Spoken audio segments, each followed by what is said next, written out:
Thing goes off, he's tagged, finds the wall bang, trying to go for the 2K, he's able to pick it up, he's got one more player to get into his right up in front of sight, and he's somehow he's going. Any other strategy right now, going to defense now. Is he gonna have time for this? Is he gonna have time for this? Is he gonna do it?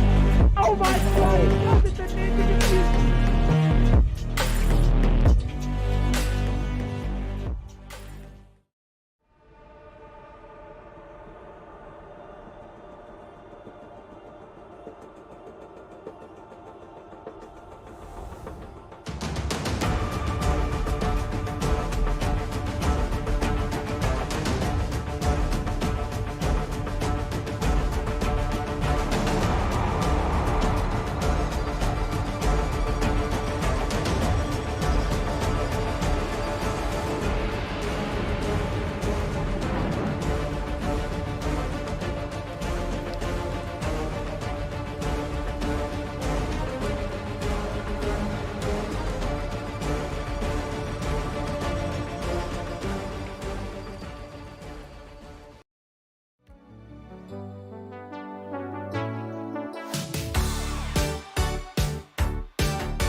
Don't you think it's time to up your game?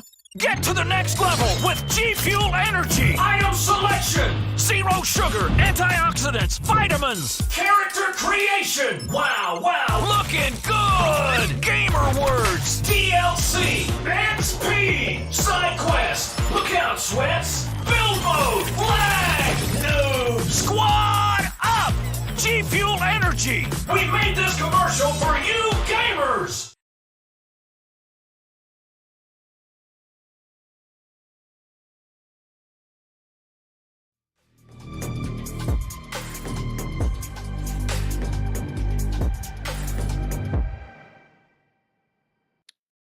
Good afternoon, everyone. Welcome to another glorious day of Pro League here with Critical Ops Eurasia region. And of course, welcoming back and always glad to see you, Twist. How are you doing this morning? I'm doing very, very well. I'm very excited for the upcoming games. We're finally getting into the playoffs, and yeah, it's going to be a blast, man.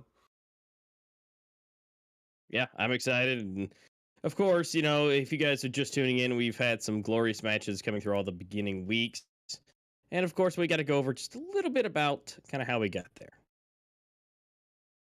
Yeah, most definitely. So once again, just reminding perhaps the players that are new or the viewers that are new to the Pro League, this is how the Pro League works, all right? So Pro League is kind of tournament that first is a group stage, you know, teams compete against each other. If they lose, it's fine. They're not out. They're not exactly in as well. It's just like, yeah, you don't get as much points. So it's basically point-based, right? You can read all of this, but the first 3-4 weeks that we watched and casted were basically teams fighting against each other, 8 teams, you know, trying to get as many points as they can. And then after those initial few weeks, the 4 teams that have the most points advance to the playoffs, and this is where we are right now. So yeah, we went through the round robin stage. That was last week, I believe, and now we are actually at the playoffs. So these are the 4 best teams out of the 8 best Eurasian teams. These are the 4 best that had the most points, and so they will be playing in the playoffs today. Right now it's going to be the semis. Next week it's going to be the finals. So a lot of action definitely coming your way. But I think Pro League format is one of the better ones since you can see the best teams for a while. And even if your favorite team doesn't advance, they still did well. So again, here's kind of how the schedule works. We're already through March. We're already through pretty much all of April. So there we go. Playoffs, April 22nd. And for Americas, it's tomorrow. So yeah, if you want to watch the Americas playoffs, make sure to note that down in your calendar. Tune in tomorrow. We'll specify the times a bit later, but that is going to happen tomorrow as well. This is the prize pool. This is what the teams are actually competing for. And again, I'm a huge fan of the prize pool because it rewards everyone, all right? If you are good enough, if your team team is good enough to make it to the top 8 teams in the Eurasian region, you're going to get something even if you remain last, even if you're 8th. Sure, 10 event cases might not be the biggest prize, but it's definitely something, and it should inspire you to, push for more. But if you actually make it to the playoffs, even if you finish 4th, you still get a cash prize. And this is another thing that I really like about the prize pool, is that half the teams that compete in the Pro League are actually going to get like tangible money in their hands, all, together with credits and premium cases and event cases, which is all very nice. But still, I feel like a lot of players, would like some cash in their pockets as well. And, well, Critical Ops is here to deliver. So that's good. And, of course, the first place, they get all the goodies, they get pretty much all the rewards that you could ask for, but in addition to that, they also get the champion skin. Now again, this is a very nice skin, but personally I like the idea more than the skin, because I think the idea is just 10 out of 10, basically giving the best of the best, the top-notch team in Critical Ops 1 skin. We had this like back in Circuit, and now since Pro League is like the A tier, the S tier tournament, we have this here as well. If your team wins it all, you also get a unique Scar skin that you can just flex on everyone in the game, but it also remains as a nice kind of just memory of where you were in 2023.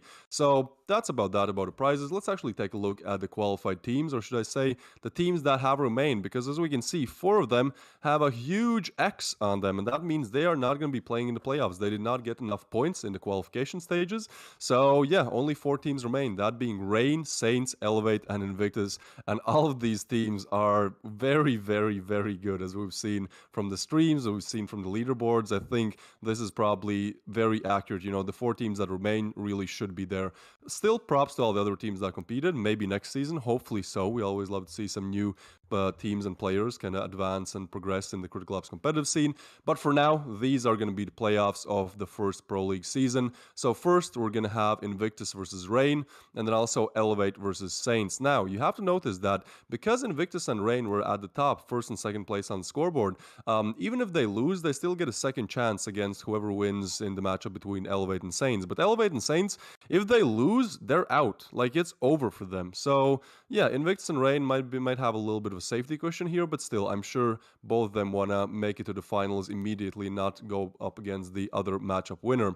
And here's the stream schedule. As always, write it down, just to make sure that you actually tune in for the matches that you do want to see. And there you go. The North American matches for tomorrow will be held on the times on the screen as well. So check how that corresponds to your local time, and make sure you show up if you want to see these teams play. For today, we're going to see 2 matchups, Saints versus Elevate and Reign versus Invictus. First one being Elevate versus Saints. Now again, this is match for everything. Like, these 2 teams, they finished 3rd and 4th, so if they lose, they're out. They don't have that safety cushion that I was talking about. So I think this match is going to be perhaps even more tense than the next one, because in the next one, again, you want to make it to the finals, but you still have a little bit of safety. Here, there's no safety. So Elevate versus Saints, whoever wins.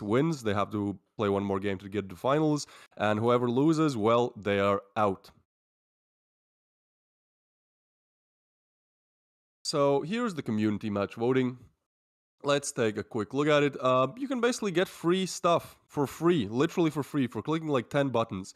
All you do is you go to the website shown on screen, or you scan a QR code if you're really fancy. You go there, you'll have points, you make an account, you'll have points, and then you cast those points, you cast those votes for the team that you think is going to win. And whoever gets the most points at the end of the season gets some crazy rewards. Look at that, 18,000 credits. That's a lot. That really is a lot. And a lot of premium cases as well. So literally, you get something. You might get something if you're lucky and if you're correct in your guesses, for free, for watching, for enjoying your favorite team's play. So why not do it? Definitely go and do check out that QR code or URL. And I think with that being covered, it's time to slowly move on to the first match of the day. And again, it's going to be Elevate against Saints. Now, on the side of Elevate, they are one of the most feared teams in the world, I'd say, not even in the Eurasian region. Sure, their total earnings might not be that high as compared to other teams, but the thing is, this Elevate roster has been compiled fairly recently, so that kind of explains the lack of the earnings there. I don't think they even competed with this lineup in Circuit Season 3 or 4. Yeah, but still, they've shown that what they can do. They won some cash in both Worlds and Circuit Season 5, and here we can see the roster. I mean, it's all the names that you are familiar with: Noxic, Ecstasy, Fallen Knight, Aruka, Raze, Melody, and also Kissel. So pretty much anyone, if you see any of those players, in a casual match or in a dead match, play against you, it's going to be a hard time. And even though these guys are not playing casual, I'm sure the same kind of stays in your head whenever you're playing against a lineup this stacked. Yeah, this lineup is absolutely just monstrous. I mean, Elevate is no slouch when it comes to things, and especially their map statistics. I mean, the fact that their lowest is 50%, and that's Village, which we would never see, right? So everything else is 60, 70, and we can see Canals 80% win rate is absolutely just disgustingly good, which, I mean, by all means, they have earned their way here. I mean, with stats like these, you can't really complain about what they have. Now, on the other hand, we need to see a little bit more detail. I mean, remember, you guys need to have more rounded out data before you cast your votes. Saints has a fair amount of accolades. I mean, first place, fifth, third, first, semis, and eighth place, total of almost $5,000 won. They have a pretty good track record, similar to Elevate. At least as far as this version of Elevate, but Elevate as a whole. And Saints, yet again, their player base is stacked. I mean, Democracy we've seen plenty of times before, and Venema, which is Kira, if you guys remember that name from previous seasons. And Unrust has always done a good job. Uri, Officer, I mean, everybody just does a wonderful job. And again, the ratings all basically above 60%, except for two being at 47 and 46, being Officer and Unrust. But all the ratings as a whole are just fantastic. Very similar to Elevate. They do a great job. Now, as far as, again, their win rates and things go, we got to know that a little bit too. And very similar, it's all above 50%. Actually, it's all above 60% for here, except for SOAR, which is 0. But, SOAR can be that bit up and down type of It's map, just it's just also a map that you play very rarely. So if you lose one, you have 0%, and then you never play it again.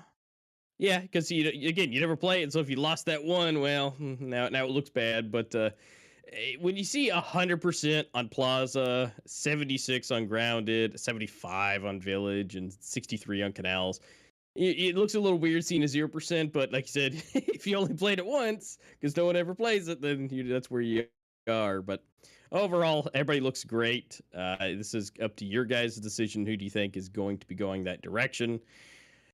So, I mean, for the most part, we're going to see a little bit of the ratings back and forth just to give you guys a little bit more clear details. I mean, Noxic is, well, it's Noxic. If you guys have been here for any amount of time, you know the name. If you haven't, you definitely will. He is one of the best of the best of the best. Guy has 111 maps played, a 1.45 rating. In the past, he's had some ridiculously high ratings, but it's kind of leveled out now. But it's still ridiculously high. And then, I mean, on the other side of it, being the highest rating of 1.43, not too bad as far as going back and forth with that. But from 11 maps to 111 maps makes a bit of a difference as far as abilities and things, as far as being in game and having that seasoned veteran abilities. Yeah, most definitely. I feel like on the Saints side of things, like the players here maybe are not that known, but that actually might work out in their advantage because I'm sure, like when we look at the community votes, most will vote for Elevate, but I think Saints have a very good reason to be in the playoffs at least, and I'm sure that they'll put their best performance up to actually win against Elevate. I think one map for them would be doable, but really, we'll have to see. And yeah, here we can see Ecstasy versus Airy. Again, the maps there, maybe a bit higher on the Ecstasy side, maybe a bit more experienced. But at the same time, like, Airy has been doing good. We've seen him do good on streams as well. So it's not like Saints are just outright discarded out of this tournament. I think they have a really good fighting chance, especially being the only Asian team to play in the Eurasia division. Their playstyle differs just because they're from a different region. That might set Elevate a little bit off, throw Elevate a little bit off kilter here. Then we can see Fallen Knight and Democracy. Well, Democracy is one of those players that when you watch, you're like, how? Well, the game doesn't work like that for me. I don't know how it works for him, but yeah, what I'm trying to say, has been really, really good throughout the whole group stage. And I mean, Fallen Knight, obviously not someone you want to take lightly as well. Look at that. Look at those maps played. Look at that win rate. Look at that rating. Like, everything is in the positives. Again, Elevate's roster is really stacked and well known. I'd say Saints roster is stacked, but just not known for now. But I mean, they have all the chances to actually make it known by winning, or at least advancing to the finals here in the Pro League. Now we have Aruka versus Atomics. Don't think we've seen much from Aruka or Atomics. I don't think they've been given that much playtime.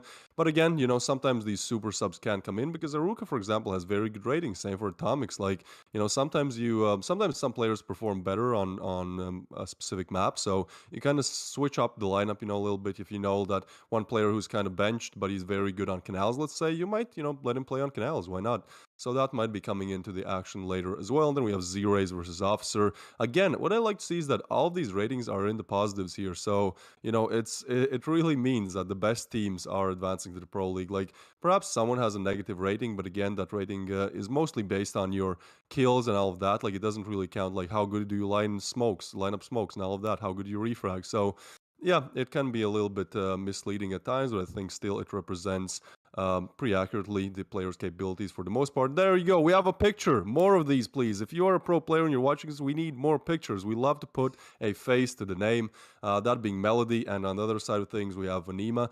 Both, again, in the positives. Good win rates. Just overall decent stuff. Yeah, we need to be able to know who is doing what and who is going to be able to be the new face of the Critical Ops pro scene. Kissel here, looking great as well, but the rating a little bit lower. I mean, but then again, he's the entry guy, so when you're always running in and getting the first bits of information, things can go wrong sometimes, and so that rating can be a little lower. But that doesn't mean he can't provide information and end up winning the round. Same for Unrust. I mean, he's just slightly below the 1.0 mark, but he's unspecified. So he just kind of does stuff, anything he kind of needs to, but everybody's looking super, super solid. But what we still do need to know, even though we've seen all their faces, we know what they can do, now we need to know what they're going to be playing on, because this could be a huge deal. We saw the map statistics, right? Everybody's got basically 60% win rate. Well, someone's rating is about to go down, so we need to find out what it is, and that's going to be Elevate starting us off with Raid is out. It's basically their worst thing, so they don't want to do it. Of course, Saints takes off Soar. Obviously, they had 0%, so now we get to find out what we're going into it. So that super high rating of Canals, absolutely from Elevate. Saints coming in, their first pick is going to be Village. Very nice. I love that they're going literally based off their stats and statistics. Now we have those two maps. We got to find out what is going to be our decider. Port is out of here, so there's only one more left now that Plaza is gone, and that's going to be Grounded. So we're going to go from Elevate's best to Saints' best down to one of the most OG of G maps, Grounded, where this is where the pros have played for years on end on Grounded, and this is just going to come down to who is the best. I really like this lineup of maps. Yeah, me too. I think Saints have made a very, very good decision here to pick Village. We talked about how Sword and Village never really gets picked, and if you just get really good on one of those maps, you can really overwhelm some top-tier opponents, and I think that's kind of what Saints are going for here. Sure, they have very good win percentage on Village, but I think they also picked this map because they've probably practiced the hell out of it recently, and probably Elevate haven't. They've probably focused on more conventional maps like Canals or Grounded, so I really like this map coming in from Saints. As for Elevate, Canals, very standard stuff for them, and then Grounded is just going to be like absolute madness whichever way it goes, if we do get to it. But I do think Saints have probably pretty good chance to win on Village. I'm kind of already crediting the Canals win to Elevate, but really we'll live and see. But one thing that you guys can see is how your community votes tally up and how they average. So as to nobody's surprise, yeah, Elevate is just rushing forwards there. 93% of you casted your vote for Elevate to win, but then 7% for Saints. So there's still some hardcore fans, there's still some believers,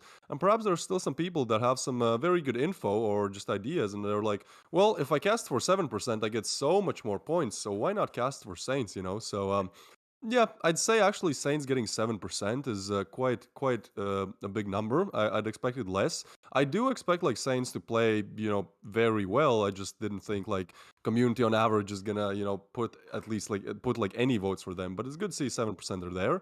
And I think it should work out in the long run for Saints. I mean, again, I think in the best of three, the third map is more possible than not. Yeah, I do agree too. And Saints, the 7% who voted for them, you guys are the real G's for them. And good luck to Saints. I mean, like I said, I think it's a great map pick, and I agree. This is kind of the unknown as far as Village goes. Nobody really does it very often, and even some of the best teams don't play on it again very often at all. So the fact that that's going to be the wild card for Saints, not only being one of their best, but also being hopefully Elevate has not practiced that very much, and they're going to just then get the Canals win, and Saints can get the Village win, and we get to really get to the nitty gritty as far as their skills and abilities. So good luck with it all. You guys have this, but what we else have for you is some new Critical Ops Cups are coming on the way. These will be running every 2 weeks. And look, there are things to be gotten. There are 190 cases and 24,000 credits to be earned. These cups will be great, running all the time.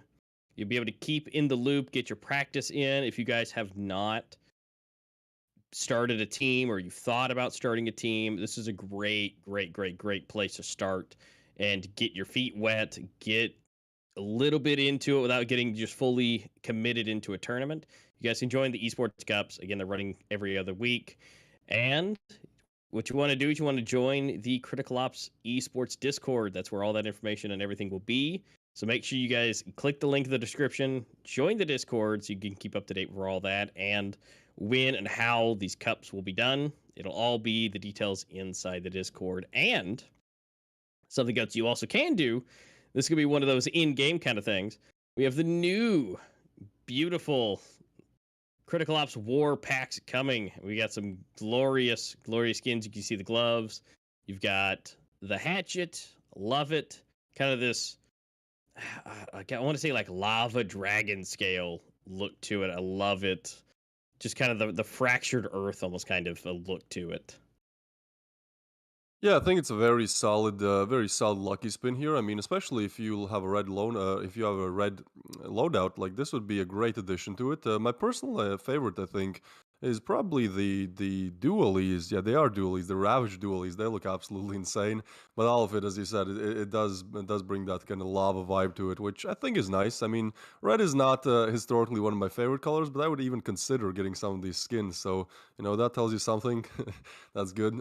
These skins are quite nice and lucky spin as always. Critical Ops delivers on the skins. But I think we are almost ready to get into the game quite quickly.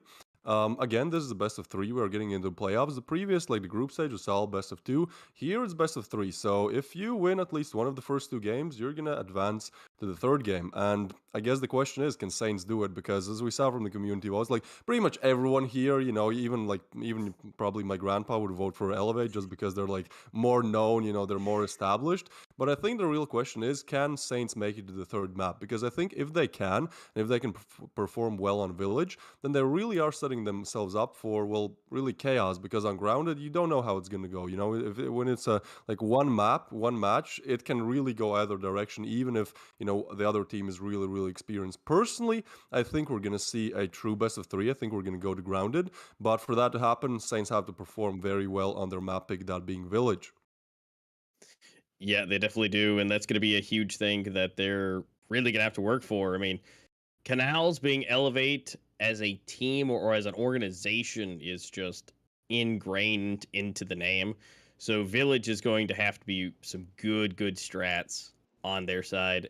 But we are going to be sliding into the game here, and we're going to be going into the knife round to find out who's going to pick what side.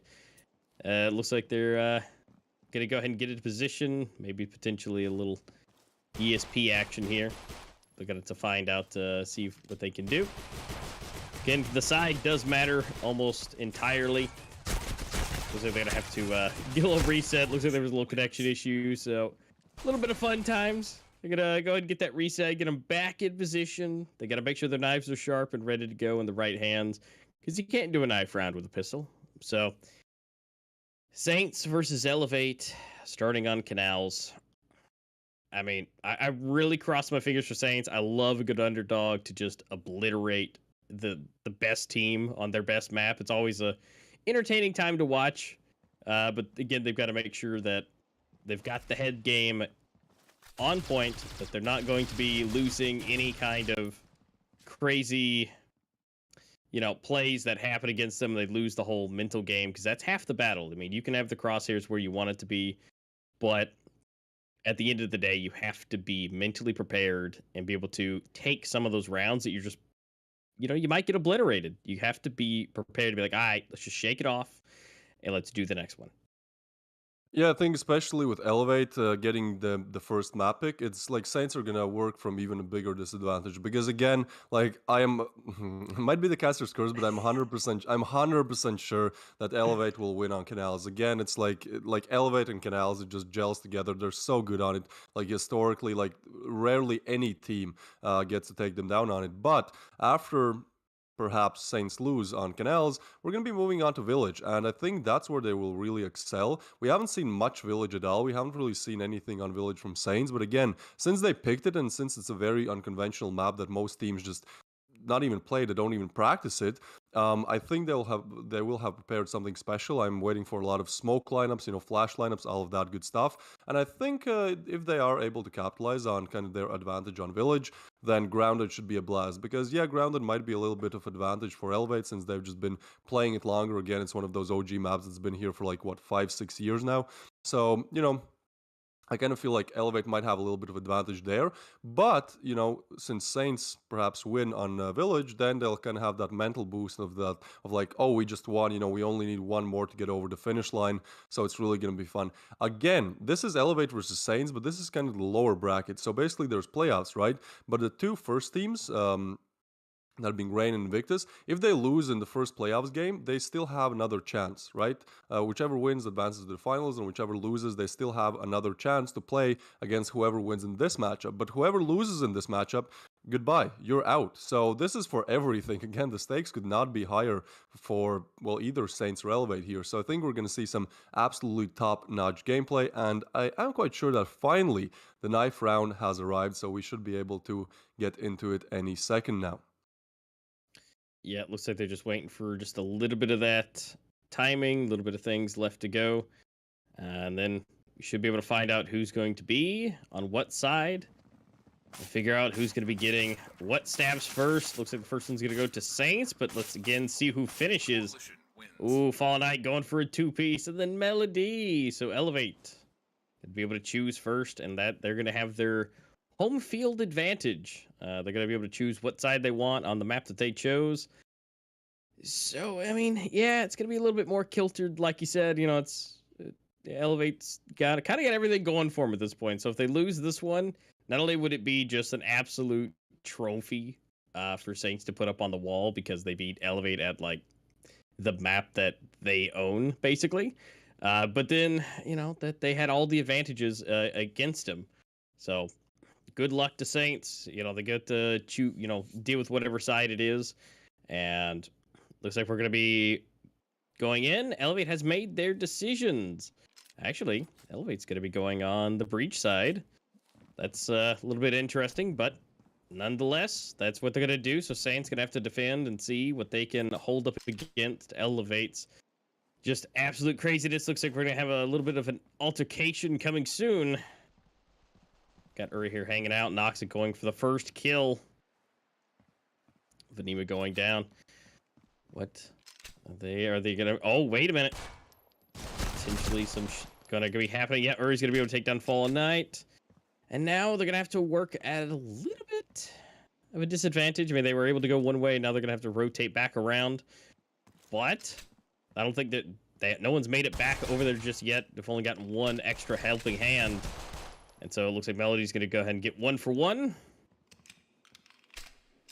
Airy has gotten a double in this round, like he's playing very well, and the thing is, Zero is very low, so even though the bomb plant does come down, I feel like Saints have a very good chance to at least try to get some of these players down, and then, you know, perhaps when they do that, the defuse might come in as well. Now, it's planted for Cafe, so there's still a lot of areas that Saints have cleared. Oh, and that smoke is going to be so useful. I think they're just going to tap it, and that's Zerace. He has to do so much, but again, he's so low, gets taken down, Nox is the only one left alive, and even though he might be able to finish off this last kill, he does not get the round. Saints on first. This could not have started better for Saints. They win the pistol, they win the retake, and now they're able to buy up. And yeah, they're just going to go straight for it. No MP7s, no like SMGs here. There's just going to be rifles with a little bit of util, and they just want to take it. They want to take this round because one of the worst things to happen to you is when you will win the pistol and then you lose the next one, then you have to go eco for like 3 more rounds. So Elevator just going to straight up push in, but Vanima holding strong on the M4. Airy to assist there as well, and that's only Ecstasy left alive, but I don't think for long. Now, he does get 1 frag, but Airy completes his 3rd one, and that's 6 kills for Airy in 2 rounds. This man is showing up to play. Absolutely, he is just on fire. And honestly, he's doing a really, really great job at the way his movements are on B. And you look at that, Airy, look at him. He's saying, yeah, I'm feeling good. He's shaking around. He is feeling it. Now, again, you don't want to feel it too much, you know, because you can get overconfident with that. But overall, he should be feeling good. He's just already popping off so well. And with that 1.32 rating, I mean, he's just doing exactly what he should. And again, that movement is very big, where he was able to continuously move around, slide back and forth. Very, very much so something to take notes of. So he's able to continuously get the drop on him. We haven't made a decision yet from Elevate as far as where they want to take the bomb. We're trying to see what they can do, maybe get some kills. Looks like Vanima's going to be going down first. So that's going to be maybe the decision to open it up a little bit. We do still have Uri, our kind of MVP right now, still chilling on the B site. But are they still going to do that? Yeah, I think Elevate, since they have rifles, they're taking such a slower approach to this round now. They're kind of trying to take mid-control because, again, on Canals, mid-control is practically having half the map. Plus, if you're on the breach side, you divide the map in A and B, and then, you know, it's way harder for Coalition players to rotate. So I think that's what Elevate are looking for now. They've taken main control, and I think with that, they might slowly try to go A. The thing is, Saints are pretty much evacuating from A. Officer now is running away, so Elevate will see an open bomb site. Should be a plant as well. I think Saints don't really have any way to get back into this round. Like, look at the utility. They can throw some smoke, some flashes as well. Fallen Knight finds 1 officer with a refrag, and Noxic finds another. So Saints, they try to like retake the site before the bomb even got planted, but Officer now pretty much the only player left alive to do much. And now Airy has been great in the first 2 rounds, but now he flashes himself, and yeah, just not gonna find anything. Melody takes him down, getting Elevate their first gun round win, getting Elevate their first round win in general. Now Saints, I'm not quite sure if they're gonna buy, because look at that cash. Vanima is on 1k. Yeah, he's gonna go for a deagle. The rest of the team might force a little bit of stuff, but seems like the eco is the unpleasant but the smart decision here. So we're technically looking at 2-2, unless Saints are able to pull something crazy off. The thing is, they're all gonna go and stack A. They might even push elbow, but Elevator actually moving somewhat towards A as well. So some interactions are gonna happen anytime soon.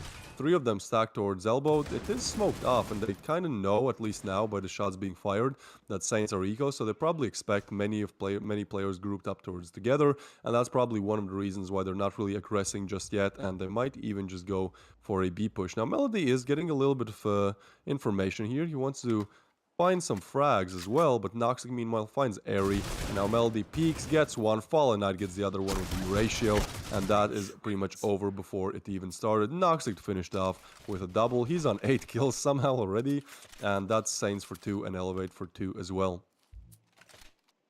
Yeah, they're doing pretty strong as of right now, and I mean, sure, it was an eco, but I mean that's definitely probably the best bet for them right now.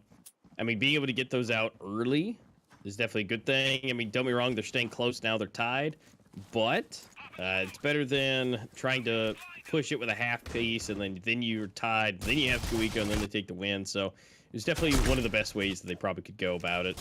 Although they're still going to do a little bit of eco again. They're able to get 1, but we're just going to keep seeing, wait a minute, Officer getting 2 himself, never mind. But he's still in this. He's still alive, but he's only got the deagle. He wasn't able to pick anything up. 19 HP. working about it. He's seeing what he can do. He might be able to pick up a weapon if he waits a little bit longer and they don't catch him on the back end. Ooh, does get a nice shot on, and... How does that deagle shot deal 20 damage? Was that a wallbang? It was. I was just like watching. It was like, well, what do you mean? He hit him with a deagle, but I guess that was a wallbang. Anyways, Officer now with the SG. Yeah, I think he might have been spotted since he's retreating now. Yeah, I think that might be one of the best things. Just keep the gun. I don't know. Is he gonna go for the U? Yeah, there we go. So now he's gonna hang out and hide and keep the expensive gun in the back pocket. But yeah, I think it hit just the corner of the wall, and it counted as a wall bang, just barely. But looks like that's going to be a detonation for Elevates. They're going to be able to pick up another round, and now officially taking the lead early on. But Officer being able to keep a nice U-ratio, nice expensive weapon retrieved. So that might help them out just a little bit. Yeah, that was a very good play coming in there from Officer. I mean, he took 2 weapons out of Elevate's hands, plus he got a weapon himself, which costs a lot of money. So, very good play there from Officer. Unfortunately, no round, but now they should be able to utilize that U-ratio to their advantage. And I like that Saints are really taking mid control. We saw in last week's matchup that didn't really happen, but now Saints, they're watching it from 2 angles, so that's good. We'll see if that actually works out in their favor. Meanwhile, things work out for Fallen Knight's favor. He gets a frag with the ratio, so 1 player down on A, and Officer now is again left alone on A. It's kind of been the A anchor throughout this whole game, but you know, he's been good, but that's still a lot to ask for just a single player to cover A. Oh, and Kalel, he finds a big frag there. Now he's retreating. He knows he might get overwhelmed from the square there, so he's not going to push up forward. Very smart decision. Might even allocate 1 more player towards A, or even 2. Oh, this is a very good call from Saints. Now they have backup. Now they can kind of chill a little bit more, and Elevate, they're still just stuck towards main. Now they're going to push in. Flash is coming in, and Fallen Knight finds another. How's the entry frag with the ratio? Meanwhile, Melody takes down Officer as well, and now that's Kalel. He's gotten 1 frag in this round. Give it 2, 3. Hold on. Hold on, there's no way he completes a 1v4 ace clutch. That would be crazy. A nade comes in. Now, Fallen Knight is very low. Oh, he gets dinked. He's barely alive, and Noxic is full HP. He has to hit the shot, but Noxic is going to take him down, and that's 4 for Elevate. But that got a little bit closer than Elevate would have liked there. I mean, yeah, Kalel, very good performance. So we haven't really seen much from Kalel so far, but I mean, right now he's showing a reason why we should have. Yeah, I mean, that was odd. That was great. I mean, unfortunately, you went up against the man with one of the highest ratings in esports history with full HP. I mean, yeah, you gotta dig pretty good on that one. But ultimately, I mean, that's about as good as you could expect. Being a 1v4, being able to at least take down half the team. Here we go. Uri gonna go ahead and get a quick 2-piece at the start. Potentially gonna make that a 3. Yes, 3 in a row, but XZ is gonna go ahead and take him down. So now 4 versus 2. Looks like they're going to have a little bit worse of a time. XC able to pick up another one. And along with Melody, but Officer is ready from behind. Able to get himself, use... I think no, he didn't use the pistol. It sounded like he did. But able to get his AUG, and then Venema still able to secure and still keep a weapon. So they're able to bring it back just a little bit more. They're almost tied. So now that they're able to kind of get into the groove of things, it's starting to get a little bit better. For some reason, well, I guess they probably could have, but maybe not from Officer. Okay, there it is. He does have a weapon. I was going to say, it looked a little weird that Kal-El didn't have a weapon yet, but I guess it took him a second to find it. Sometimes they hide on the ground.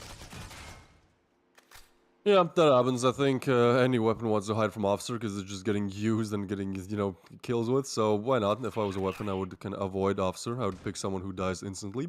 But Airy, that was a great round from him in the previous one. I mean, he got a crazy triple there. Noxic, though, now shoots Officer through the smoke. So that gun is out of the picture again. And look how aggressive they are. Venema not able to connect the shots, though. But that was very, very good performance there. Just I like that Saints are really aggressing and they're really playing against Elevate. Like, you know, they're not really Elevate. They're pushing in. They're taking those aggressive peaks. They're going for crazy plays. And that kind of works out in their favor because, again, Elevate are left in a 1v2 and the last one didn't really go that well for them. Now, the thing is, the bomb is on Z-Rays, so that makes it a little bit easier. If the bomb gets guarded, it's just harder. Oh, and that timing could not have been worse. Kal-El, though, spots him and gets the frag on Z-Rays. very solid there from Saints. Honestly, like in these 8 rounds, I'm impressed by Saints' performance. It seems like they have very unique strategies to attack Elevate. Like they're pushing together, for example, this play, right? Airy pushes through the smoke, gets a double, and then the triple where Noxic is just confused of the whereabouts of Airy. I think that smoke is probably even lined up intentionally there for Airy to kind of lurk around it. So, I mean, his role is the lurker, so that kind of makes sense. But still, very impressive stuff here coming in from Saints, and we'll see if they're actually able to take the lead once again in the 9th round of play. Yeah, I agree. This has been a lot closer than initially expected. I mean, don't get me wrong, Saints is good. I mean, they've made it here all the way to the playoffs. So they're good in every retrospect of everything. But going against Elevate on their map, it seemed a little bleak. And, due to the community votes, it looked a little bit more. But Saints is showing that, hey, that doesn't matter. That they're just here to play. They're here to do. Now, maybe this round's not looking the best. There's only 2 left alive, being Vanima and Uri. But, that doesn't mean they're keeping it close still. I mean, the fact that it's tied, and sure, Elevate might still get this one from a 2 versus 5 standpoint here. But that's only 1 round ahead. And, I mean, and the fact that Elevate technically is on, I guess you would say, the harder side to play. So that's kind of a good thing that they're getting the rounds here on the breach. But, I mean, still, Saints could also have some crazy, just hard pushing strats that they've got ready to go when going to the flip. But Elevate, it's still looking to be pretty close. I mean, although that Elevate has that 86% win rate and historically has, done really well here, the fact that Saints does have a 63, it's not anywhere close to their worst one. So that's not too bad. So it's not something that, they don't know Canals. They definitely do. So it seems like today is in their favor. They're working really good together. And they're only 1 round down. It might be 2. Noxic does get 2, but then Uri just comes back and, trades it back out. So it's still anyone's game at this point. The fact that Saints are on pistols and 2's already down, you can't ask for anything better. And now if they can retrieve a weapon, this might get a little crazy, but I think Melody's going to say absolutely not. Airy is playing absolutely out of his mind in this game. 13 kills to his name already. That pretty much equals. Okay, Nox gets 15, but still, Airy is just playing so crazy. I don't know how he gets a double with the XD45 there, but yeah, Saints are very aggressive. I mean, again, pushing main, it's kind of what you have to do, I guess, on your eco, but still, that's crazy. Vanima gets 1, but now he's getting guarded. He's trying to get some kind of weapon. Now he has an SG. Oh, no way. His position is known, and now he definitely is. So he's gonna probably retreat back. Might even save the weapon, because look at the cash situation there. I mean, some players are not really on the best cash, and especially with a Eurasia on your hands, normally you just go for a save in this situation. You're not gonna go for the clutch. So yeah, Vanima might get 1 more if Elevate want to over-aggress and take him down. We'll see how that one goes. It seems like Melody might be looking for that. Meanwhile, Z-Rays make sure that no ninja diffuses happen just yet. But yeah, Elevate get their 6th. Pretty standard stuff. Again, like, yeah, sure, Canals might be a little bit more collision-sided, but I think it really depends on both teams' playstyles. Like, we've seen games where Canals seems breach-sided. We've seen games where Canals seems collision-sided. So I think it really does depend once we get to the side switch to kind of see how these teams approach and have prepared for Canals. Yeah, I agree. And there's definitely one of the better moves to save the U ratio. I mean, don't get me wrong, 1 versus 2, totally possible, but we got to think about the big brain plays here. The Elevate 2 in the lead at 6 and Saints at 4. It's still a lot closer than we ever anticipated. And let's see if Uri can get any of these crazy shots. 1 miss, down to 13 HP. Although here we go, Kal-El gonna go ahead and get 1. Gonna go trade out with Noxic, getting trade on that. Here we go. Noxic's just doing what he does. Same for Melody, getting Vanima and Uri themselves. And quickly, now it's turned to a 2v4 yet again. Basically, if you see a double kill come in for Elevate, it just seems to be kind of over from there. It just kind of cascades down. So we're definitely going to be seeing some more things happening. And looks like XSC is going to get the 2-piece and rack it up to 7. So now only 1 round left to go. Actually, it looks like we have a mid-game sub coming in. Atomics is here. Atomics is here. This might be the shift in play that Saints need because, again, we haven't seen that much from Atomics, but he had very good ratings, so I'm sure that he'll be able to deliver. And Saints, this is their last round of play. It would be very nice for them to finish off this half on a 5-7 scoreline. That's so much better than 4-8. And so, well, they'll have to defend B because Elevate are rushing towards B. Smokes and Util already getting thrown. Cafe is cleared out. So now Vanima is kind of left on a pretty bad angle there. And Officer is just not checking the right spot. Fallen Knight gets one and Vanima gets one. Noxy get refrags. And that's just Elevate on the scoreboard once again. Now Kalel left, the only one live, gets a double. Okay, 1v4 turn 1v2. Noxic, he's alive, but how long? He does find the frag. Kalel goes down. That was, again, very valid attempt. I feel like this is one of those games, again, where you really see some reasons why, for example, Saints are in the playoffs, but it seems like they kind of lack a little bit when it comes to just like team play, because individually they are crazy. I mean, we saw what Airy was able to do in the first half. We saw what Officer was able to do. We saw some great stuff from Manima as well, and Kalel, I mean, in some situations. But I think if Saints can just work a little bit more on their team play, they should be able to at least go very close, you know, foot to foot with Elevate. So now they're just going to move towards that main area, but the problem is Elevate have all stacked towards their ecstasy takes the first one, and I think by now Saints know, but they're not even rotating yet, and Fallen Knight coming in with a crazy shot there on Airy. So now 2v3, but Fallen Knight, he's still not getting checked finally. Now they're expecting it. Atomics meanwhile gets one frag, so now it's equal 2v2, but Noxic is pushing up, he gets one, and the second one is taken by Fallen Knight. Elevate clean it up, getting them up to 9, and even though it was looking promising, I mean, at one point Saints even almost took the lead here in terms of rounds. Elevate have gotten 5 rounds in a row, and so Saints, with pretty much nothing to their name in this round as well, they're just not looking too good. If they want to win on this one, they have to do it quickly. You can see Noxic again is just playing. He has this man has 4.2 KD in Pro League finals. All right. Airy, meanwhile, was playing really well in the first half, together with Kalel. But yeah, just need to bring up those numbers a little bit if they do actually want to take Canals. Yeah, it seems like what they need to be doing is taking down Noxic. I mean, 21 kills at this point. He's got a few more, so I mean, that's absolutely just nuts. The fact that technically this could, if for some reason craziness happens and Saints start picking up some of these rounds, you know, Noxic is on a pretty good spree to potentially get, you know, 30 plus kills at this point if they keep going. But there's still 3 rounds left minimum for Elevate to be able to still rack up some more kills. So we may see, again, that score going a bit higher. But now we're going to be seeing the Scar come in. Always love seeing it. We do have a KSG as well. Ecstasy has that. And so going to be using that to the best of its advantage here, just chilling on the A side, just ready to blast someone's face off. Great spot to be having it. But yeah, Saints really need to find a way to, I would say, break Noxic. He seems to be the catalyst with 22 kills, and the next person behind is, I think, 11 or 12. So they definitely need to be finding a way to take Noxic out, because, I mean, he's been able to take 2, 3 every single round just about. So if they can find a way to stop that and get back into the play, that would be wonderful.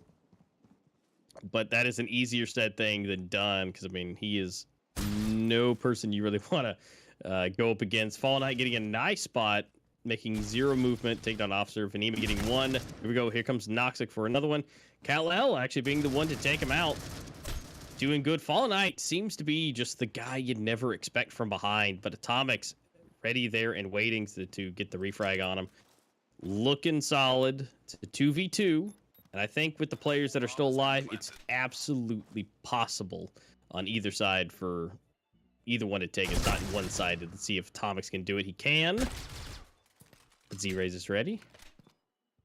Yeah, the question is, does he check his right side? He's just going to push in, and Kalel finishes it off. Atomic shows up as well in that 2v2. He might be the super sub that Saints need, but again, they need to do it quickly, because Elevate, sure, they might have to go eco or just on a light buy for this round, but the next one, they'll be back in full force, and then they still need to find 4 more rounds on the side of Saints. So, yeah, Saints, they have a chance. They have a slither of hope. but now they actually have to capitalize on it. So they're going to go towards A. And the thing is, Elevate's kind of defaults on Coalition side are way different than Saints. Saints only had 1 or 2 players on A. Elevate are stacking 3 there, and now they're just going to push main, I guess, although they get flash. Zeraze gets 1, Kalel gets a double, and that should just be all over. Although Noxic, somehow he finds a frag. Atomics refrags at XT, but Noxic is still alive. Not for long. Gary takes him down, and now Fallen Knight. He was great with the Rev in the pistol round. I think he got double or even triple, but now he has to find that triple once again when the opponents have armored rifles. So that's definitely a harder task. He does spot 1. That's a crazy shot on Atomics.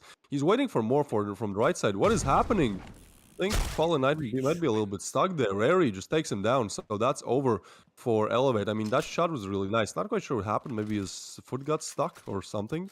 But yeah, that's Saints on 6. And now Elevate are buying rifles again. We can see a Scar. We can see a Eurasia. Elevate are here to take it. They don't want to let this one happen. They know how easily your mental can change when you're ahead. And then you start losing, especially if you start indulging in those emotions. So they're just going to go for the kind of logical approach of just locking it down. And I mean, Fallen Knight, he's been so good with the Eurasia throughout this game. In the first half, when he was on the breach side, he was literally entry fragging multiple rounds of the Eurasia, which is a very hard thing to do, as you have to check so many angles. And now on the Collision side, he's delivering as well. Gets another Fallen Knight. Standing there with Noxic in terms of impact in this game. And now it's a 3v5. And I mean, Saints, they haven't even cleared anything. They haven't even taken any map control. Now Officer is going to get 1, but instantly refragged. Now Kalel kind of left alone, pushing the B side. He knows where Zeraze is, and he does actually find a frag, so that's big. Now the plant is coming in. Noxic is not going to rush him, so it will go down. The question is, can Saints win out the B bomb side hold once again? Kalel, yeah, he's just not aware about the position of Noxic, gets taken down. So now the only one left alive again is Atomics. And Noxic is just too aware. Wherever you look, he's there. So yeah, now he's on, I believe, 27 frags or something crazy like that. So probably a casual 30 bomb coming in for Noxic in literally semifinals of the Pro League. Elevate 2 rounds away from advancing and winning in the first game of this best of 3. Again, this is a best of 3, and the next one is going to be Village with the Saints pick, which is definitely an easier map for them to play. So not all hope is lost in the Saints camp, but Elevate showing a very dominant performance on Canals here.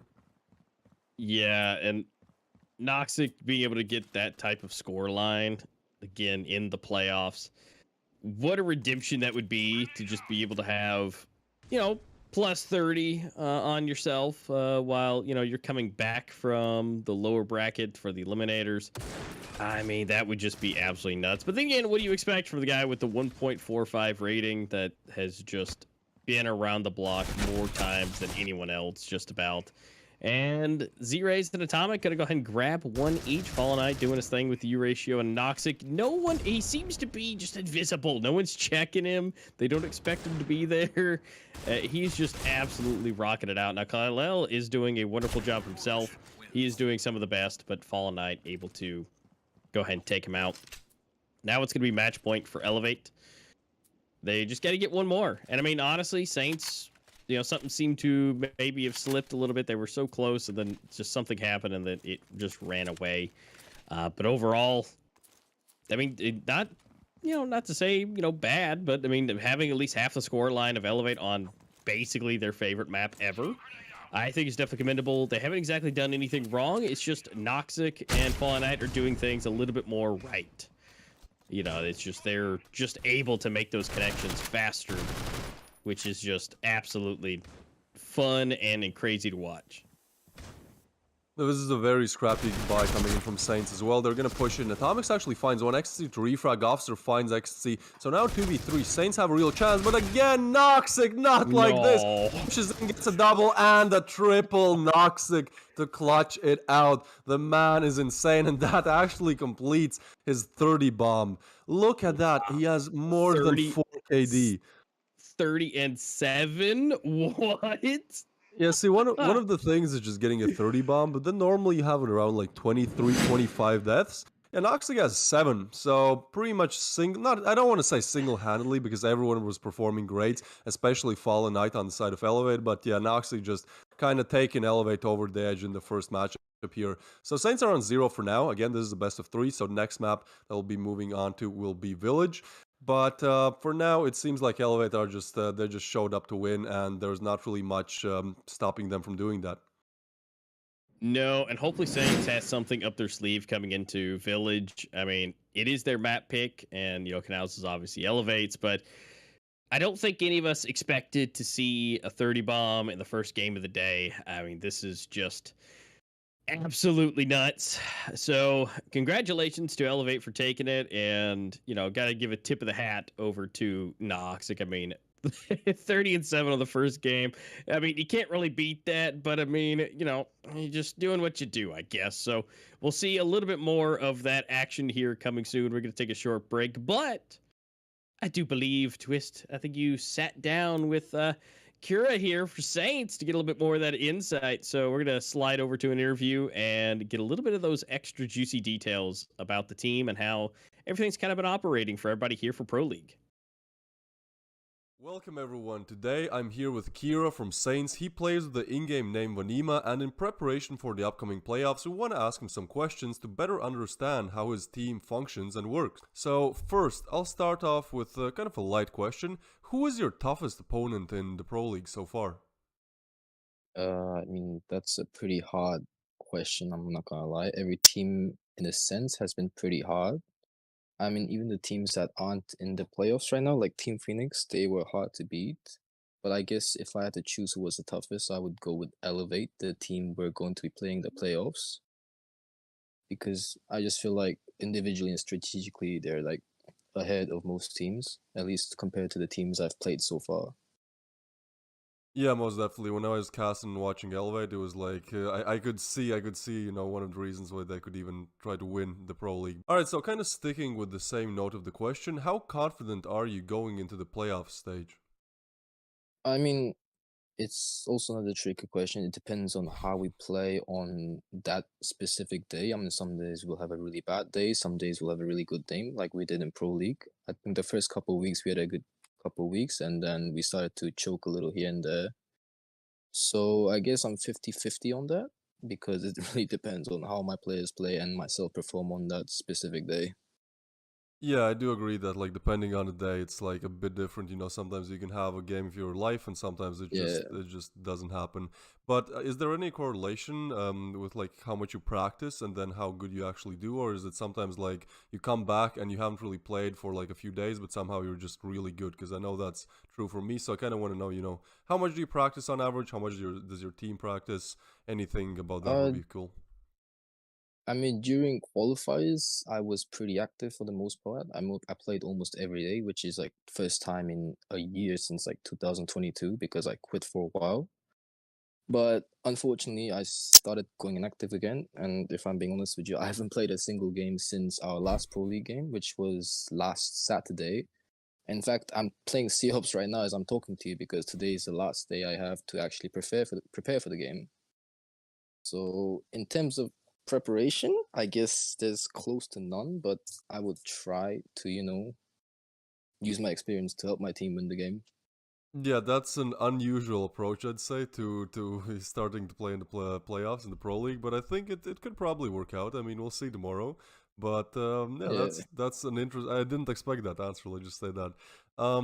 But talking about the Pro League and in general about like the Critical Ops Esports scene, what are your thoughts on like the Esports 2023 roadmap and just in general about Critical Ops Esports? Do you think it's going anywhere, or any suggestions, thoughts, basically? I mean, the last 2 years has definitely been like an up for COPS ever since like they introduced the whole competitive roadmap thing. Because before that, there was like no scene, there was no planning towards the esports scene whatsoever. But I feel like this year is sort of the same as last year. There's not really anything new. I mean, I guess Pro League is like a replacement for Circuit, but the prize pools are like similar, teams are similar, and like basically it's the same as last year. There's not much difference, but I can see like an improvement in maybe couple years. But by then, I think most people that play right now will be long gone. Especially me, I already quit the game for a year and I just came back for fun. And And now by look at then, you. a lot of yeah, Yeah, I kind of do agree with that point, but I think like what has changed this year is that there's like more structure being put in, right? Because we still have circuit, but then there's on top of that it's pro league, and I think it's just like better for like the average player who maybe wants to go competitive. Like the structure is just easier to get into. But talking about like in general going pro and kind of how pros play in different Yeah. regions and in different styles, my last question here is actually about the European and Asian region playing differences, because you guys are the only team in the Eurasia region that's actually from Asia. So I kind of want to know what it feels like playing against European teams, and does it get harder to play? Is it harder to play against them than like your native like Asian teams because they have a different play style? Like any bits and pieces about that would be fantastic. I mean, ever since I quit around a year ago, not a single, I feel like, at least from what I know, not a single Asian team stepped up against the European team, like not once. And for me, I've been playing European teams since like 2017 and 18 or somewhere like that, and I've been winning a lot, even with my old teams like NM, CSPG, and so on. But ever since I quit, like not a single Asian team stepped up. So I guess I'm happy that we're was Asia's, they can step up again.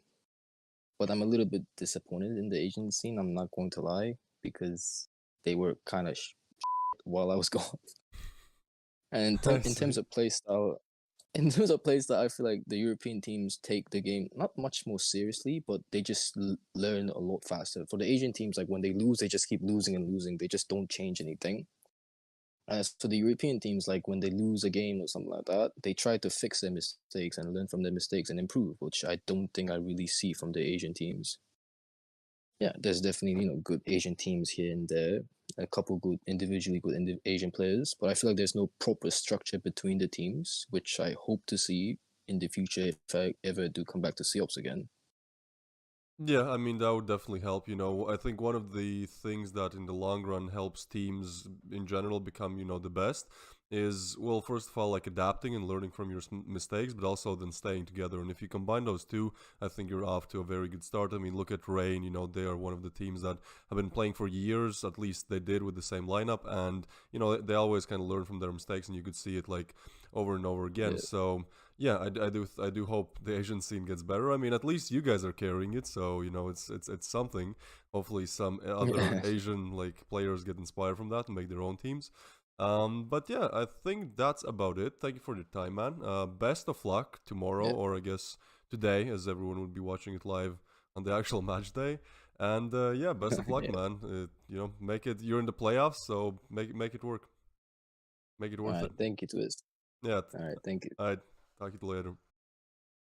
He's about to pop the corner once that flashbang goes off. He's tagged, finds the wall bang, trying to go for the 2K. He's able to pick it up. He's got one more player to get him to his right up in front of sight. And he's somehow he's If any other strategy right now goes to defense now, is he gonna have time for this? Is he gonna have time for this? Is he gonna do it?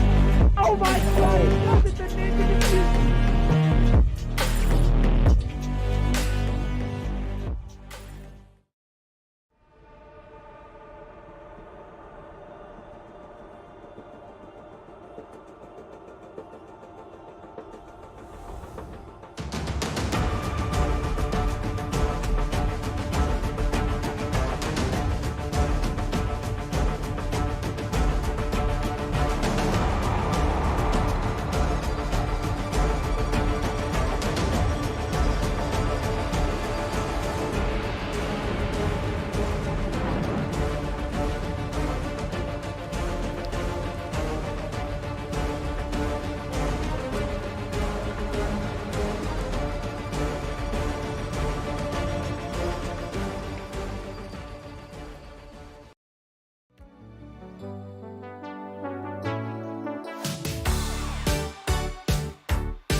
Hey, don't you think it's time to up your game?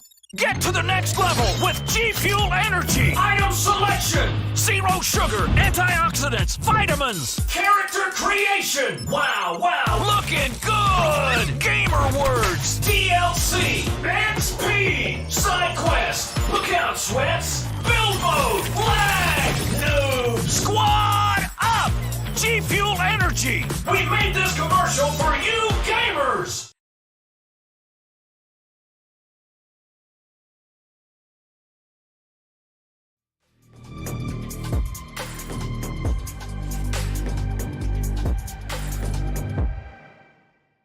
All right, guys, welcome back. Thank you for sitting down and listening with Kira there, Twist. It was a great time listening in and getting to know those details. Thought it was absolutely hilarious that he was, playing while doing it, like trying to get those last minute practices. I mean, you got to get him in when you can. Yeah, my man's on the grind, what can you say? Yeah, he was really trying to make sure his aim was on point, but no, they did a great job here on the first set of match here on Canals out of the best of 3. Will we get to go to the best of 3? We'll find out soon. Our next map coming up is going to be Village, which is their pick by all means. So we got to figure it out how that's going to go. They're getting into the next lobby, getting their makeup ready, getting everything done. 13-6 is not the best, but it's also not bad going up against Elevate on Canals. It's not terrible. Yeah, I think especially at the start of the game when it was like 4-4, I was honestly thinking like, Saints could perhaps take it to double digits, So I think they definitely have it in them, but the problem is Elevate got that 5-round win streak, and I think that just completely broke Saints, like they were just not able to recover at all. But yeah, we are now moving on to Village, and I think Saints have a very good chance, because again, if we look at individual, like they have players like Airy, they have players like Officer, pretty much everyone can show up and just find those frags that are needed. And on Village, sure, strats work, but just having that raw aim is really, really good. Now, the thing about Village is, also since they picked it, they probably practiced it a lot more than Elevate, so they might even be good in the stats department, in the strats department, and the teamwork department. So I do think that as we move on to Village, we might see Saints actually winning it. Now, Elevate still are the favorites, but we'll really see how that one goes. I think in the first matchup here, the main reason why, Elevate won was just Noxic. Again, this man went 30-7, a 4 KD, a 30 bomb in literally Pro League finals is so hard to do. I don't think like many players have ever done that historically. And yeah, Noxic was just every round just delivering kill after kill after kill, and a lot of the times he wasn't like, he got a free kill. A lot of the times he was just not getting checked, so his positioning was off the charts as well. And that together with Fallen Knight being very good on that Eurasia kind of just cemented Elevate into winning Canals. Now obviously some players had good chances, for example Kalel here turning a 1v4 into a 1v2, unfortunately not working out because again it's Noxic taking them down. But yeah, still I think there were moments where I was really looking at Saints, was like, okay, this is like a top tier, this is like a team as good as Elevate, as good as Rain, as good as Invictus. But then there were some other rounds where something was a little bit lacking, and unfortunately those rounds were more than those where they performed really well. So I do think that if they're just able to kind of get their stuff together, they will be able to put up a good performance on Village. And I mean, we'll kind of have to wait and see. Yeah, I mean, we'll have to just really see what they've got ready. I mean, hopefully, and I wonder while you were, chatting with them, if they were practicing on Village at that exact moment, which they probably should be doing. I mean, against their pick, so that, if they're going to do it, they need to do it well. Again, being the kind of wild card that it is, it should give them that advantage, which is kind of what they really need. I mean, it was going really, really well for them on Canals, but then all of a sudden, something slipped. Once you got to about that 4-4 mark, it just kind of started rolling down.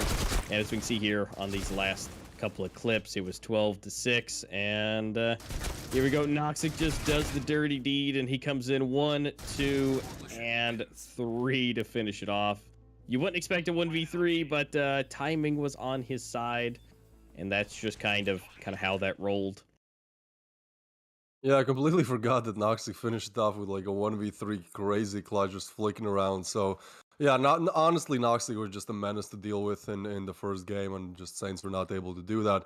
Now, coming into Village, I don't think much will be changed in terms of Noxley, but I do think Saints will kind of raise their ante a little bit more to reach that if elevates. But honestly, we'll just have to wait and see. While we do, again, we want to remind you guys there's a new event. There's a Critical Ops War event. So if these skins look nice to you, because they do look nice to me, well, then head over to the lucky spin that's going to be in the game. And, well, you can get a lot of good rewards. For example, here we can see we have 3 different nades. We have dualies that are my personal favorite, together with a TRG, a scoped rifle, a knife, and gloves. So pretty much anything that you need if you want to go for a red loadout here. Yeah, and honestly, for me, Storm of Steel looks to be the best to me. The AR skin, I just love the white to yellow to red, and then all the way to the fractured scorched earth. I love it. That's probably my favorite. I'm gonna try and see about maybe getting that. But honestly, it's just a solid lucky spin. So that is available. You guys can go ahead and try and check that out. And of course, you have the esports cups that are also available. You guys want to join off the link in the description. You guys can join the Critical Ops Esports Discord. That's where these cups will be held every other week. There's 190 cases, 24,000 credits, 32 teams. So go ahead and make sure you're in the Discord, making sure you got your notifications for that specific channel, and you're wanting to make sure that you're keeping up to date with that information. Because if you guys hadn't started yet, I know that some of these tournaments kind of, they're a little scary to join right off the bat. So starting off with a cup would be perfect. It's less stressful. You're not having to worry about circuit or pro league or, if you make it to that point, worlds. I know it's a very stressful time, and there's a lot of good teams, but this is a place for you to start and to get active into the esports scene.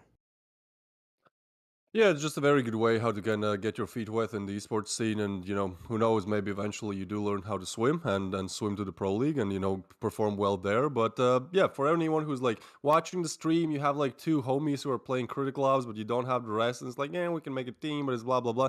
Just make the team, get 2 more players, however much you need.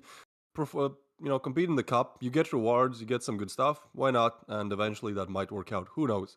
But I always want to encourage people to play in the competitive scene, because I remember how much fun, like how much just emotions and how much it was on my mind when I was kind of trying to play competitive. And it was just an overall great experience. I learned a lot from it, just like kind of life lessons, because you got to figure out other people, you got to figure out how to work well in a team and all of that good stuff. So I think there's a lot of value to be had if you do compete.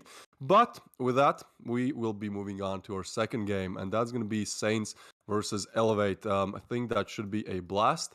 But before that, we'll take the smallest of breaks, literally the smallest of breaks, around 3-minute break, and we should be back with the second game.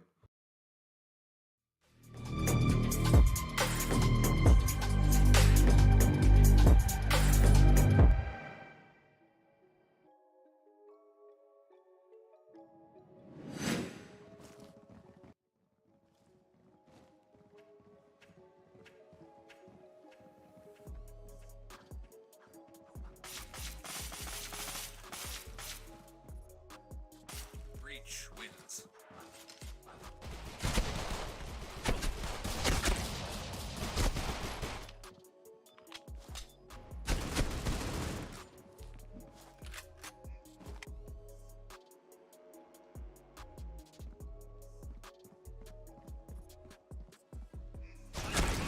Breach wins.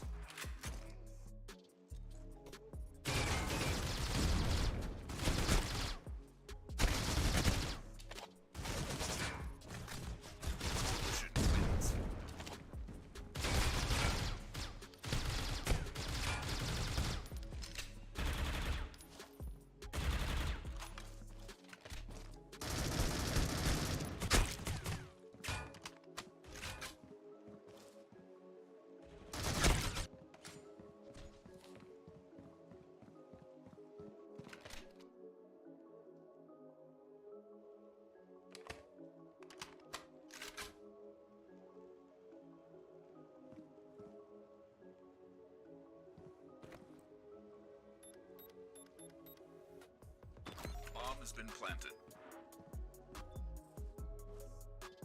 The bomb has been planted on B. Defusing the bomb.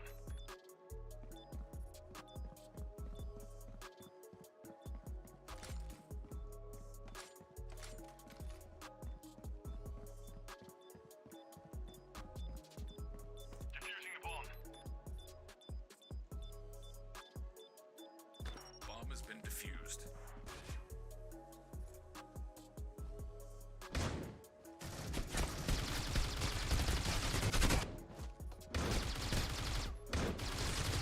Bomb has been planted. Bomb has been planted on B.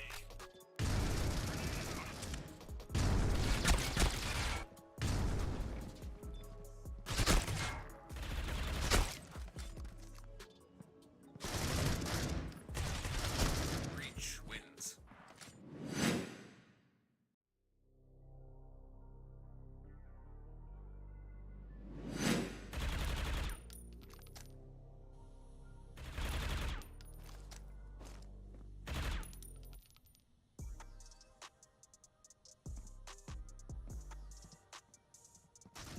Coalition wins.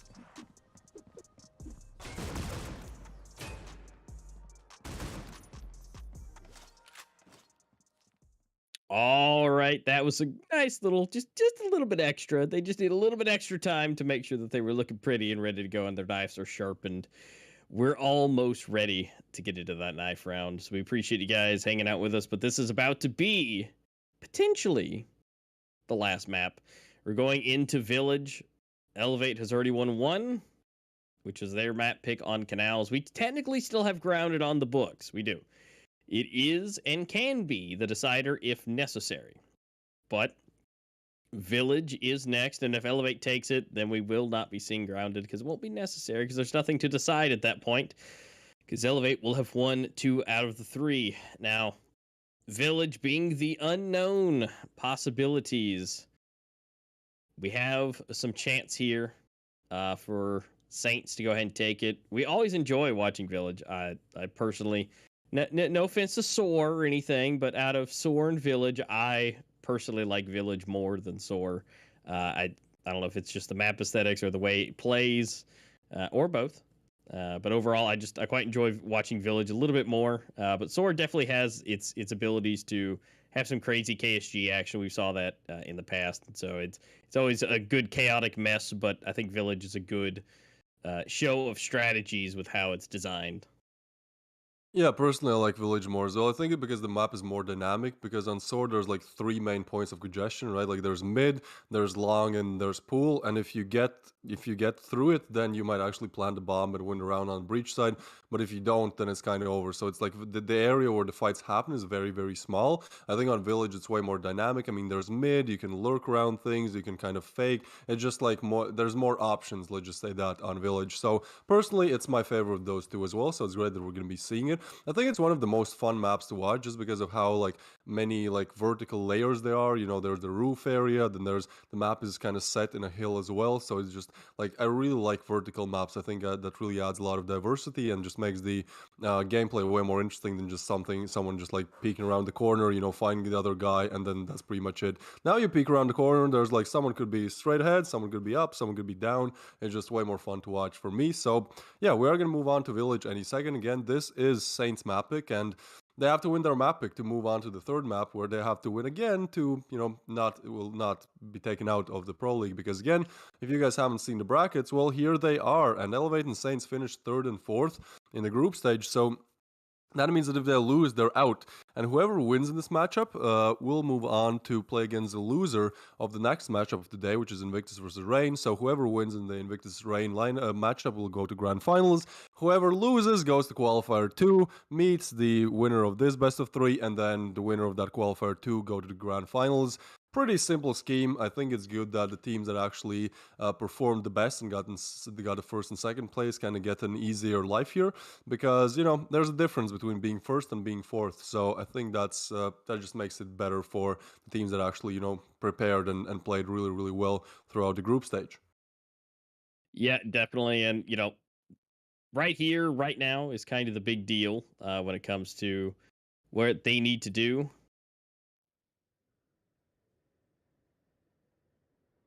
Yeah, I mean, Saints have to do a lot. Literally win 2 games in a row against Elevate. Sure, the first one might be a bit easier since they're map pick, but if we do get to Grounded, I will have to see some madness coming in from Saints for them to beat Elevate.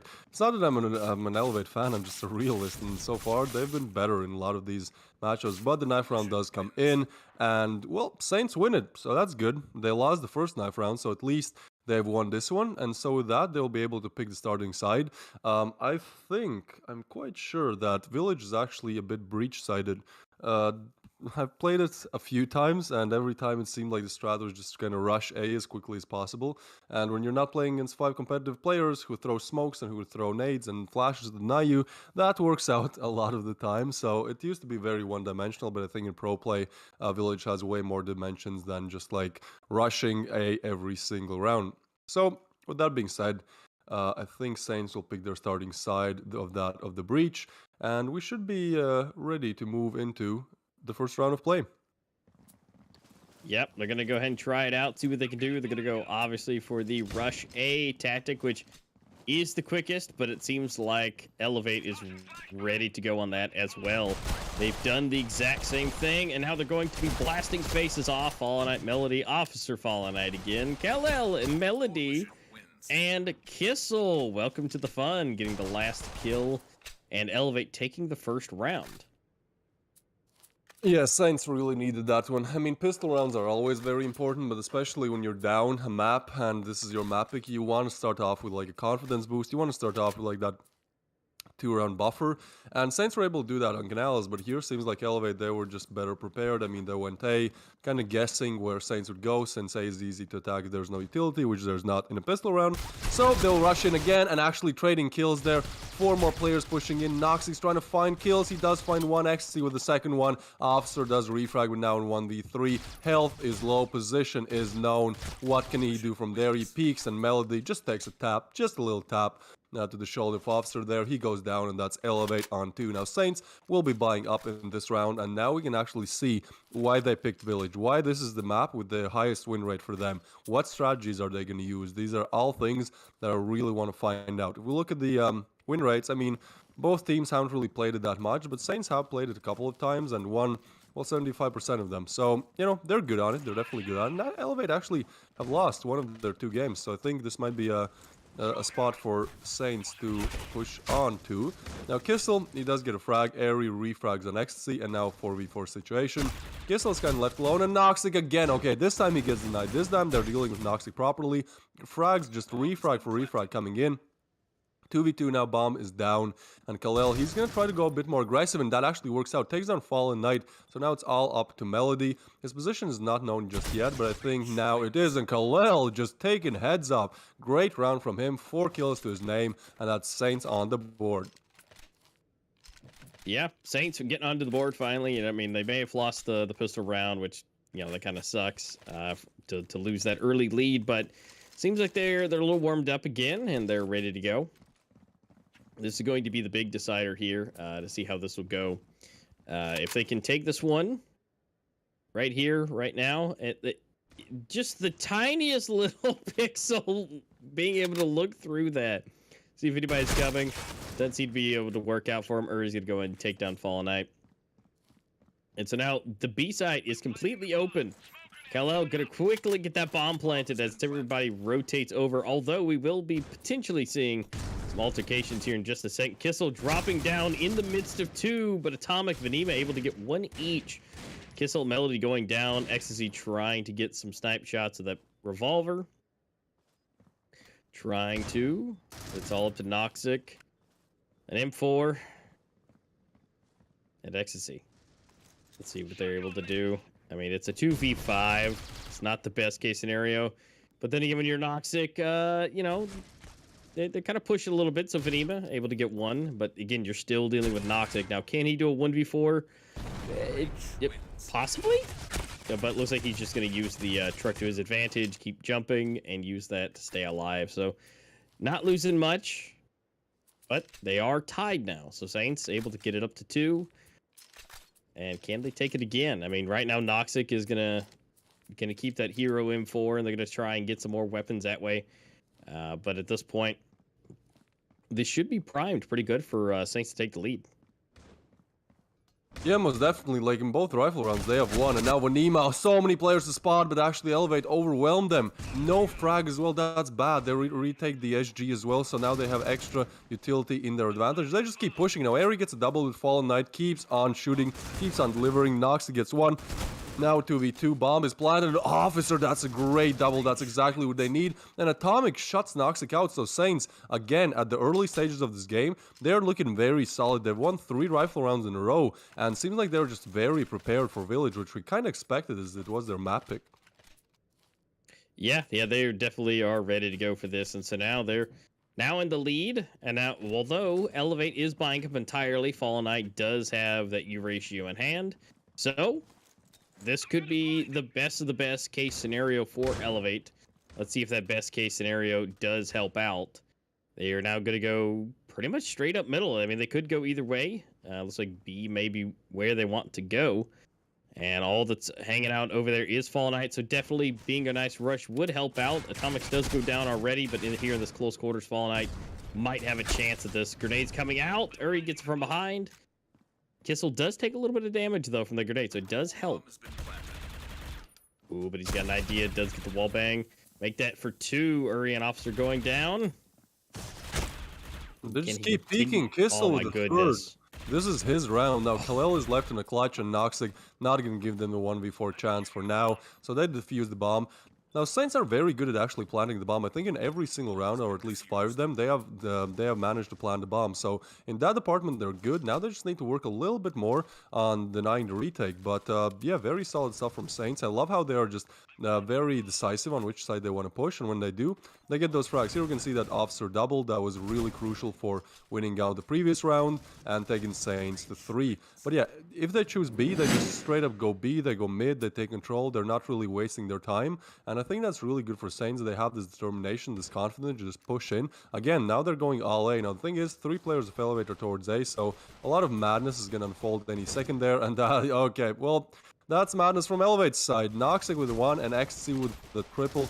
Now, the only one left alive is Vanima, and Noxic's going to finish him off to get his second of the round. Yeah, Noxic and Ecstasy there just cleaning it up, making it look easy. I mean, just doing a great job. And here we go. You can see Kissel doing it again. Here he goes. This is going to be his first one, the wall bang. Quickly grabs him a second one. Rotates back. Hey, gotta reload. Gotta bring it back. And Melody's like, hey, I got this. And he's like, nah, it's okay. I'll just go ahead and keep doing it. And then, of course, we saw Noxic come back in and get that last final one. But they're going to try it again. A is going to be the prime target. And they're all going to be rushing in yet again.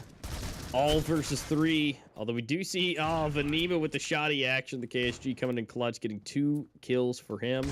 And although bomb is going to go down, it's still a 2v3, and so it's a bit better situation than it could be. Although if things stop Kissel, which they do, he doesn't get a 3-piece yet again. And so Fallen Knight with the U-ratio by himself, he's definitely going to have to make sure he stays back and does not get taken out by that KSG. They are going to collect some weapons, though, so they're all going to get freebies. And so they're going to be able to grab some extra things, get back into the mix, and the bomb will detonate.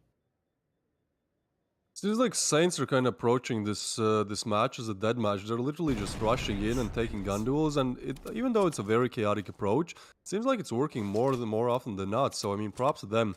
The only thing is, Saints really love going A, and I think Elevate can just counter that with a couple of smokes and perhaps 2 or 3 nades lobbed the correct direction. So we'll see how Elevate approaches. I think they're still going to send 3 players towards A. Normally that's kind of the coalition default. 3 on A, 1 kind of towards mid, and then 1 watching that B-long area with the Eurasia on the Elevate. They are going B this time, but and A, I mean A is more than B, but seems like Saints, they're going to be going A, so that's going to be fun to see what they're able to do. Now, this is one of the only rounds where they actually don't straight up rush in. Now, Kalel actually takes down Kissel. That's big. 3v4 situation. Now, Melody expects someone to peek, but look how good Saints are rotating. Whenever they find a frag, they take map control and immediately send the rest of the players to just rotate over. So, Noxic here might find Kalel. Yeah, just not the best timing, but B side is completely open, and Saints are making their advances quick, so Nox is pretty much going to be the first point of contact here, and I mean, he's getting flashed off, so the bomb is definitely going down, and now it's down to a 3v3 retake Airy, choosing a different location to hold it from now, and Melody's steps might be heard soon. He might even get peeked, so I don't think there's much left in the tank, but oh, now he exposes his position. Officer, his position is known, so he has to peek, gets Melody regardless, and now Noxic, we know how good he is, but is he able to get 2? No, Aries positioning just superior, so now a 1v3 turn 2v0. That's Saints on 5 on the board, taking the lead again, and looking very solid in their map pick.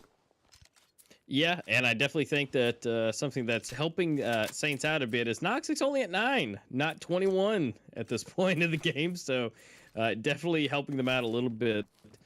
And Fallen Knight is not only is he doing still solid for doing the Eurasia, but he's not, again, right behind, Noxic as far as having just an unreasonable amount of kills.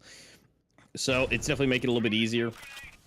And again, these bomb rushes all the way onto the bomb site of A is just working out a lot better than you would expect. Now, once they're into the bomb site, they're able to really defend it, keep it down. We got Uri, Kal-El for 3. Fallen Knight, Noxic, and Ecstasy going down. And then here we go, Kissel getting taken out in the air by the KSG. And now they're going to go ahead and swap out. Or, no, he's going to keep the KSG. Although they're going to steal all the goodies and keep it in his pocket. And now we're going to have to see a Hero M4 coming out. Maybe? Nope. Okay, here we go. Everybody's starting to buy up now. I thought they were going to try and save it again just to have a little bit extra save, but it didn't really make a whole lot of sense at this point, being that there's only 2 more rounds left to go, so they are doing a great job. I mean, 2 rounds in the lead over Elevate at this point is fantastic, but then they've got to be able to keep that lead once we go into the flip, though. Oh, Noxic, just the worst timing ever there. And again, Saint's strategy of rushing in A is working.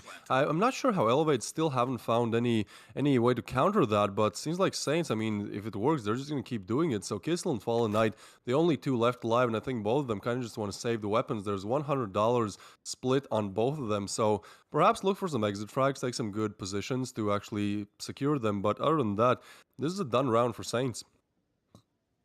Yeah, and that's going to go ahead and roll them up to 7 onto the board. So Elevate's best case scenario will be that 7-5 scoreline. But they need to be able to take this next round, which is definitely going to help them out by saving both these weapons, considering $0 and $100 for Kissel.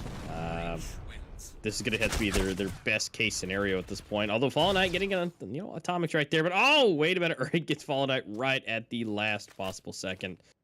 So they have to buy a little bit more on that. It's the kind of, not the best case scenario, but they are still buying up. So that's totally fine. And again, best case scenario, we're going to go into a 5-7 for Elevate. Or it might be an 8-4, which would be an absolutely fantastic thing for Saints to be up so high on their map pick going into the flip. Yeah, that would be the reverse of what we saw in Canals on the first half with Noxic. Okay, No. that's not gonna happen. Noxic gets a double, Fallen Knight with 1 as well, and now a 2v5 situation. Now, Saints, they're actually approaching B, which is only getting checked by 1 player, that being Fallen Knight. So if he gets taken down, they might get a chance to actually plant the bomb. He might get overwhelmed. What is how? He's just going for flicks now. Now, Kal-El does get 1 ecstasy to refrag, and now Eri is all left alive. But actually, they don't know his position. I don't think they do. So he might even get a freebie there, but Noxic is checking it, takes down Eri, takes Elevate up to 5. And so on the side switch, Saints are in the lead, but again, this is a bit of a breach-sided map, so I think the score might equal out a little bit more once we get into the later stages of this game. Yeah, that's definitely where that's going to be. Although, again, Noxic and Fallen Knight is just an absolutely dirty combo. I mean, the both at the same spot, bad things tend to happen, at least for whoever's going up against them. I mean, those 2 as a team is just a great yet just dastardly combo. I mean, for Elevate, that is absolutely great. Looks like a hard push for B is going to be running up, although it seems to be the polar opposite. Saints thought it was going to be A. There's nothing happening in mid, and the bomb is now going to be planted, so now they're going to have to go into a quick rotation. And, well, let's see what Saints can do for the retake. We do have Fallen Knight chilling with his revolver, which we know exactly how deadly he is with that. So if they don't check him down there at the end, it could potentially spell some bad times. Noxic getting the first kill, able to bring it up. So let's see what could happen. Uri's getting a second. Officer for another. Okay, it looks like they're going to be able to take this. Absolutely no problem whatsoever. Nobody going down for the side of Saints. Barely any damage taken at all. And now they are up to 8. And so this should be an easy round for them to hit 9.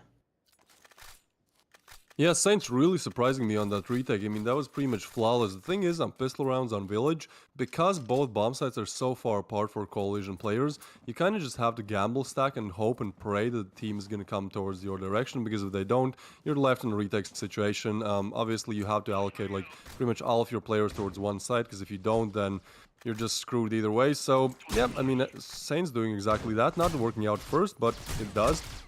And now Officer fighting Fallen Knight. What is this? Fallen Knight, he tries to get a frag, but actually gets denied. So Saints, they're not going to give away this anti-eco round easily. And so Ecstasy and Noxic, the only two left alive, with the Deagle and a P250 in their hand. Ecstasy goes down, and Noxic as well. So Saints, one round away from double digits. And even though we expected them to do good on Village, I didn't exactly expect a 9-5 scoreline, and them just looking absolutely dominant on both sides of play here. Yeah, I mean, looking at first on Canals, it looked really bleak. You know, the 13-6. I mean, that's not. Was it the best? You know, it didn't look too good. But like you said, hopefully they had practice here on Village, and it seems that they have, and they're really ready to go, and they're ready to take them out. I mean, Officer doing a great job of getting at least one. Actually going for the switch. He's gonna go ahead and spray through, or he's gonna get Ecstasy. And Uri might be able to pick off one more. Nox gets super low, but it seems like they're going to go ahead and get out of there. They may or may not know exactly where to go. I mean, B looks like to be a good option, although A, obviously we have the sky ability to see everything from above. That A is absolutely completely clear, but they don't know that. Oh, wow. Nice jump shot. But here we go, Kissel and Noxic. Nope, the Melody, actually. Gonna get one each. And so now it's 2v2. Officer and Venema.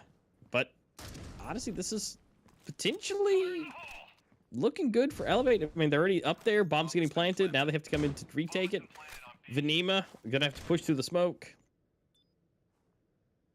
Yeah, I think Officer's position is known as well. It was a very good off angle, but I think just because he shot him through the nade, now they know. Now they are both moving in from the same direction, and Officer actually takes down Kissel. So now Melody all left up to him, and he might get overwhelmed. So many angles to check. He's trying to be a bit more aggressive. He's trying to take gun duels, but Venema finds him, takes him down. So even though it was looking bad for Saints for a moment there, they're able to rebound back once again. Same as in the pistol round. Saints are really showing up. This is like different Saints than we saw in Canals. Here seems like everything is just working out in their favor, but it's not exactly luck. It's just them playing very well as a team, and that's exactly what they were lacking on Canals. So it's great to see. And I mean, in previous encounters, they've kind of went one to one.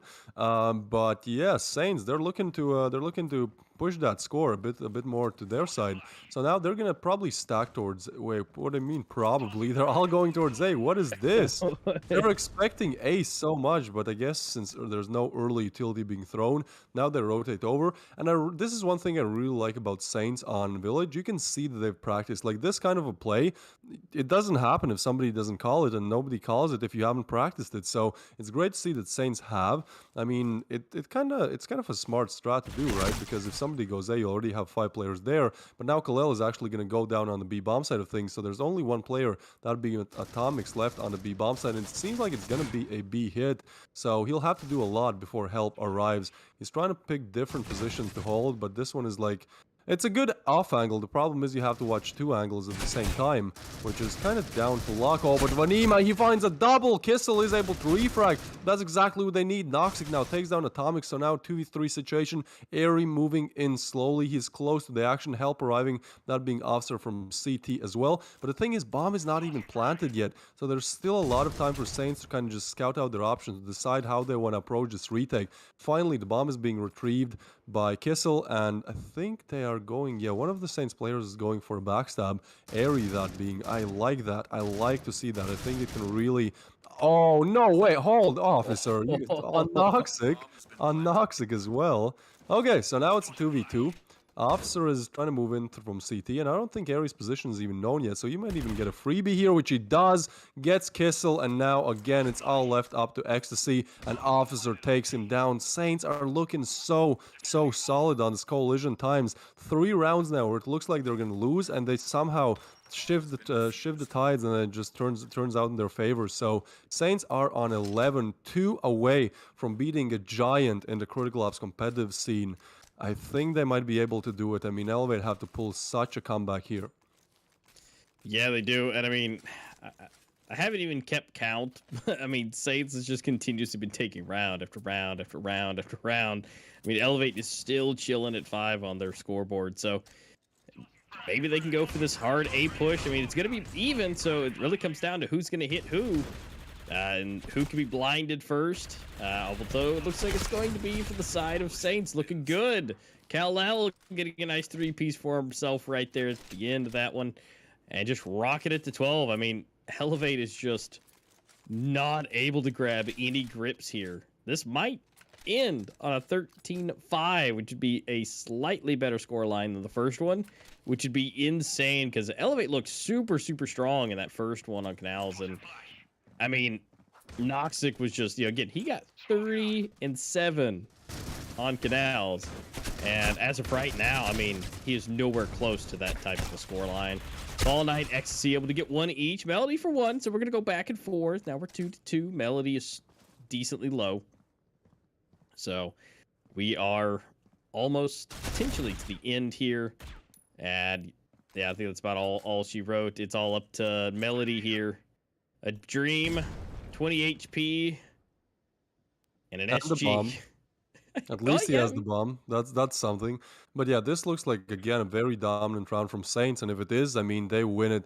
And this is Elevate we're talking about, right? 5 rounds. Like, no matter what map you're playing, you're expecting Elevate to get more than 5. But Saints are just so prepared. Like, honestly, sure, like, Airy is playing absolute out of his mind. 20 frags to his name. Almost a triple KD. But the team play is also very good. And Atomic's looking for that final player. Can they bring it over the edge? Melody is going to peek and get taken down. We are going to map number 3, that being grounded. Saints complete the upset. Take down Elevate on 5 rounds of their name. Airy playing insane. Noxic still top of the scoreboard, but again, just a shadow from what we saw on Canals. And so yeah, this is what I like to see. We're going to grounded, everyone.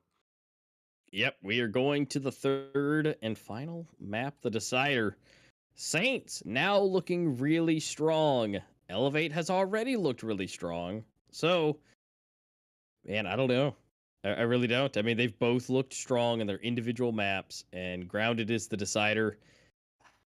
I don't know. It comes down to who's going to be the one to do the best on such a well-seasoned map that is grounded. And I don't know. Elevate is primed pretty good for it, just because their players have, well, one, Noxic has 111 maps played. Actually, at this point, it should be 113 maps played now.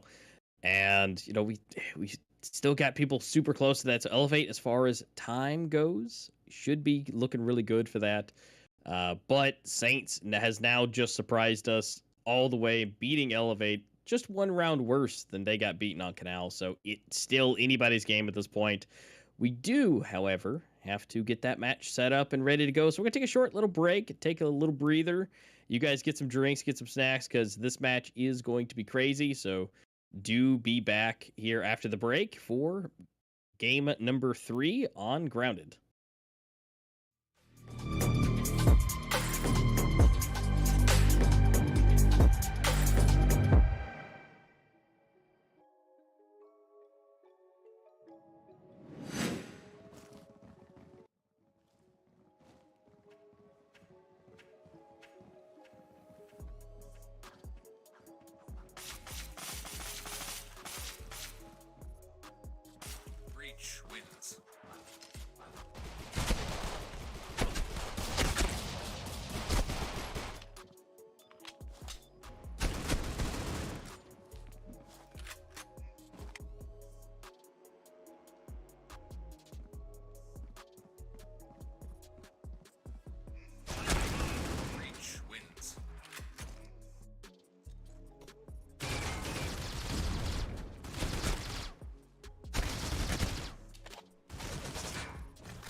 has been planted.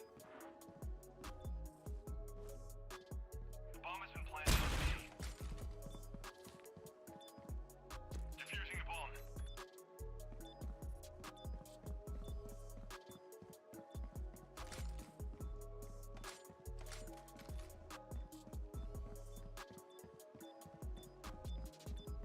Defusing the bomb. Bomb has been defused.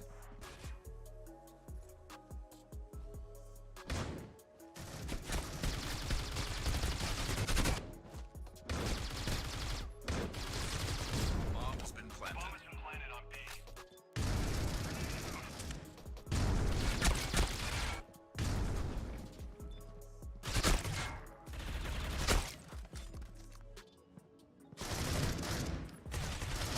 Breach wins.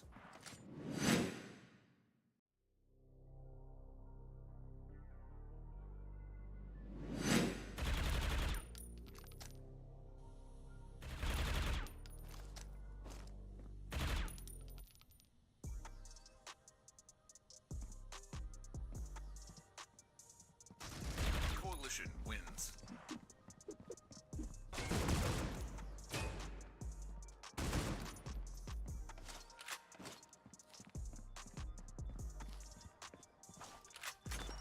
Been defused. The bomb has been planted on A.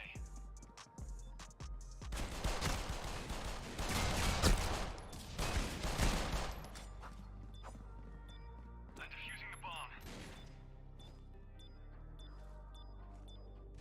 Bomb has been defused.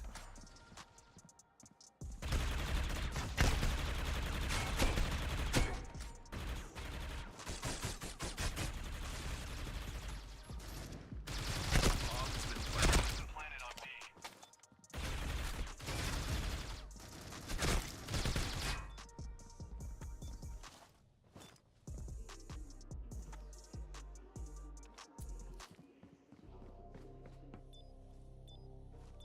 Bomb has been defused.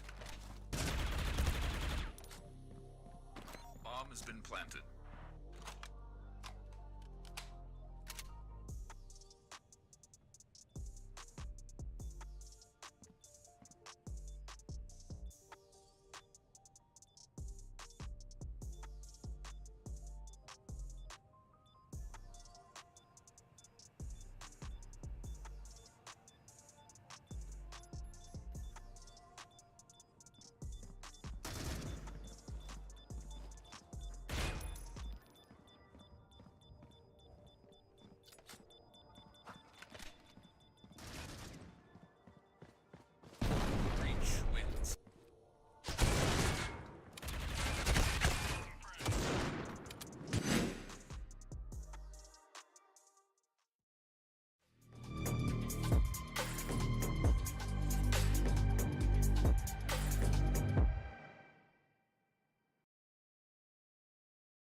has been planted. The bomb has been planted on B. Defusing the bomb.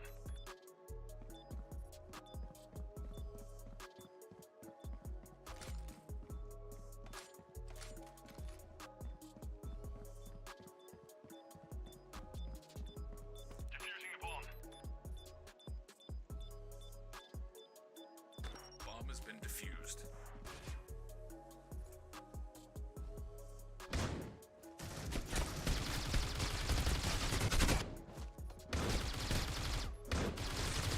Bomb has been planted. Bomb has been planted on B.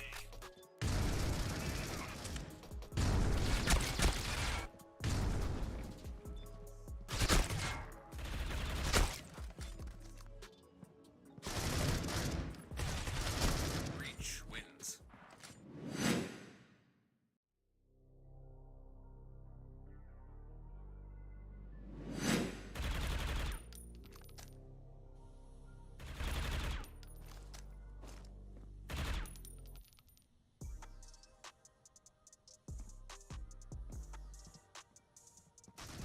Coalition wins.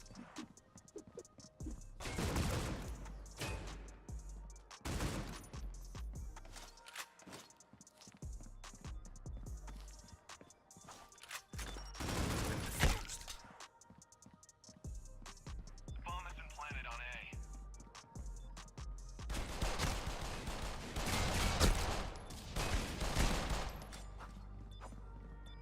I'm defusing the bomb. Bomb has been defused.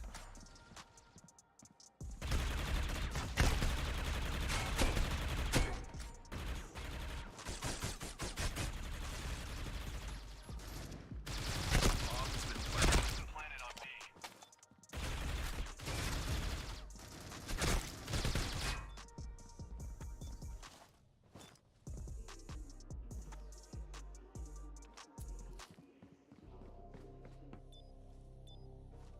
Bomb has been defused.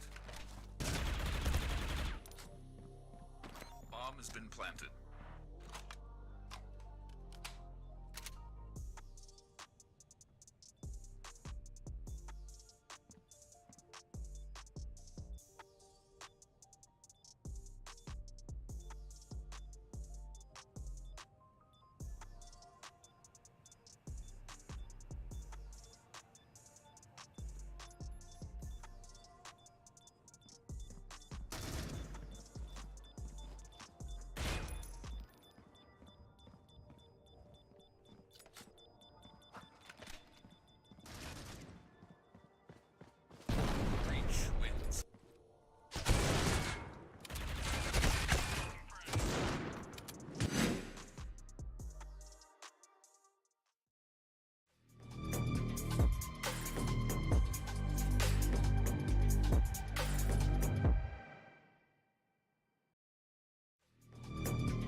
He's off the corner with that flashbang goes off. He's tagged, finds the wall bang, trying to go for the 2K. He's able to pick it up. He's got one more player to get into it. Right up in front of sight, and he's not always going. Any other strategy right now going to defense now? Is he gonna have time for this? Is he gonna have time for this? Is he gonna do it? Oh my god, he does it! The ninja defeats.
Don't you think it's time to up your game? Get to the next level with G Fuel Energy. Item selection. Zero sugar, antioxidants, vitamins. Character creation. Wow, wow, looking good. Gamer words. DLC. XP. Side quest. Look out, sweats. Build mode. Lag. Noob. Squad up. G Fuel Energy. We made this commercial for you gamers.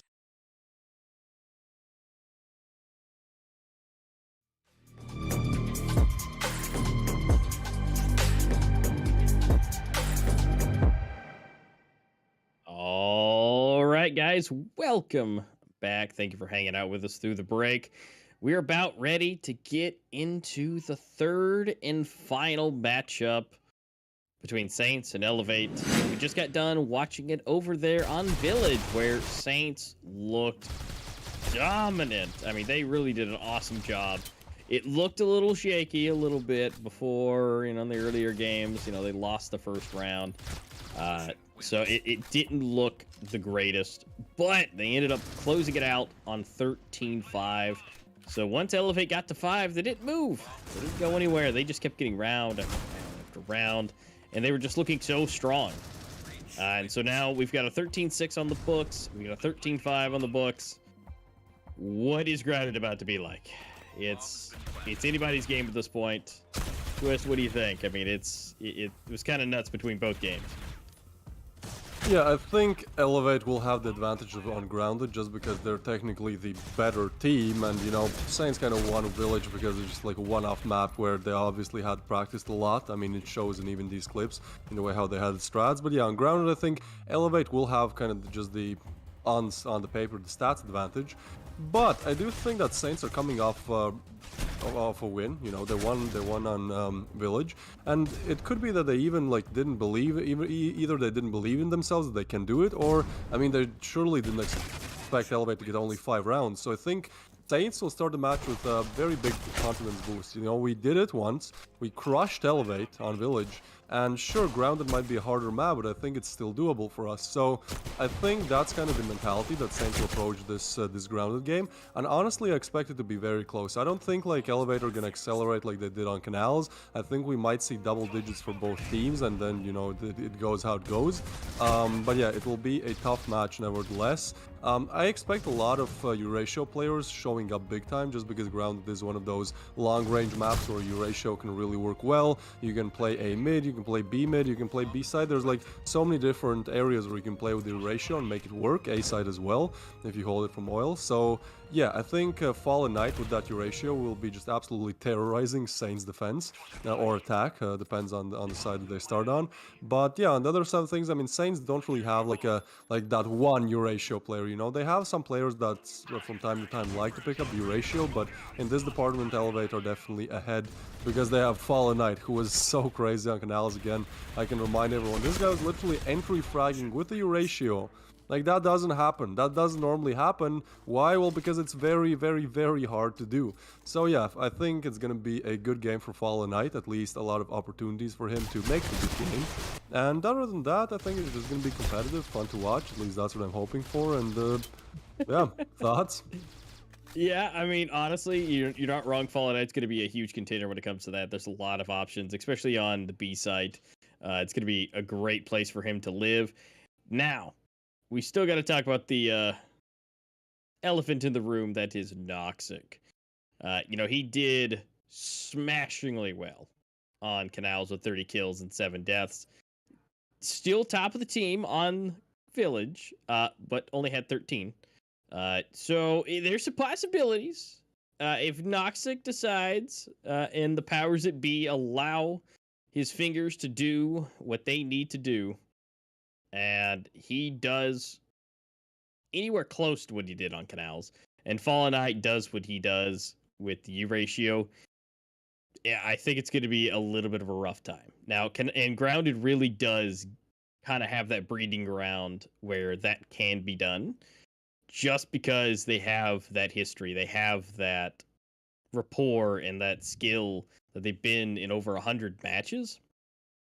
And the fact that Grounded is so well known, I mean, this is not going to be easy for Saints, but hopefully that they're riding this high all the way into Grounded, that they just won, and by one extra round, by 13-5 instead of 13-6. So hopefully they can do that. They can channel that energy and be able to roll that into this next one on Grounded. Yeah, most definitely. I mean, that's kind of what I'm hoping and expecting to see. Yeah, I think it also depends who wins the knife round, right? Because there are maps where the knife round win doesn't matter at all. For example, it's like the more equally sided it is, the more like the Breach and Coalition get the same amount of rounds, the more it doesn't matter. But Ground is one of those maps where Coalition side actually has quite a huge advantage. So I would say that if Saints are able to get the knife round, start on the Coalition side, build that early lead, be an advantage when we actually go to the side switch. That might actually work out really, really well for them. Yeah, I agree. That definitely would make things a little bit easier. And if they can ride that into this will be great for Saints. And we're crossing our fingers. We do love a good underdog story. But again, Elevate is the well-favored team with, 93%. So there's a lot of people believing that Elevate can take this home. But what you guys can take home is the new Lucky Spin. We do have the War. Coming in with this lovely red fractured earth kind of scorchedness coming in. Looks great. I love me the AR skin. I need that one in my life. But you guys can check that out in game. It is available for you guys to check out. But we are going into the knife round. We got to roll up in here, find out who's going to pick what side and start where. Atomics making sure he does not skip leg day, making sure he is ready to go for all of the running action that we're about to see. Sliding in, getting into position, and they're not wasting no time whatsoever. Saints already running in, and it looks like it's down to a 1v1, and Saints skating away with already taking down Noxic, and now they're going to go ahead and swap sides. We already know what they want. They're already sliding around. So it should be just a moment's notice, and we'll be back into the game. They've already swapped their sides. So this will be the first round coming soon for Elevate versus Saints for the lower bracket eliminator. Remember, whoever leaves and ends today, that's it. There's no more. There's no lower brackets. There's nothing else. So whoever loses is out. Yeah, Saints win their second knife round, and they will actually start on the Breach side. That is madness. That's just madness. They want to, I mean, it kind of makes sense. They want to start on like the harder side to play on so they can complete the comeback, but still, Saints, that's just not something I expected for them to do if they win the knife one. And seems like Saints, they're kind of trying to want to fake a bomb side push because, well, Melody is going to get taken down and get some info. And now they're going to push a mid. Noxic gets one, XC gets another one. 2v3 situation. Bomb is going towards Cafe, but it is spotted. Fallen Knight now knows where the bomb is. So everyone is just going to push in, rotate around. A mid is is pushing on as well. So Airy, so many different angles to watch. And I think Elevate might just all push up towards, all push up together on contact. But Kalel, that is beautiful positioning from him, just not expected at all from Fallen Knight. So now Nox is going for the backstab, but Airy, he's ready and waiting. He takes down Noxic. XC meanwhile refrags, but the bomb is still in the hands of Kalel. His HP is literally one toe step away from dying, and so he decides to go A. That is smart, because he probably would have gotten the plant off there, but not really enough time to reposition. So on A, he'll have all the time in the world that he needs to actually, you know, just find a good position to hold the bomb from. So he's going to plant and go towards the wagon area. Meanwhile, XC, understanding that there's nobody left on B, he is going to move up towards the A side of things. Going from a mid, which is quite a smart decision, because then it's just easier and faster than if you have to clear oil and all of that good stuff. So he's going to be moving in, and I mean, Kalel, he needs to play this perfectly. He needs to find a perfect frag here. Oh no, that's just unlucky for Kalel. The timing is not there. XC takes him down, and with that, Elevate win their pistol. But it was looking really promising for Saints, and again, the less rounds you're expected to get on a certain side, the more that pistol round matters, because if you win the pistol and probably the next one as well, then on some maps you have already kind of completed half the quota that you need for that side, right? So Saints are really close to doing just that, but Elevate, you know, in that 1v1, just superior. And so we're going to move into the second round with Saints actually buying up. All right, they don't want to waste any time. They're going to buy 2 AKs, 3 KSGs. We know how good those KSGs are in close range, and that's why they're pushing A. A, if you get on site, is very close range map where you can really do a lot with that shoddy. XC is full flashed. Melody, meanwhile, gets flashed off as well. Perfect utility usage here coming in from Saints, and now they are coming on the bomb side as well. But XC and Melody just standing strong, taking down 3 players. Officer to refrag, but nobody else to find it, although Kalel does find Melody. Now 2v3 situation. Kalel is spotted, but the bomb is going to go down, so at least that's some extra cash in the pockets of Saints, because Officer now left in the 1v3. A lot to do. Does find one. Doesn't go down. Oh, but the bullets run out. That would have been such a nice clutch there. But yeah, Kissel together with Noxic able to take him down, putting Elevate on 2. But again, very, very close. Saints are keeping it competitive for early on. And I mean, they're on the breach side, though. That's even harder to do. Yeah, and I mean, that was so close. Honestly, he might have been able to do it if he didn't run out of any bullets in the chamber. So, again, super close. Now it's going to be the first real round coming in from Saints. They're going to be buying up. And I love that Venema is just constantly bringing out the KSG. I love it. They're keeping it fresh. We've got 3 AKs, an SG, and a KSG. You know, something that they probably wouldn't expect. You know, all of a sudden, now they're in close quarters. Now the face is getting blown off by a shotgun. I love it. It's very different, although it's not going to work out in the favor this time. XC is actually able to go ahead and get in the back of the head, urging for a trade. So, I like to see it. I hope to keep doing it, because that's going to be a fun extra piece once they get at least into the A side. It'll be pretty much useless if they go B, though. So hopefully that doesn't exactly happen. We might see Kal-El. Yeah, Fallen Knight is not even expecting that. Just gets jump surprised. So it's going to be at least one in their favor. Kal-El doing it again. Melody going down. I mean, Kal-El has really been, you know, pulling his weight. There we go, Kissel and Noxic going for the trade. Kissel again. And just like that, it's already down to Uri. And Kissel is here to save the day. So Noxic's going to get that defuse. And that's 3-0. I mean, again, it's competitive, but Saints just can't get it over the edge. 3 rounds in a row, they're looking really good. I'm even starting to think, okay, perhaps they'll take this round. And then Elevate just show up. And yeah, seems like Noxic has woken up again. Kissel is there too, and it's pretty soon that Fallen Knight's Eurasia is going to just tear the opponents. We know how good he is with it, and now he has whipped it out. So, yeah, just not looking good for Saints. I mean, they kind of picked this, right? Like, they won the knife round and picked the breach side, so this was to be expected. But now they're looking to find some answers to this puzzle that Elevate is presenting to them. Seems like A might be one of the ways how they approach it, although they don't want to overcommit. And actually, if they could rotate over to B now, that would be so good, because look, Elevate has called pretty much all players to rotate towards A. There's one sole defender, that being Kissel, left on that tower position. So honestly, if Saints just push A mid, or if they push A mid and B mid, that would work out great for them. Nox is getting spammed, but he just peeks and gets a double. Why not? I mean, it's Noxic, so he's gonna do it. Ecstasy is left in this connector area to kind of support Noxic. There's literally 3 players towards A mid.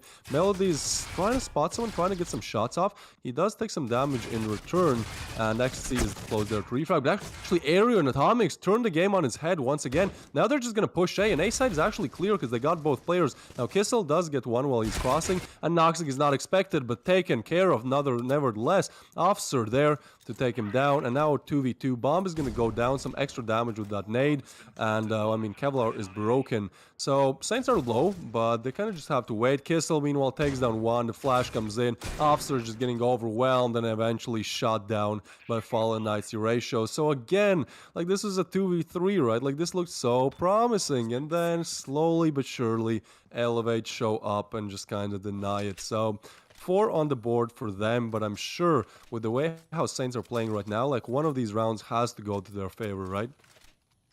Yeah, you would think. I mean, they're staying so close, but it's coming down to the end that, you know, things are just not working out. Timing somewhere down the line is just not working in their favor. So something's got to kind of align all the stars to where things can start changing. But as we talked about in the pre-show, Fallen Knight and Noxic, you know, some of your most well-seasoned, along with Ecstasy right behind them. I mean, lots of availability, lots of crazy stuff from them, and a lot of games played. So when it comes to Grounded, I would love to know all-time stats as far as how many times they've played Grounded, like, as a whole in the time that they've played. But of course, you know, when it comes down to just playing in general, I mean, they have so much time competitively in Grounded as well that this may spell potential disaster for Saints. Yeah, they're definitely not off to a great start. And I'm still just thinking, why did they pick the breach side to start on? Like, in my head, it would be so much easier to get an early advantage on Collision, get at least that morale boost, and then you can, you know, figure your way out on the breach side, since you'll have to play it regardless. But, I mean, it is what it is, and still, we're only on the 5th round, so even though Elevator looking great now, we know that Saints are actually quite good at pushing those rounds back. So Noxley is going to get spotted, and he's kind of stuck in this position, getting flashed as well, overwhelmed. There you go, Officer takes him down. Meanwhile, there, look at this, they're so flashed. His screen is just completely white at this moment, but nothing come from that. Fallen Ido misses his shot, that's big. Vanima takes him down. Now Kissel, all fighting alone, gets taken down as well. Ecstasy, very, very low, but again, it looks so promising. And then Melody just shows up with a double. What can you do in this situation? Kalel now is left alone, no time at all to even do anything here, so he's just gonna save. The bomb is down, and that's the 5th one for Elevate. Time and time again, the same problem happens. Saints are looking very good, and then it just switches at the late stages of the round. And I think Kalel might even have some connection issues here, as we saw he was continuously trying to walk into a wall there. So yeah, not quite sure what that one's about. And well, we are underway. Seems like Kalel is still not underway. He's gonna chill and spawn for a while. Meanwhile, the rest of Saints are gonna attack B, which again is very smart, because for some reason Elevator are just doing these gamble stacks on rifle rounds, which is not what you expect to see. But that kind of gives Saints a good opportunity to enter B, and that's exactly what they're doing at this moment. I'm sure they're confused. There's literally no opposition to be found on that bomb side, but Melody, this is a very good angle for him to hold, so at least he gets that one. I think the bomb might actually go down, which will be a change, since Saints have struggled to do that in the previous few rounds. Meanwhile, Kissel just farms his KD a little bit, and the rest of the Elevate lineup gets ready to complete this retake. Yeah, and I mean, it's looking pretty good for... It's looking good for Elevate to be able to do that. I mean, Atomics here, just last one alive. Looks like we're going to be seeing an in-game sub come in again. Democracy has joined the fun. So potentially being able to... Who's going to be swapped out? We'll find out in just a moment. But it looks like they're going to be having some extra support coming back in, calling a tactical pause, it looks like, from Saints. So they're going to get that squared away and be able to figure out who's going to be, in, who's going to be out. Might be Venema, might be Atomics again. Maybe not, actually. There we go. Moxie is in. He is now ready to go. So now they're going to be getting those strats ready to go. And hopefully Democracy is what they need. I mean, Democracy, he is historically just fantastic in general. So being able to see him come in should be able to hopefully not tilt it necessarily, but, give him that extra edge that they need. Yeah, most definitely. They need something. Not even an edge. They just need a round. They literally just need a round. But there we go. Democracy finds a first in this game.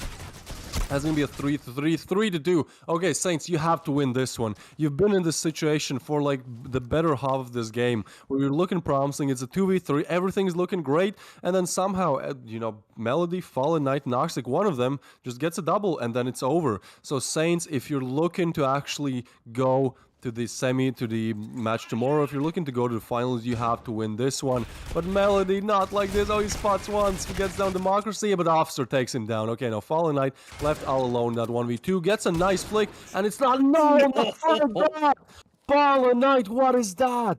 That's one of the fastest quickscopes that I've ever seen. Just demolishes Saint's side again and again. 4 rounds now could have been on Saint's board if it just didn't all fall apart. But Fallen Knight, this is what I meant when I talked in the pre-show about how he's just gonna demolish. I mean, he's doing exactly that. But that's just, honestly, that's just skill. That's like what can you say about that? Wow. Fallen Knight showing up big time, getting elevated on 7. Saints still on 0. Not finding any openers in this game. Eri now finds 1, but now they have to cross. Now there's 3 players rotating towards A. It's just so hard. Venema, meanwhile, finds a double with the KSG, and again, it's a 2v3. Can they successfully complete the 3v2 this time? Seems like Kissel is going to deny it. He's just going to get a frag. Noxic is pushing in as well, and so Eri finally gets the first one on the board for Saints. Perhaps this is exactly what they need, and now at least they'll have a little bit of confidence running. And here we go. We're going to see Fallen Knight do it again.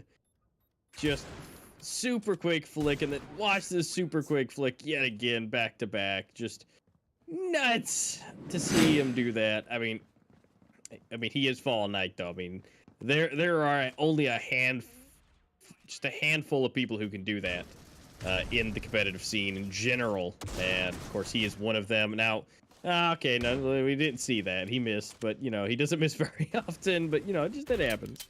But it's nuts to see. And finally, with Saints getting one on the board, maybe, just maybe, this could be the turning point that they need. I mean, we are on round 9, so there's not many left to go anyways. But this is definitely a tall order for Saints to be able to bring this back. They got 6 rounds just to tie it. It's not looking too great. I mean, that experience for the side of Elevate is really showing at this point. And Democracy proving to be a good sub to bring in. So far, he's done pretty decent at this point, bringing it in. Ecstasy for 2, Democracy cleaning up Kissel. Again, still in this game, Democracy seems to be doing just a lot of the heavy lifting. So he was definitely ready to go to come in. He said, put me in, coach. Definitely did, although Noxic now taking him out. At least it seems like Democracy is the one that can at least combat Noxic on a good level. There we go. Uri showing it up again. Surviving with 12 HP, getting the last 2 kills. So 2 on the board. They're at least bringing it back. Looks like they're feeling a little good about it. Honestly, it's not looking too bad, right? Because it was 7-0 and it was like, oh, it's over. Yeah, this is just Elevate winning. But the thing is, Saints won the knife round and then started on Breach side. And on Breach side, if you get 4 rounds on Grounded, like that's considered average. That's considered alright. So Saints are technically only 2 rounds away from that. And even if they finish on 2, that's still something to work with on the Coalition side. And Elevate are eco on this one, so this should be a freebie. Eri gets one, and the Elevator will probably try to retrieve that weapon. But the thing is, I think everyone on the side of Saints is watching. Oh, but hold on, Elevate have the bomb. No, they have the bomb, and now Kissel has that upgraded weapon as well. Now Officer does take him down, and so there's only 2 left alive. Fallen Knight going down, and now Noxic next. So you have to do everything here. They're getting shot from all directions, getting found, and so Saints have found 3 rounds.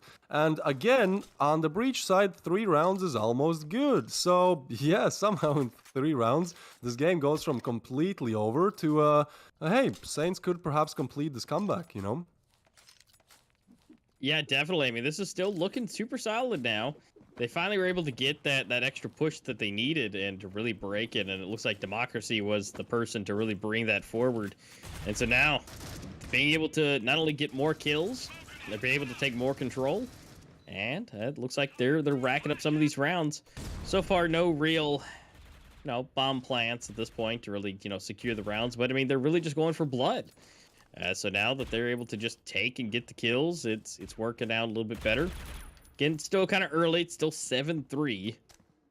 So it could go, get worse if Elevate decide to, Noxic and Fallen Knight dual combo happens. But it looks like Uri's going to go ahead and stop that early. Taking him down.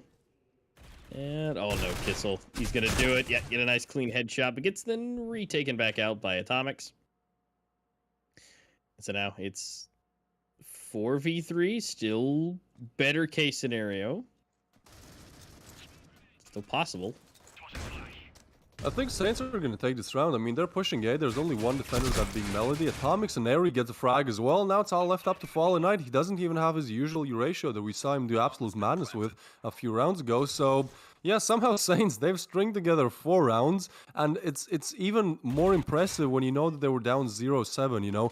When you are in the last map of things and Elevate has 7 rounds and you've found 0, like the mental there just must be so depressing. You know, what can you really talk about in the comms? But somehow they make it work, and not only make it work, they make it overperform. 4 rounds now found from Saints, and they still have 1 more round to go to just kind of make the half even better. 5 rounds on Breach would be great for them, and Fallen Knight, they don't even want him to have that SG, so he's just probably going to get overwhelmed from both directions. There we go, Democracy sandwiches him together with Atomics, and yeah, that's Saints on 4, so the comeback is real, guys. The comeback is real. Yeah, and I mean, remember, guys, we're tied 1-1 right now. So, yeah, remember, there's only 7% of people thought Saints could do it, and currently, right now, they're racking up these scores. They're 4-0 right now as far as continuing to take rounds. As far as what they, I guess I'm being a little graceful saying 4-0 because they kind of lost 7 in a row, but they're 4 consecutively currently, so it's looking a lot better for them. So. This is technically the last round before we flip, so could see the 7-5, could see 8-4. It depends what Elevate decides to do here. Ecstasy is just not in the best spot. Take a little damage. Officer just spraying through the smoke. A little bit here, a little bit there. But if Elevate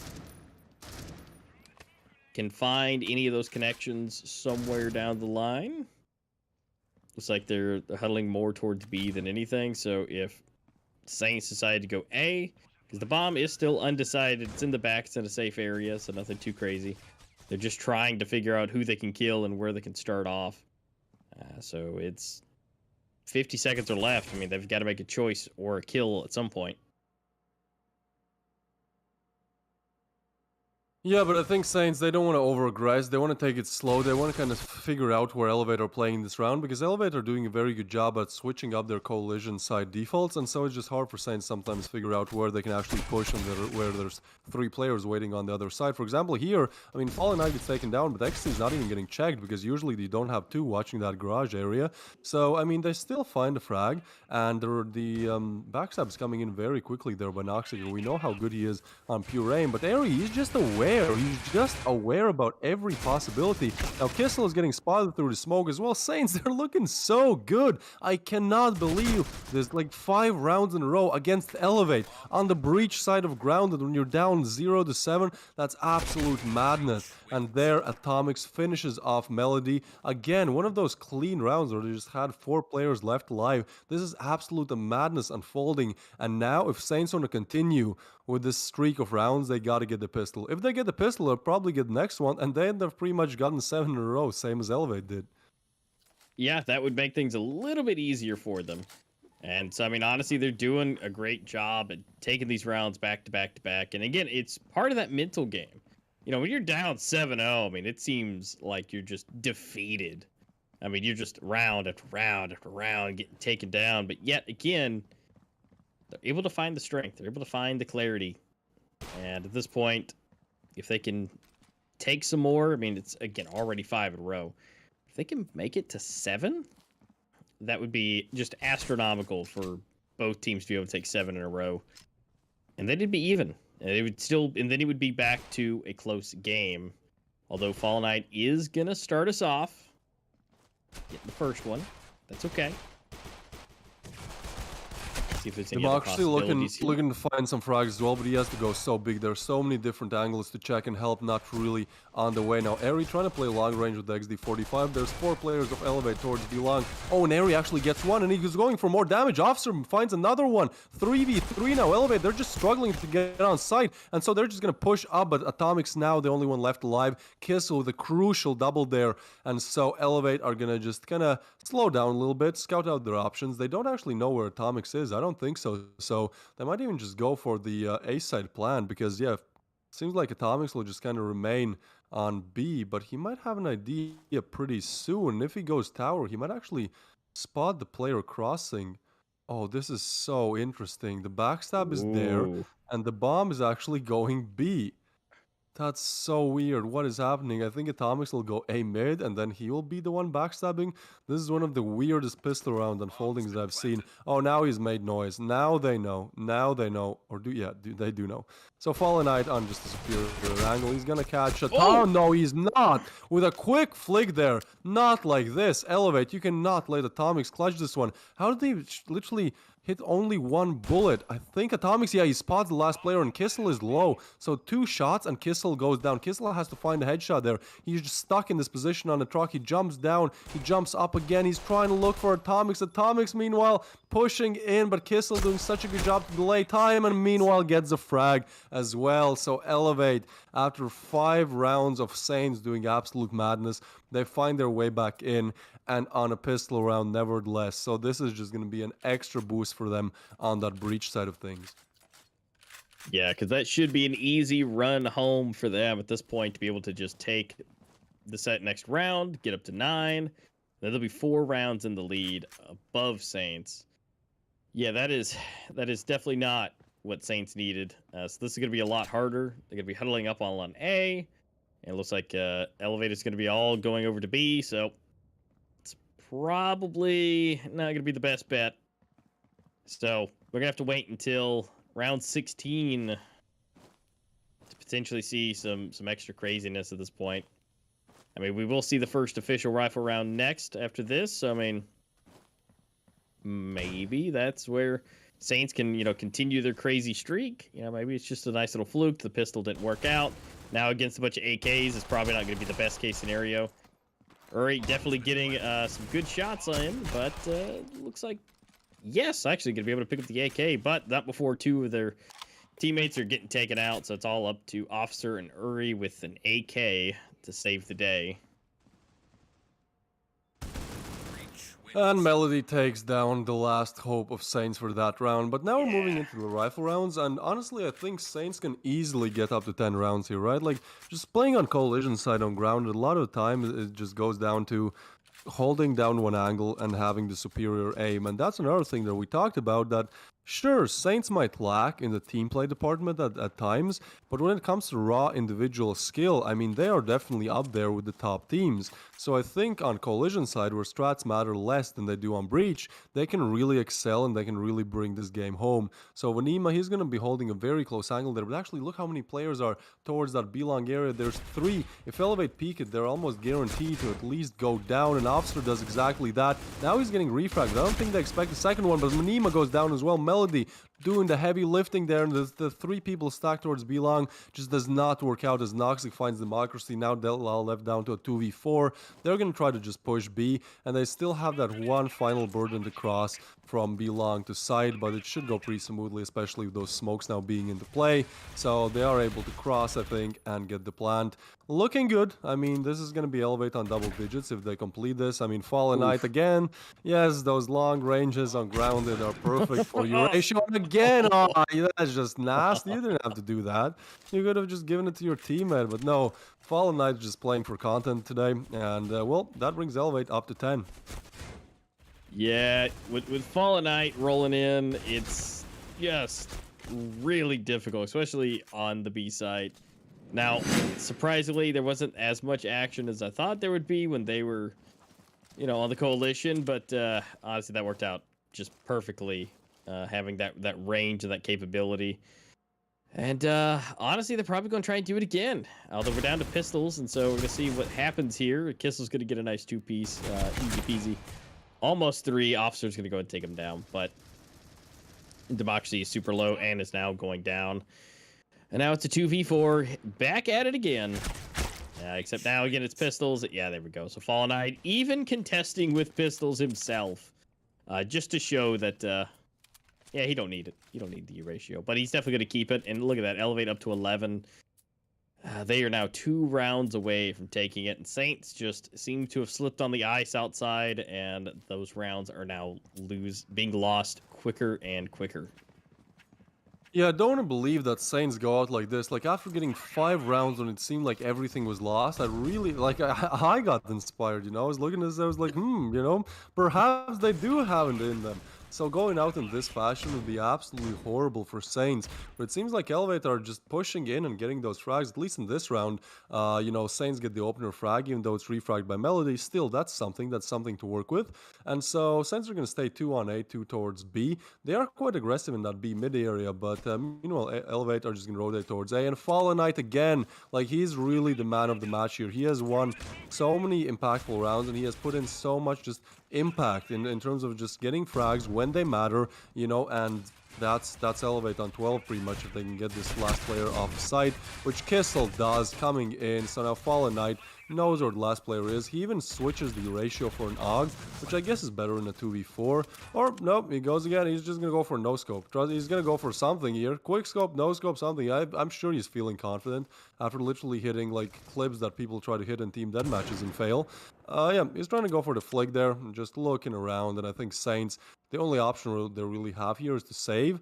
But that puts Elevate on match point. And again, I mean, this is first of all 0-7, then it was 5-7. It was like, okay, Saints, they have big chance on the Coalition side, but now they haven't even found a single round on Coalition, and if they do, they'll have to find 8 of those to actually win out the game. Now, Officer, he does play. That was a very interesting play. Noxic might go down as well. He's spotted by Vanima, and he does go down. But again, players going down doesn't really matter when you have to win rounds. Yeah, the rounds are what matter, and at this point, Elevate's kind of hoarding them a bit. At 12, not the best. Now, this is where Saints need to just, you know, take 7 in a row. They did 5, so just a little bit more, right? So they need to be able to take some rounds in a row, but, I mean, at this point, Fallen Knight with that E ratio is really just so deadly, so difficult to combat against, and especially with Noxic feeling like he's warmed up. It's not looking great. It's not, but they still have that capabilities. Fallen Knight ready to get some of these jump shots, but currently looking at the sun for a little bit too long. He's just fully flashed, completely taken aback, and they're able to get in better positions. Already coming up, Ecstasy going for those quick scopes yet again. Ooh, so they're going to go for the quick rotation. There's a huge push over to B, but look at that. It leaving A completely open. This Fall Knight really trying to keep B under wraps. So if anybody crosses back over, this might be that point. And yes, he does take He's Vanima just out. too good. He's just too good, man. Like whenever we watch him, it's like, yeah, he hits all the shots. Like all the shots that you'd never go for, he just flicks and he hits them. And so Kissel doing 21 frags as well. It's just hard for Saints to find any openers in this. Now finally, Fallen Knight goes down. This might be their chance. Okay, Democracy gets another one. Now, can he complete the clutch? Melody, the only one left alive, not doing too good. Actually, negative KD here. So Democracy in a prime position to actually take down Melody and at least give Saints a slither of hope that they can do something from here. But Melody is in a very strong angle. He's gonna peek, check that there's nobody defusing. So probably gonna retreat back, but Democracy actually catches him out. That was a bit of a too aggressive play there from Melody. And so B goes down. Saints are up to 6. Still 7 more to go in a row. But, I mean, Elevate did it, so why can't Saints do? Yeah, I mean, it's definitely doable, possible, and yeah,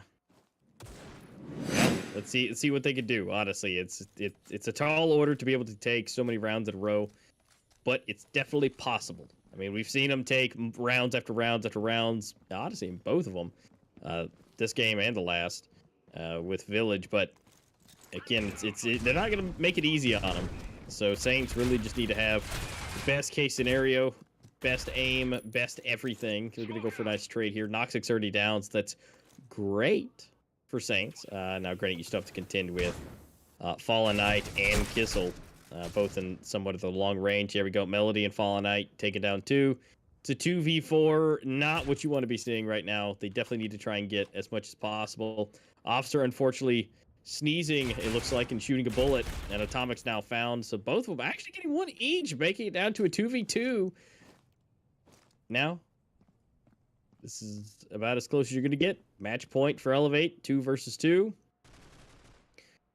Fallen Knight has swapped out of the Eurasia. Was that a good idea or not? Going for it. Officer does take him down. 1v2. Can Kissel do what he has done many times in the past and get this double? We actually spot the legs, and the nade might actually take him down. Oh, that okay. The nade doesn't connect, but now Kissel is getting watched from 2 different angles there. But he knows where one is, and I think he can still go for the leg spam, and he does. Oh, this is just so bad for Officer. And now Kissel spots the second player as well. There's 25 seconds remaining. If Kissel could do this, that would be absolutely crazy. But Atomics on that head glitch area towards tower on the truck there takes him down. So Saints are still in this now. It's 6 more rounds to go. They've completed 25% of the initial 8-round comeback, or 20% of the initial 8-round comeback, and now, you know, a little bit more to go. But yeah, 6 rounds just sounds crazy. But the thing is, Elevate, they are buying up. Like, look at this buy from Elevate, right? It's such a weird buy. I think if they lose this, they still can afford rifles, but it's just weird to see 4 Deagles and then a Eurasia. So Elevate are choosing to go A. They're getting flashed off, they're getting smoked off, so probably another action plan will come into effect anytime soon. But meanwhile, Saints are just holding down A and leaving some players up to B in case Elevate make that rotation that they're thinking about. Yeah, I mean, this would be an absolute round to go out on for Elevate if they're able to make this happen. They've basically got 4 mini U ratios with 1 big U ratio. This might be... I don't know. There's no connections yet. This might be big. Take their time. Fallen Knight just waiting for that. Yeah, for that. He's just waiting for that pixel, man. He's just waiting for that 1 pixel to change. Yeah. His eyeball has to be touching his glass right now. Just, where's it? Change. But, I mean, still, no one down yet. Bomb is in a decently safe position. Uri's going to push up, knocks it. Oh, he sees the shoulder. Here we go. Oh, again. Quickscope comes in. Oh, no, but misses. Uri getting 2. Yeah, now it's Ecstasy, but Eri takes him down. So Saints, again, now they've gotten 3 in a row. Now I'm starting to believe a little bit, just a little bit. I mean, it's Elevate on the other side, right? But Saints are looking good. Saints are looking good. Fallen Knight is still hitting clip after clip. I don't think I've seen a single hard scope from this guy, which is absolutely crazy. He literally plays with the Eurasia like it's a rifle. He pushes in whenever he spots a player, quick scope, shoot, and most of the time it works out. So he's definitely the star player of this game so far. And now Elevate with new rifles in their hands, I think are gonna fake the bomb site. I wanted to say attack it once again, but it seems like they just kind of fake it out and then go back to where the bomb is dropped towards Cafe, which actually might work to pull at least one player of Saints towards that A area. And now Elevate will aggress towards B. And since there's no aggressive B hold from B mid or B long, they might even get as close as to pretty much the end of the B long there, of the B long area there, until they're spotted. But it seems like Saints, they just hear so much noise. They hear the utility, they see the smokes. So they are rotating tower. There's 3 players that are kind of gonna defend the B bomb site, and Fallen Knight opens it up once again. This guy is so crazy on this map with the Eurasia. So now he's looking for more. He's just gonna jump around, perhaps spot someone. Oh, you might even see the legs. He does so much damage there. Democracy does meanwhile get 1, but they need to find so many more. And Democracy gets another 1. And Fallen Knight is now low. Now, Democracy's position is known, but the problem is he needs to get pushed. And when they do, they might get killed from tower, but the area is just too far away, so the flash does come in. Fallen Knight gets off the angle. The bomb is going down. This is a 3v3 situation. This is for everything. Elevate are looking strong. Vanima trying to go for any kind of advantage that they can. Fallen Knight spots 1 at the tower area, and this is just a slow retake. Saints do not want to make any mistakes here. Fallen Knight is kind of jumping just so his head doesn't get too much exposed. When even knows where 1 player is, they know where 2 players are, so that's just, they need to push in. But Kissel finds 1. It's all falling apart. It's all in the hands of Atomics. Fallen Knight still not off that angle, and Nox's position is also very strong. He does get Noxing. Now it's a 1v1 for Fallen Knight. He spots the head. Oh, the bomb defuse might come in. The defuse does come in, but he gets off the bomb. Atomics makes some noise, and Fallen Knight finishes it off with a crazy quickscope. This man single-handedly carries Elevate to that win on ground. And I mean, Kissel had more kills, but Fallen Knight just such crucial, such impactful plays. More than 4 rounds won just off his performance. And that's Elevate winning against Saints. We have to say goodbye to Saints in the Pro League, and Elevate will play against the winner of the next best of 3 coming up later today. Congratulations to both teams. They both played great, but Elevate just being stronger in the long run. Yeah, they definitely are, and it just came down to that experience, that ability to really keep that level head through it, and ultimately came to the longest standing that we have, 13-8. But I mean, all these rounds were definitely close, but unfortunately, we're rolling it down to where Elevate taking the victory on Grounded. So we do appreciate Saints and their abilities and what they've done, and they've been here. They had a good time. They gave us a great show of their performance on Village, but unfortunately, they have been eliminated. So Elevate will move forward, and then we'll find out here shortly with our next set of games. We'd have 2 more teams to go up against each other, and then whoever loses that will go up against Elevate. So Elevate now has secured their spot, and we must find out who they'll be going up against, whether if it's Invictus or Reign. These are the 2 titans of Pro League, our top-headed teams, and now we must take a short little break before we get into it. We got to get them into their lobbies and get them all prettied up for everybody to see them in action. So we got to take that short little break, but don't go anywhere. Get a refill, and we'll be back after the short break with game number 2. See you guys after the break.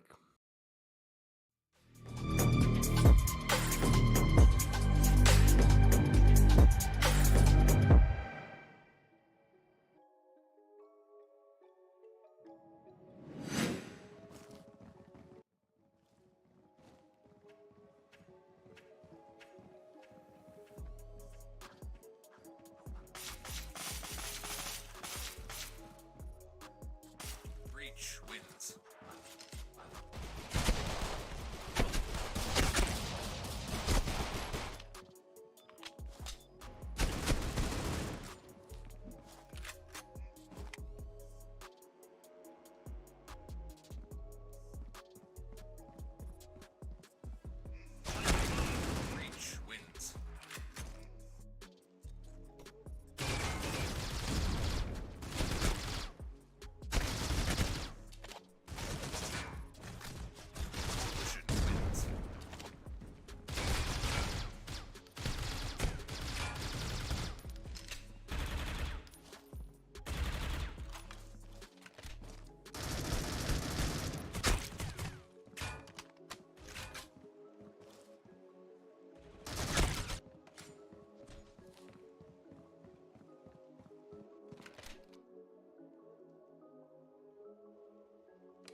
has been planted. The bomb has been planted on B.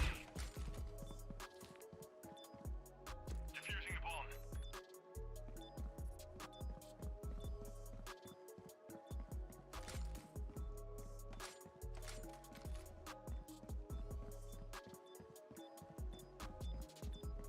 Defusing the bomb. Bomb has been defused.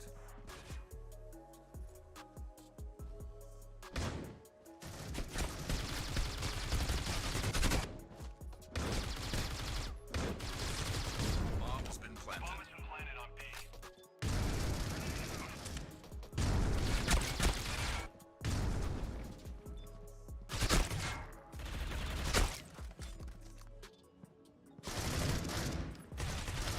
Breach wins.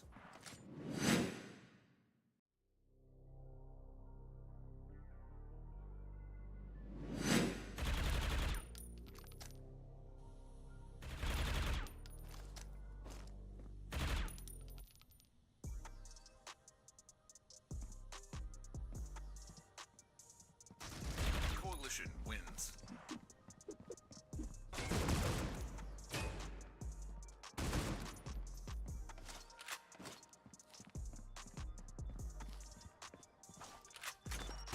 Defused. The bomb has been planted on A.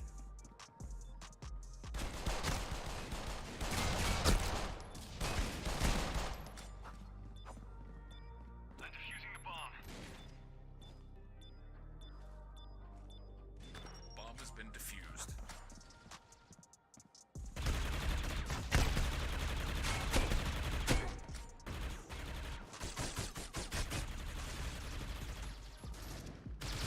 Bomb has been planted. It's been planted on B.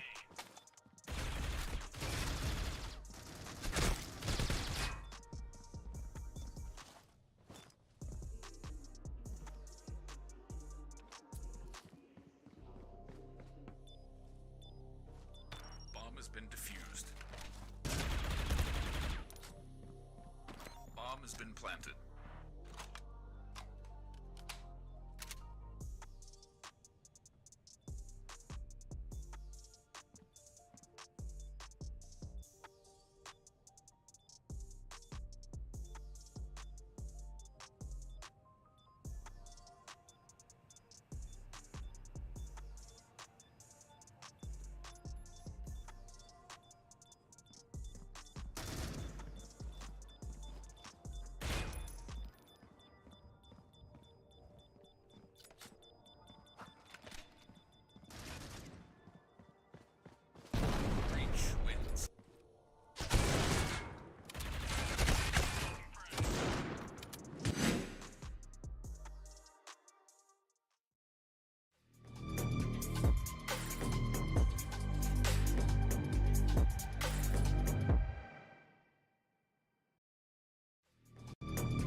corner with that flashbang goes off. He's tagged, finds the wall bang, trying to go for the 2K. He's able to pick it up. He's got one more player to get into it. Right up in front of sight, and he's not always gone. Any other strategy right now? Going to defense now. Is he gonna have time? Is he gonna have time for this? Is he gonna do it?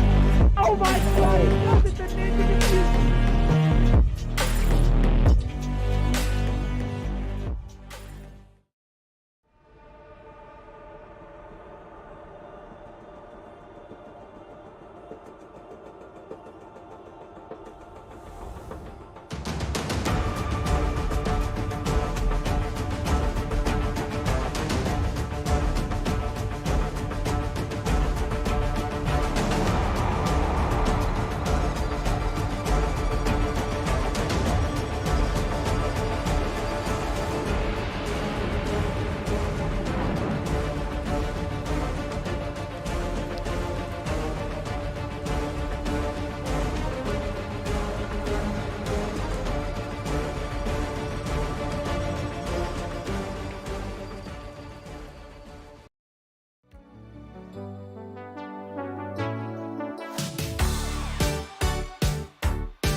Don't you think it's time to up your game?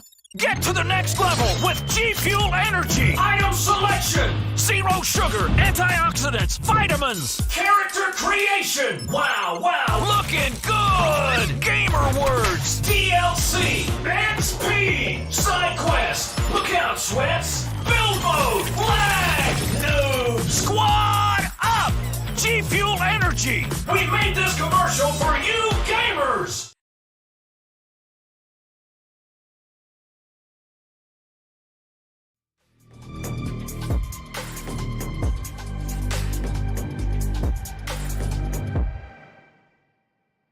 Hey, everybody, welcome back. We're going into game number 2. Second matchup of the day is going to be Invictus versus Rain.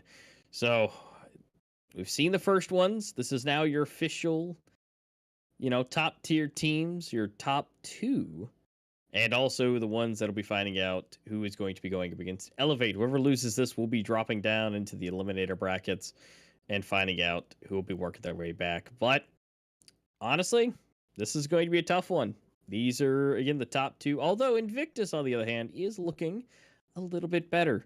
Not only do they look good, but, I think, what is it, like plus 65 they have on their round balance. So as far as their accolades, not the craziest, but they've definitely hit up in that first and second place multiple times. Some weird things happen, it looks like, in Worlds, but you just ignore that. They've almost got a little over $4,000 there, working their way in. The team itself is still stacked. Looking over here at the roster itself, Z-Knight, Adam Q, Malik, Hakeem, Raycurst, Mixage, and Jimmy.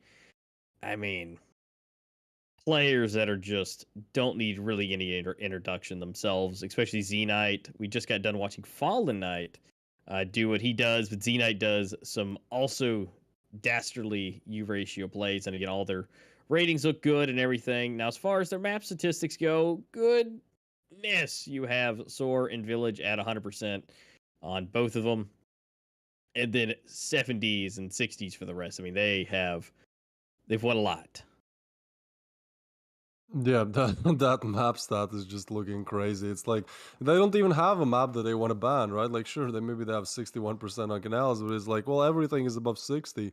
So yeah, Invictus looking really, really solid in the stats department. I mean, they also finished first in the group stages, right? So they can have many things going for them, but the opponent is not to be underestimated. It's Rain, and we know how good Rain is. I mean, if we look at their tournament history, they've been playing since the beginnings of Circuit, which now is, I think, more than 3 or 4 years. And sure, the lineup might have changed, but throughout the time, Rain has always remained that top team. I mean, they literally won the first 3 circuits. So, yeah, their total learnings speak for itself. They also won Worlds, which is absolutely crazy. That was probably the biggest addition to that total earnings they have. So I think this is going to be such a fun matchup because it's like the two best teams in the world, or should I say Eurasia division, battling it out against each other. And if we look at the lineup, I mean, yeah, there's just so many names that you know and fear. The rating is crazy as well. I think my line might actually have the highest rating or the second highest rating in Pro League altogether. So this should be a blast to watch. Yeah, it definitely should be. I mean, just all of it looking fantastic. And again, looking at some map stats, and we do see 100% on Soar, but it's not as crazy as Invictus is, but it's all looking good. Raid's not exactly their best. That's a little bit lower. That's 42%. So I would fully expect them to just go ahead and ban that right off the bat. It'd probably be the best case scenario. But we got to go ahead and compare the teams one by one. And this is for you guys to make your educated guesses on how things will go. Z-Knight, my line, just ridiculously high on their ratings. And with 91 and 92 maps, they are just right back to back with each other. Win rate slightly better for Z-Knight. Dude is a sniping madman. And again, just looking good across the board for him. These are kind of your top contenders to be looking out for. My line always has something to show. Same for Z-Knight. So it's going to be interesting again to see how this is going to roll with them. Adam Q, Vinley, which Vinley would be the one for the sniper on the side of Rain. Always.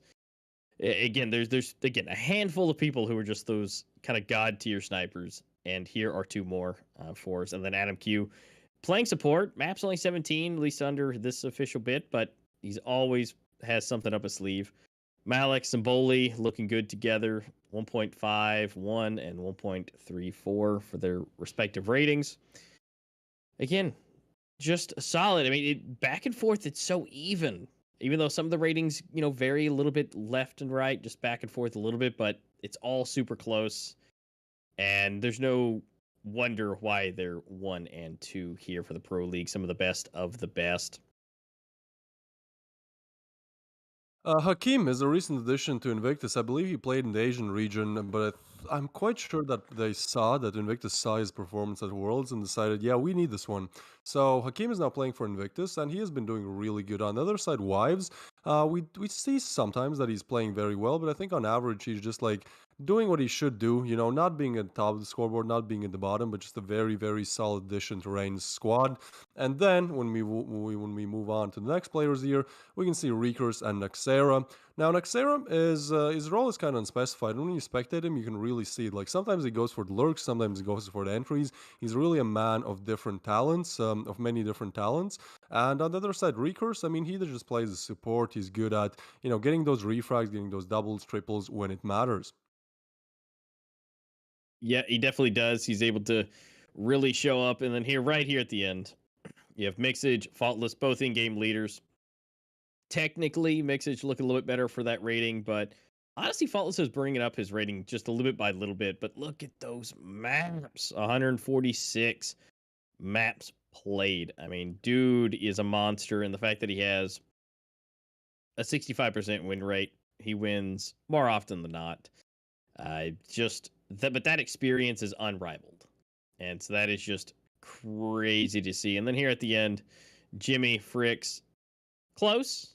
But Frick's a little bit lower, but again, only has 18 maps played. But the win rate's looking good, though. 72% on that. So not too bad. Of course, Jimmy, the in-game leader, he's chilling there with the 1.24. So not too bad. But after all that being said, after we've gone through everybody, seen all their lovely faces, we've got to know what they're going to be playing on.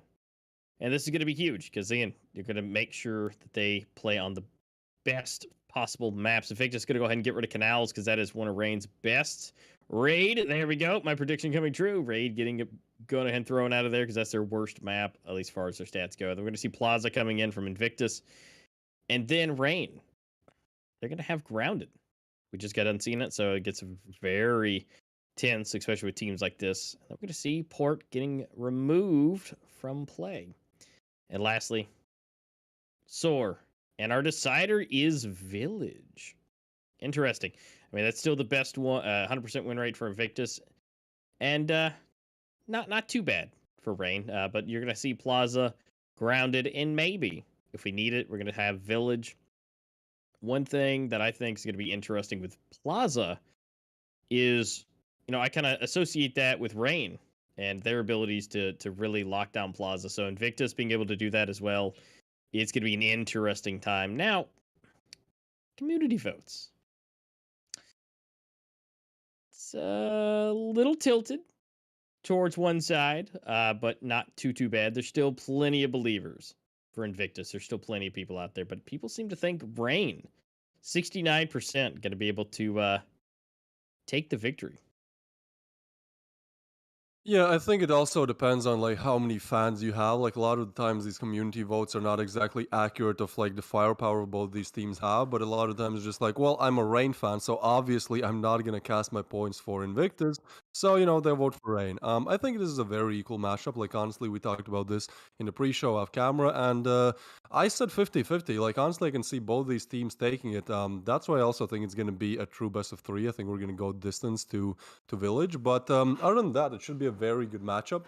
Again, Rain might be the favorites in the community voting here, but Invictus has been so dominant. Like I don't remember them being this good in like Worlds. Like they were good, but it seems like once Pro League has started, like they have just achieved another level of success and another level of just dominance. Like they were heavily in front of everyone in the group stage in terms of points, and when you watch them play, it's like you can see sometimes you can see some things being done that you've never seen before, and that's rare that happens. Like most of the times teams just do the default, the basic stuff that works, and whoever does it better wins.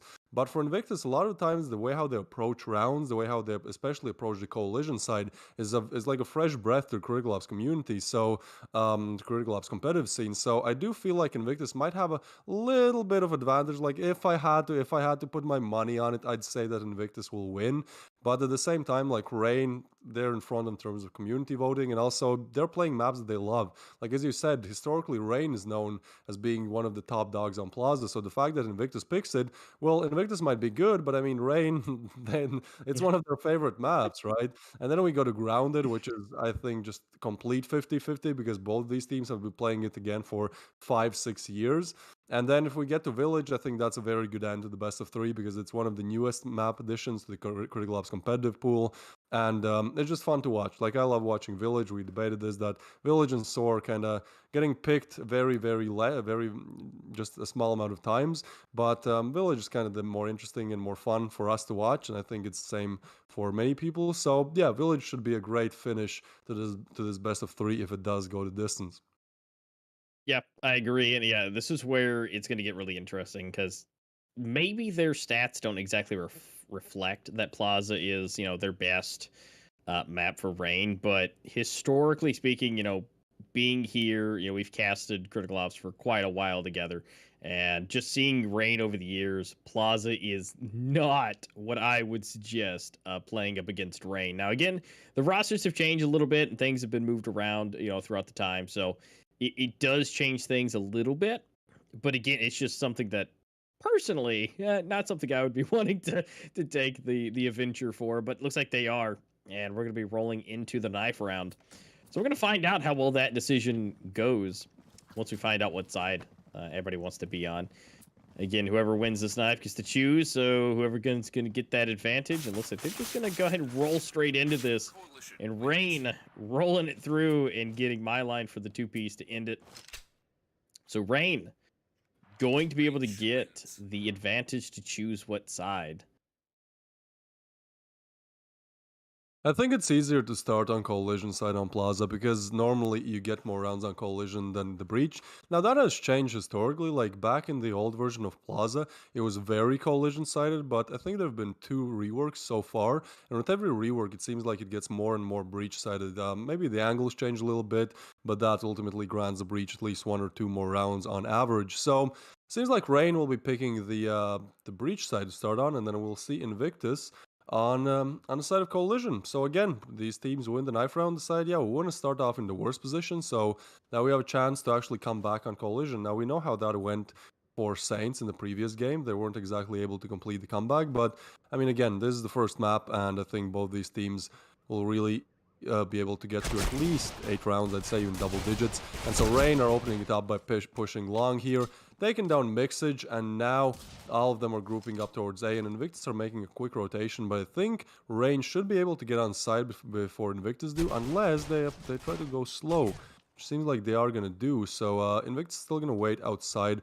of the A-bomb site, and then 3 players from Invictus are going to go for the backstab. I like this strategy. I think it's good, because you expect at least 1 to backstab, normally not 3, so that second or third player can really overwhelm you and kill you. But yeah, seems like 2 of them will be going long, and Hakim looking to find any openers. AdamQ checking his corners, meanwhile Hakim getting frag. AdamQ, another one. Z-Knight, another frag. Oh no, Rain just losing this. There's not much they can do. 2 players stuck on site, and they're going to get overwhelmed. They're going to get pushed by both directions. Now Faultless does get 1, and Naxera now all left up to him. 1v2 and only 1 pillar to hide behind, and Reekers goes for the knife, but Naxera clutches 1v2 with a knife in his hand. He had no bullets.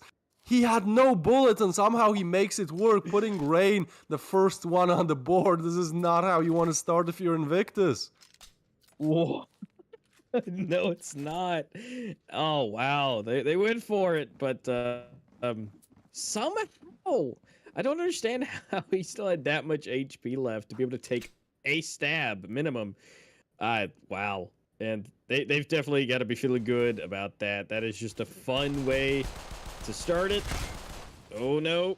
Gonna be able to see Z-Knight gonna go grab 1. Wives getting another recurse.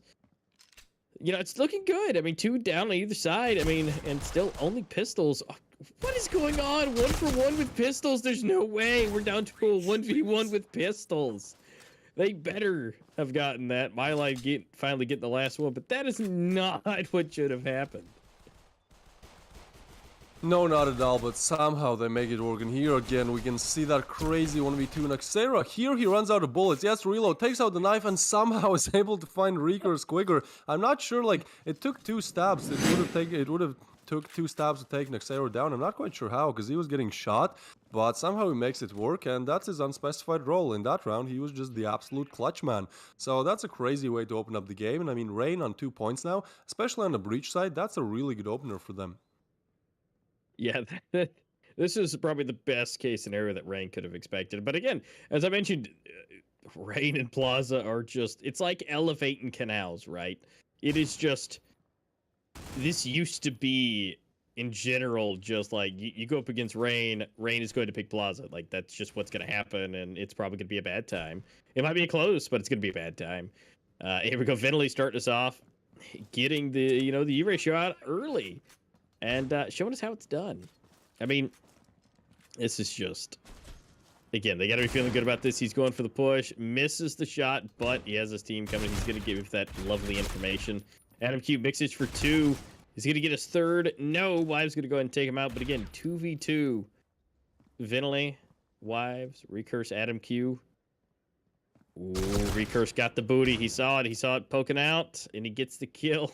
Wives by himself to get this 1v2.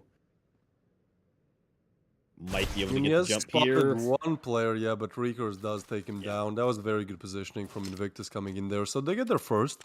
And I mean, it's a very valuable round to get, because now they have that Eurasia in play.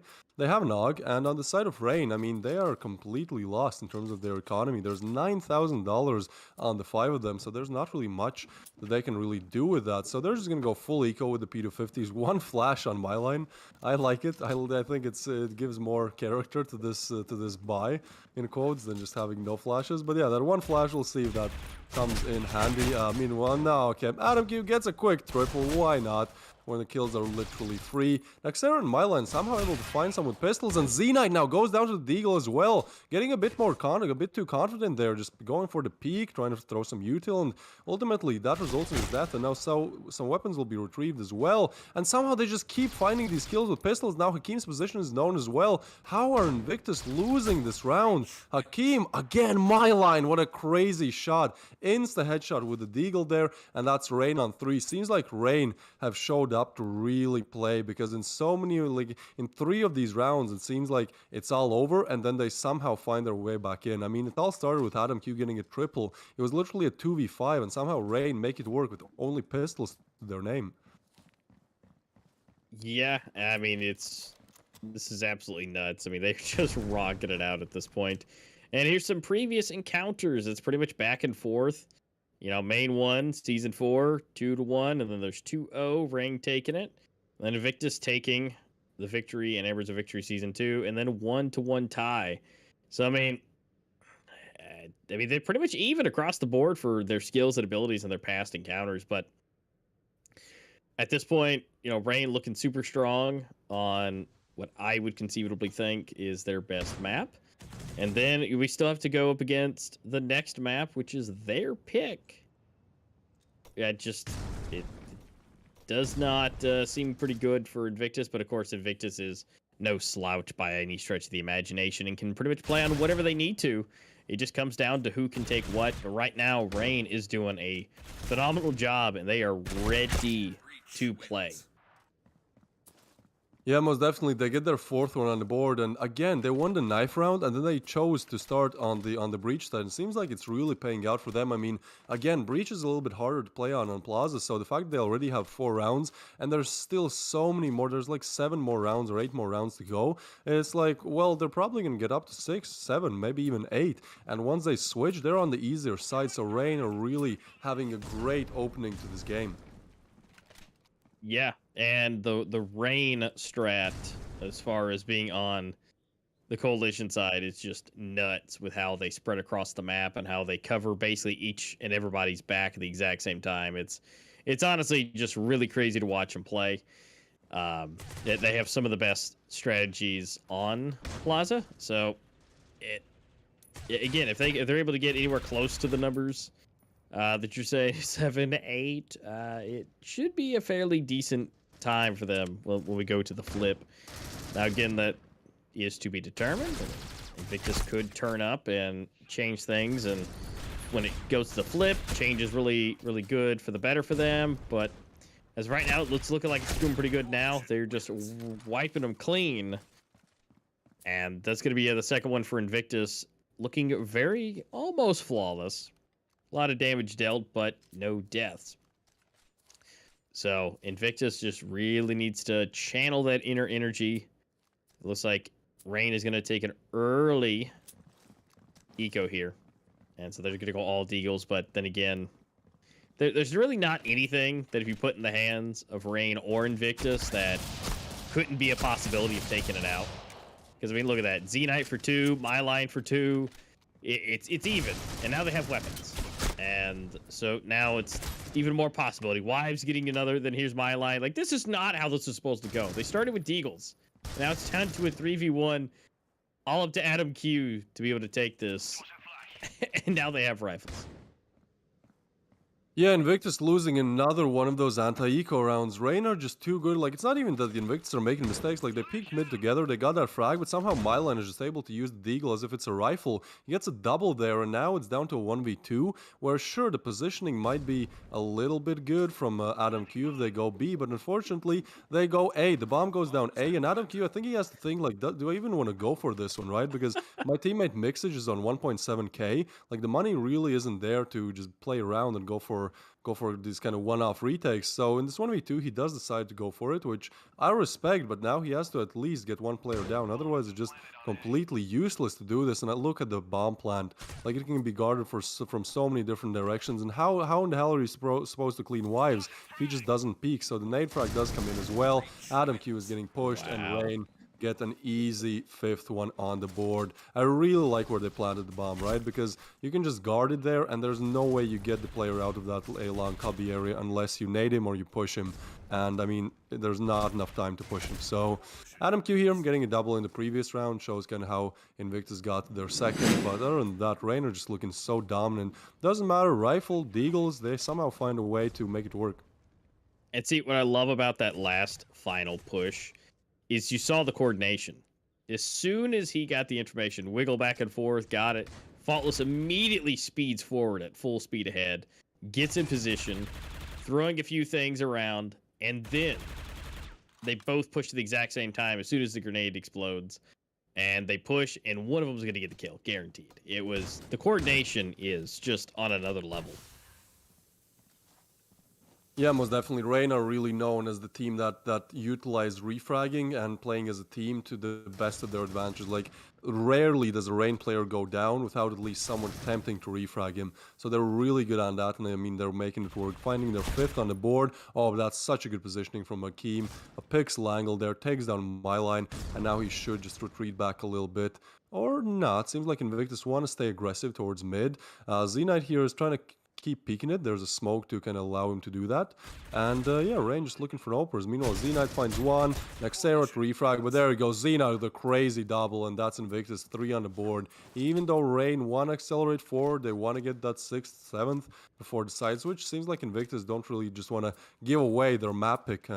So yeah, they're going to get their 3rd. And again, I have to remind everyone, this is like the upper semi-final. That meaning that whichever team loses this actually goes to play against Elevate that won against Saints today. And whichever one wins this gets to go to the finals preemptively. So that's kind of how it's working out for now. And it seems like Rain will be working out how to get towards that B-bomb side of things. Now, Faultless gets a shoddy kill. Almost a double, but Hakeem lines 2 of them up. Z-Knight as well. And Hakeem, what a round from him. Gets a triple. Seems like whenever Rain go B-long, they just get shut down by Hakeem. Last round he did the same thing, so that's great stuff coming in from Hakeem there. Invictus almost equalizing the scoreline here, but they should really get in front once we get to the side switch if they want to have a good chance on the breach side.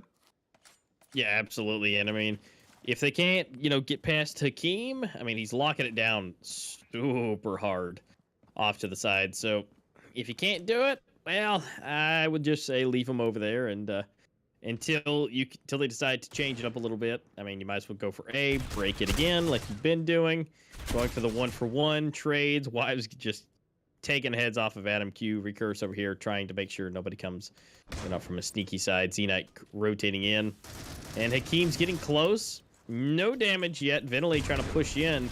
Grenade, flash, nobody can see anything. Ventilate comes in. Axera, my line. And Hakeem is trying to use that smoke to his advantage. My line in the middle of a reload. Coming in, gets the head blast barrel stuff. And 6 on the board. I mean, we're already at the point to where, I mean, Rain is just sitting so nice. And my line, as I mentioned earlier, just he always comes to play. And I mean, he is just double the next closest person on the team, which is Nexera. But they're all just doing performatively so well. Even though Fiddley's only got 2, he's been using the Eurasia. He has that long-range capabilities, and he's holding it down. I mean, he's preventing so many angles that they don't want to push because they know that he's standing there, and which is working in their favor. Yeah, being a sniper on Plaza is one of the hardest things to do because the map is just not made for Eurasia play. Like, pretty much all of the map is very close range, which already makes it hard for Eurasia. And then whenever you push on sides, you have to check like 7 different angles at the same time, and that's just not ideal for someone who's yielding the one-shot kill weapon. So it kind of explains why Venley might not be performing his best, but it's great to see that his teammates are there to help him out. And Wives doing exactly that, taking down Mixage. So now Adam Q, a lot to do for him. Xena, that's a nice flick though. Adam Q might get overwhelmed here, getting flash pushed from different angles. Fall is pushing as well, but somehow gets the 2nd kill as well, and oh, Myline finally takes him down.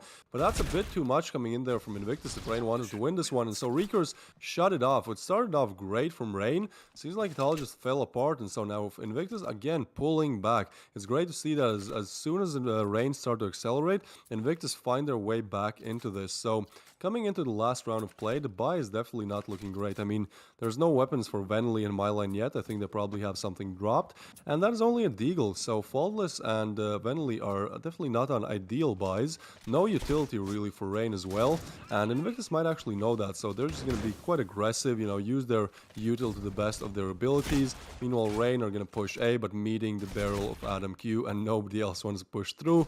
Adam Q finds another one long, Myline able to get one, but that's about it. So now he's all left in a 1v4 clutch when his position is known and is stuck in this A long area, which shouldn't take too long to see how this one goes. I mean, he is able to find one. Oh, no. Okay, there you go. Z-Knight takes him down, and that's an equal scoreline as we head into the side switch.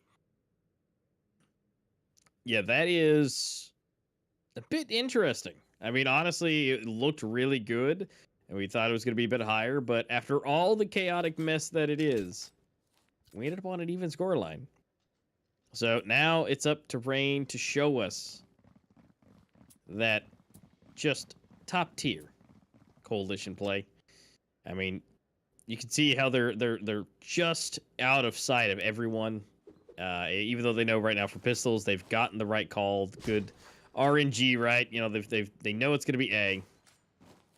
You know they're gonna rotate in, and Faultless is just going backwards, making sure he can get some extra damage dealt, which he does. Now we're gonna have 1-for-1 trades. Bombs is being attempted to be put down. We're gonna see 2 go down the side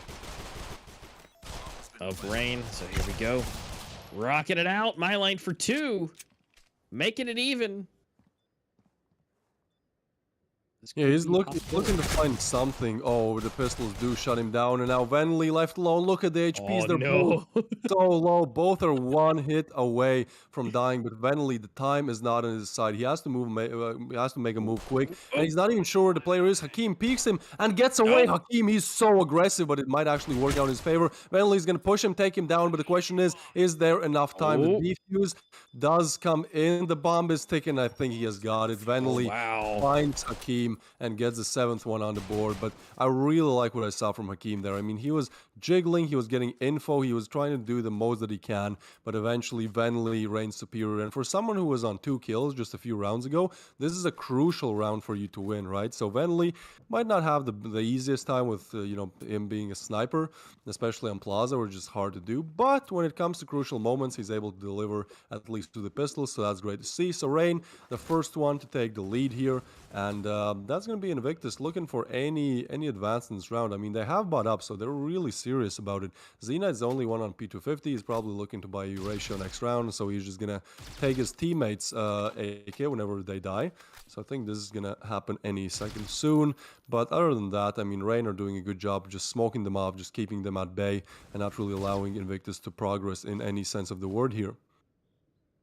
Yeah, no, definitely not. They're gonna try and keep him down as much as humanly possible. Z-Knight's gonna go a little bit aggressive, getting a lot of damage dealt. Ooh, down to 18 HP. So position a little known. They're preparing. They're waiting. Now we're gonna have Adam Q rolling up in here. We got 3 pushing. But will they know that Wives is off to the side? That's gonna be a no. My life for 2 though, scooting up for himself, and then here we go, turning around and getting another 3rd one for it. Rain rolling it up to 8. Now should be seeing some good stuff coming through, but I don't really think it's going to be that great. I mean, we're going to see probably a 9 on the board at this point. I mean, it's possible. We've seen Rain do it, but more than likely this is going to be 9 for Rain, and then we got to see if Invictus can get 3 rounds in a row after that. Yeah, most definitely. I love how Rain approached that last round. I'll tell you a little bit more about that once we actually get out of the action here, because it seems like there's going to be a lot of bullets flying all directions here, because Invictus have decided they want to go B mid and B long, and I mean, that's exactly where Rain's defense are. Now, the smokes are going to delay the push a little bit, but Z-Knight is going to get caught off guard as the smoke fades, and now a 3v5, really not much you can do. Okay, Faultless, yeah, sure, why not? And so Hakim, the only one left alive, he's going to try to push through the smoke. Go for the knife, yes, yeah, of course. Again, the knives just don't work out in the favor of Invictus. I mean, that was a cool play from Hakim. There's, I guess, add a little bit more cash because you get more cash for a knife kill, but just in, just some style points if you actually completed that. But somehow Faultless was just better in that interaction. What I wanted to say is I really like how Rain approached it 3 rounds ago, where they had that one player on A side kind of baiting out the players that were peeking A mid, and then they had one on left side and one on right side that were not exactly exposed to the advances of Invictus, but once Invictus peaked that crucial angle, they just got overwhelmed from all directions and lost 3 players in a matter of a few seconds. So it's good to see that Rain are really this good at team play, where they can use one player as bait and then just punish whoever goes for that bait really hard. Yeah, absolutely. Yeah, again, it's that timing. It's the lying and waiting type of thing, to where they're able to just somehow make sure they're in position, bait them out, fake them out, whatever they need to do. And again, there's always somebody else ready and waiting right beside them, and they cover the angle. I mean, if someone looks left, there's one in front and to the right. If somebody looks right, well, same thing. It's going from the left to the front, from the sky, underneath. You never really know where they're going to be from.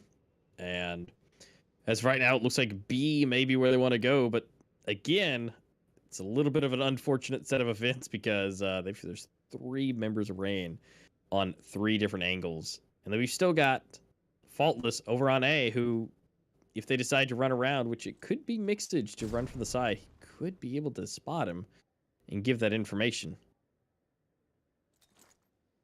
Yeah, if Invictus decide to push B here, there's going to be a lot to deal with, and that's exactly what they're doing. Venley's position is not even known. Now it is, as he gets a frag. Oh, and Zenite actually gets a double. That's big, and Mixage on Xero as well. So somehow Invictus just completely clear out the B bomb side. Now, Faultless is the only one left alive, but he has so much to do here. He's stuck behind his door position. There's 3 players of Invictus waiting on B. They're going to plant the bomb, so I think the best chance for him here is to just save it. I mean, the cash is definitely there for Rain.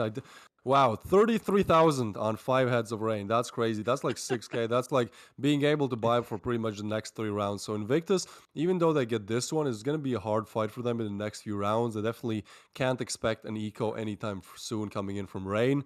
But I mean, they lost many rounds, right? So it kind of makes sense they have to fight hard to actually get them back. Faultless might actually get a freebie here, although Zenite checks it, but just crosshair placement is not there in time. So he's going to drop back.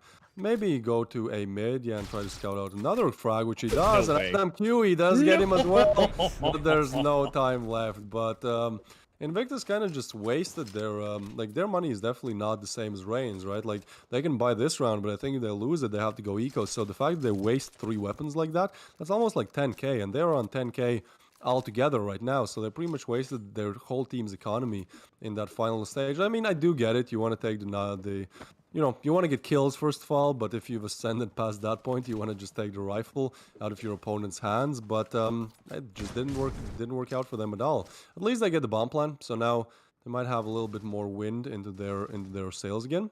But yeah, other than that, seems like Invictus are taking a slow approach because Rain has pretty much smoked every early possibility to advance there.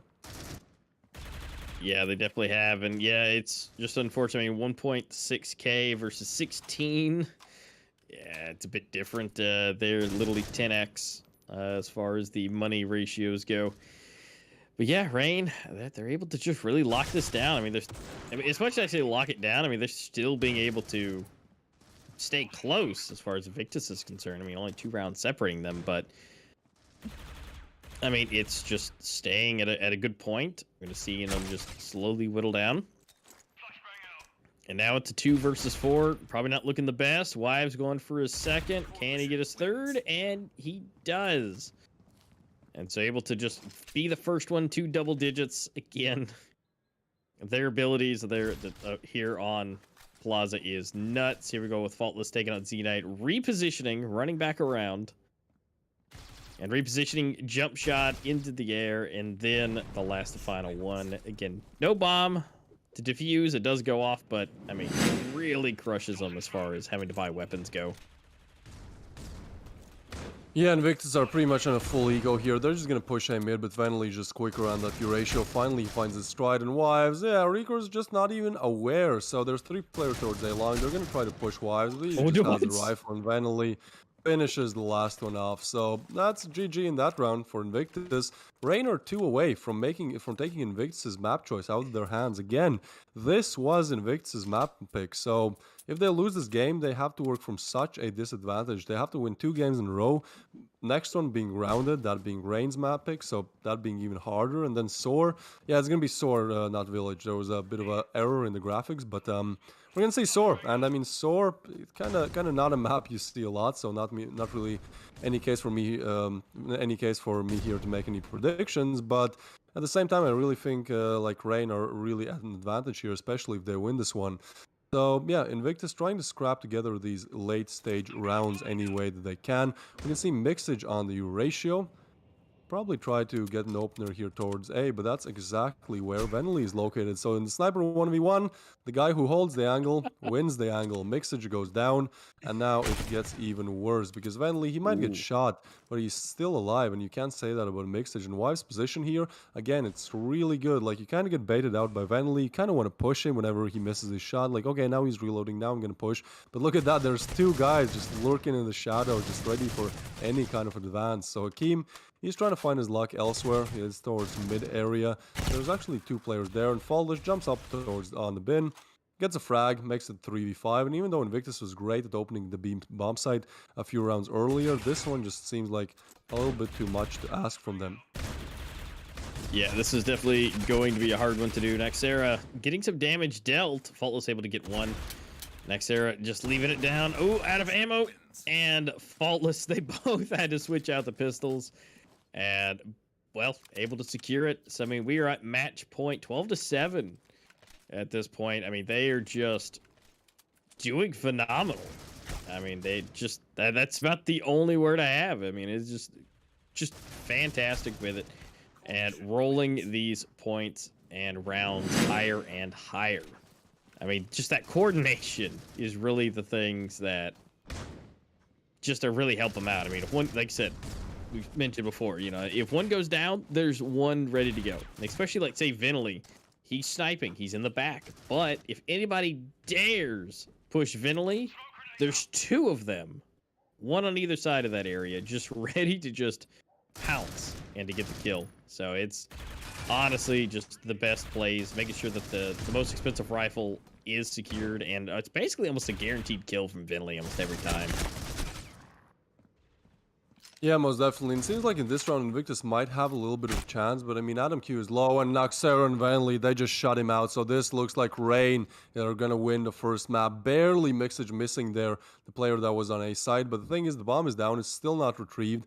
Oh, the timing, but he's not checking it. Yeah, Nexera just gonna get a freebie. Take an elevate to that first map win, 13-7 on Invictus's map pick. Not really sure why they picked it. Maybe they had some strats. Unfortunately, they do not work out. And Myline just single-handedly carrying Rain. I mean, everyone on Rain was performing great. They're pretty much all in the positives. But Myline was just a different breed in this game. He was every single round getting a double, perhaps getting a triple, getting those crucial impact frags.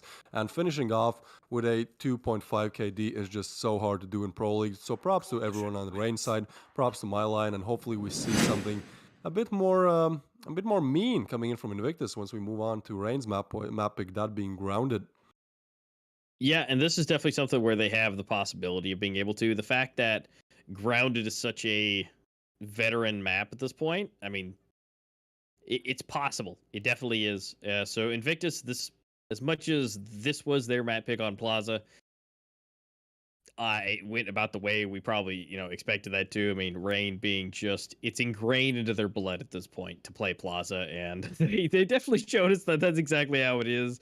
So, oddly enough, Invictus's best case scenario is winning Rain's map pick on Grounded, but if they're showing this type of a play and my line keeps it up, which I know sometimes when we switch maps, things happen and the energy changes, but if he keeps it up, that's going to be real difficult rolling into it. But, hey, we'll figure out how that's going to go here after the short break. We're going to get them into that lobby, and we're going to be seeing Grounded map number 2 here after the short break. We'll see you soon.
has been planted.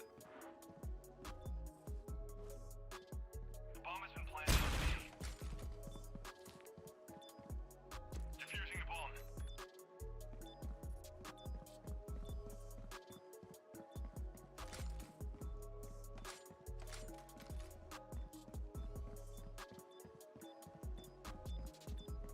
Defusing the bomb. Bomb has been defused.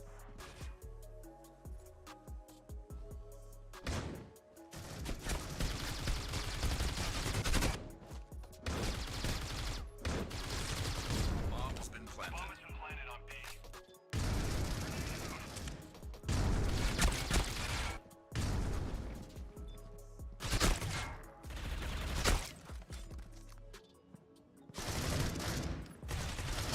Breach wins.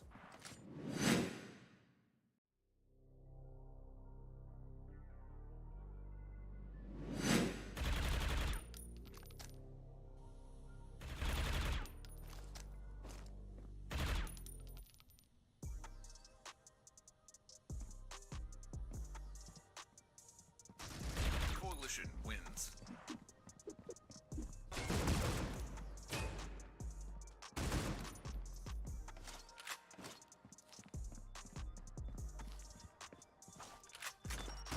Defused. The bomb has been planted on A.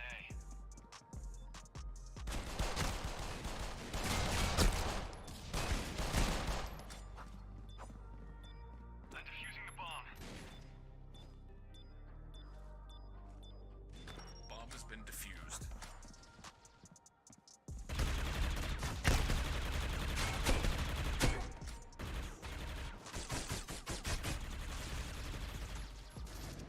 Bomb has been planted. It's been planted on B.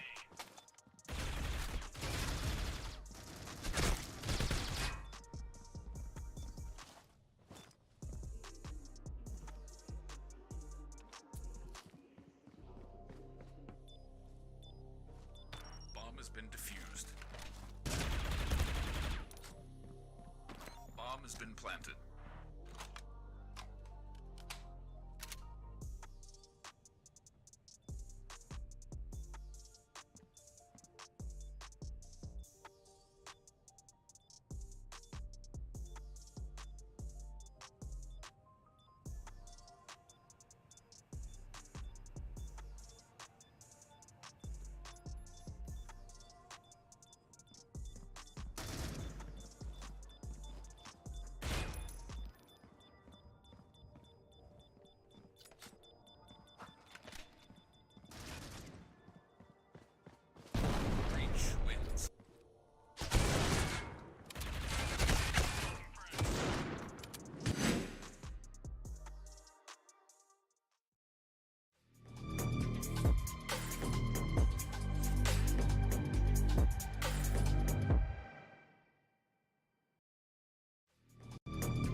wins.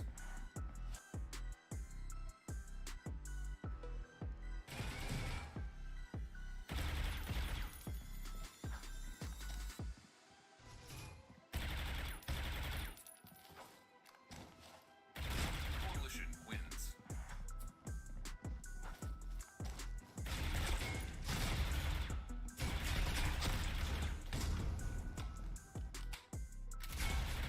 Coalition wins.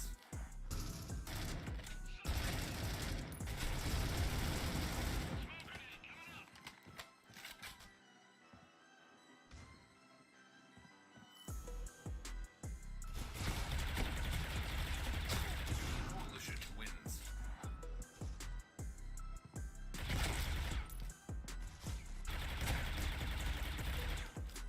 Grenade out.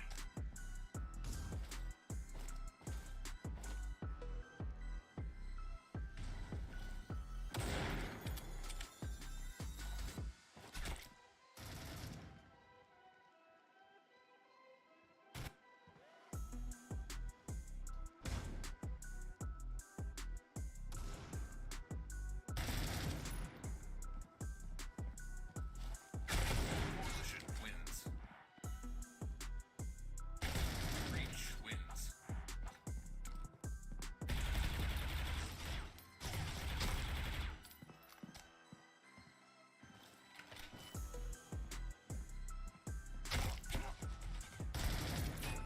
Coalition wins.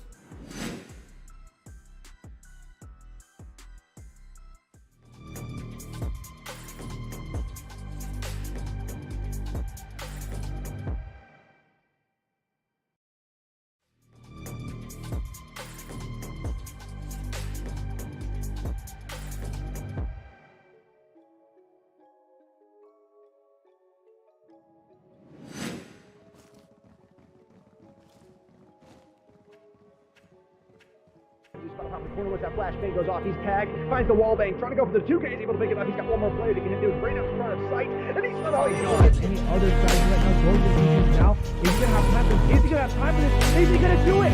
Oh my god, he does it! The ninja defuse.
Don't you think it's time to up your game?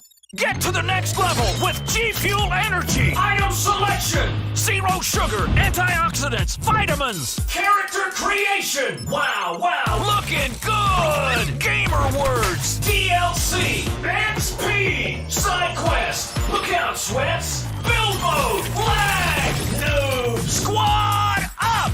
G Fuel Energy. We made this commercial for you gamers.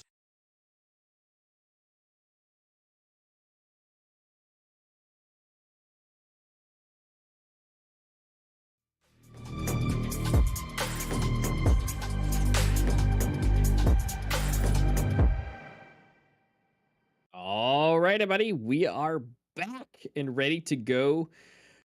We're into game number 2. Rain just did the unthinkable.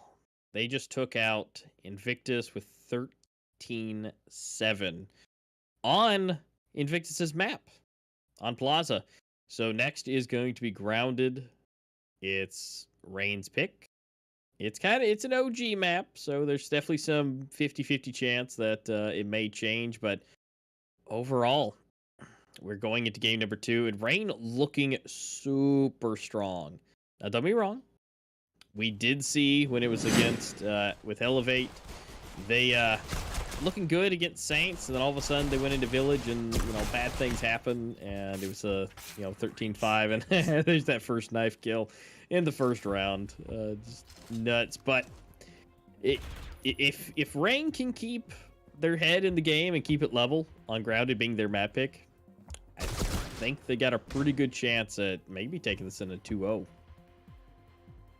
Yeah, I do also now feel like Rain is gonna win this one, because what we saw on Plaza were two things. First, Rain were playing out of their minds, right? Like they were doing triple like crossfires. They were just crazy. Like you haven't seen how this like at all.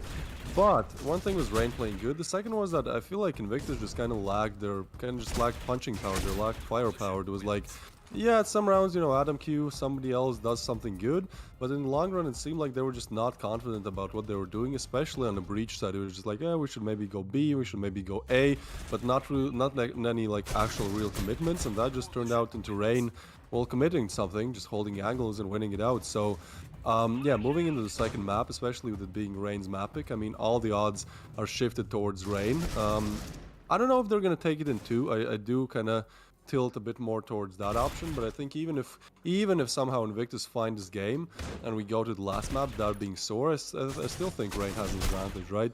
So yeah, for Invictus to win Grounded, I think 2 things need to happen. First is Invictus starting to play better, and second is someone on Rain's side starting to perform worse individually, because in the first map of play, I mean, there was one guy who just had double the kills of anyone else, and that was Myline. I think he's the guy with like the highest rating in Critical Ops Esports in general, but yeah, dude was rocking out like 28, 26 frags, and I mean, it showed. Like every single round he was there, he got a double, he got a triple.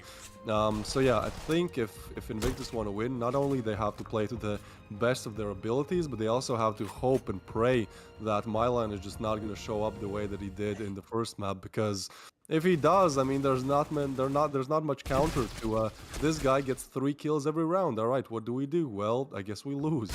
So yeah, a lot of things need to happen in order for Invictus to take Grounded, I'd say. But it's not like they don't have a chance. I'd say maybe like a 20-80, something like that, or the odds in my opinion. By the way, here's the knife. If you guys are seeing this, this is the Hakim knife attempt. It was a good one, but Faultless just denies it.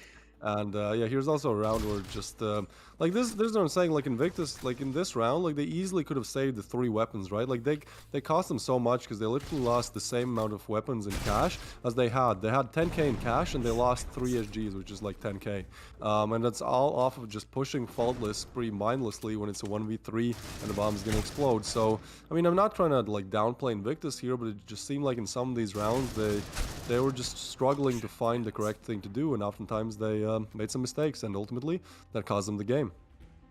Yeah, and if you're watching these clips, I mean, you see Myline just continuously taking the names.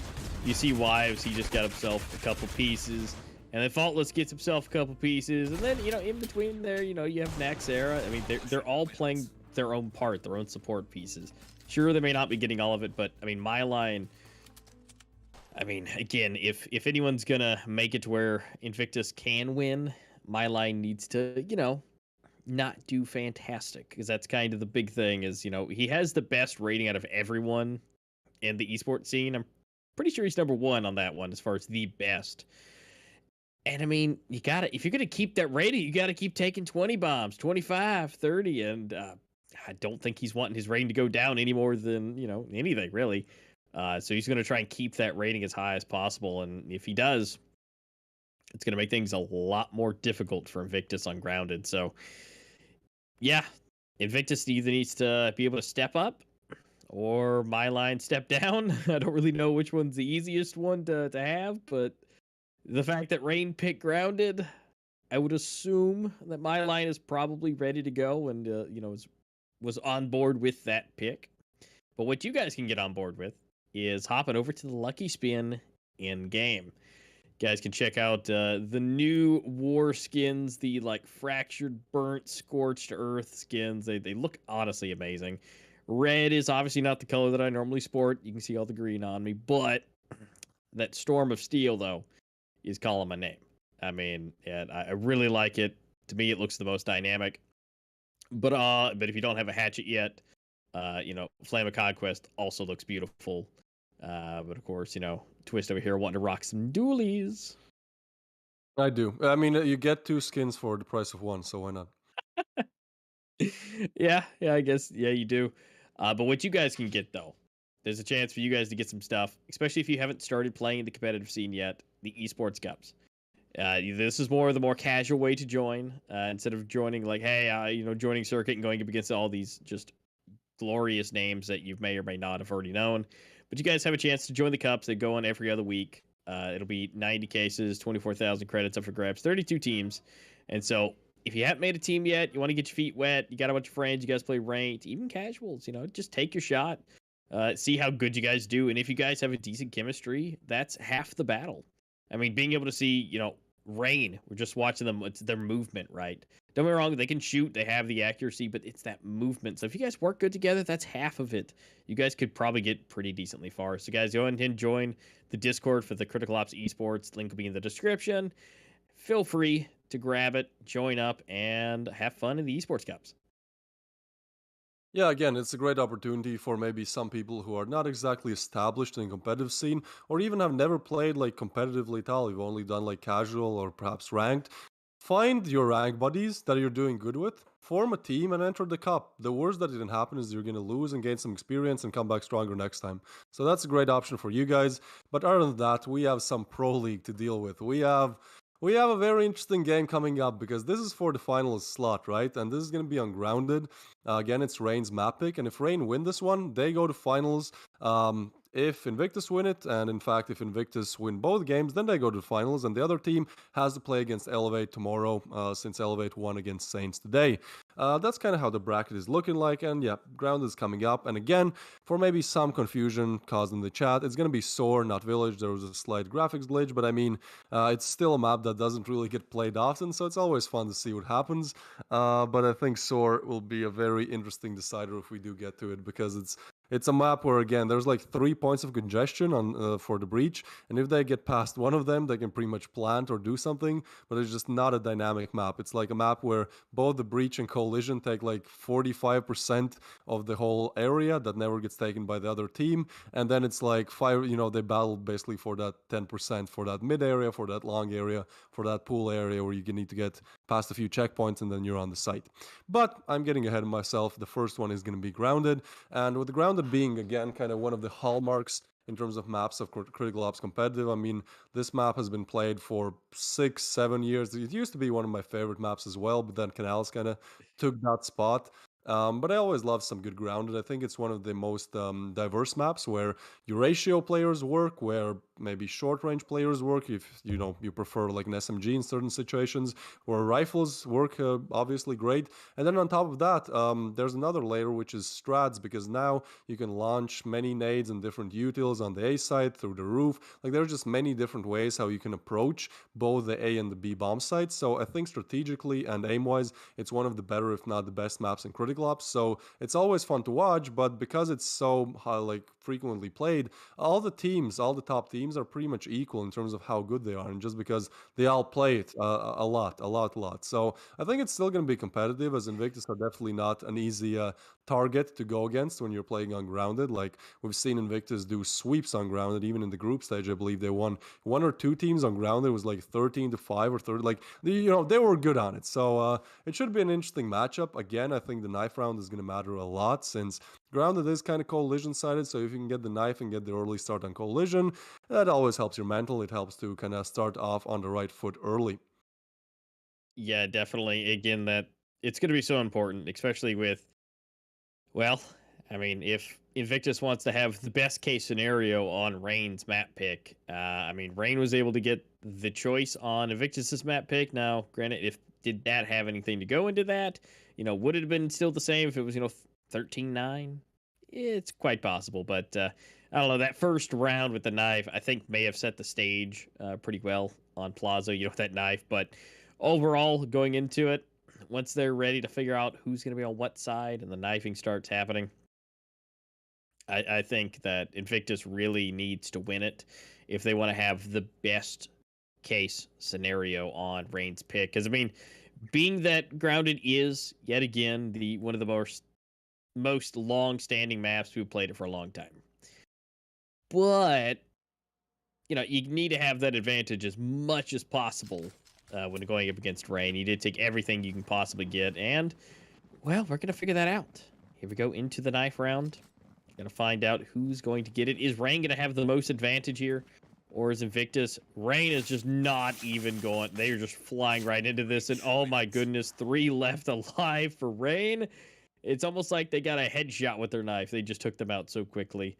And looks like Rain is going to get 2 for 2 for being able to choose what side they want to start on. Another thing that's actually going for Rain right now is the fact that Venly was one of the players that was really underperforming on Plaza, and that's because Venly is a sniper player, and Plaza is just not made for snipers. In fact, it's made for the opposite of snipers, which is shotties.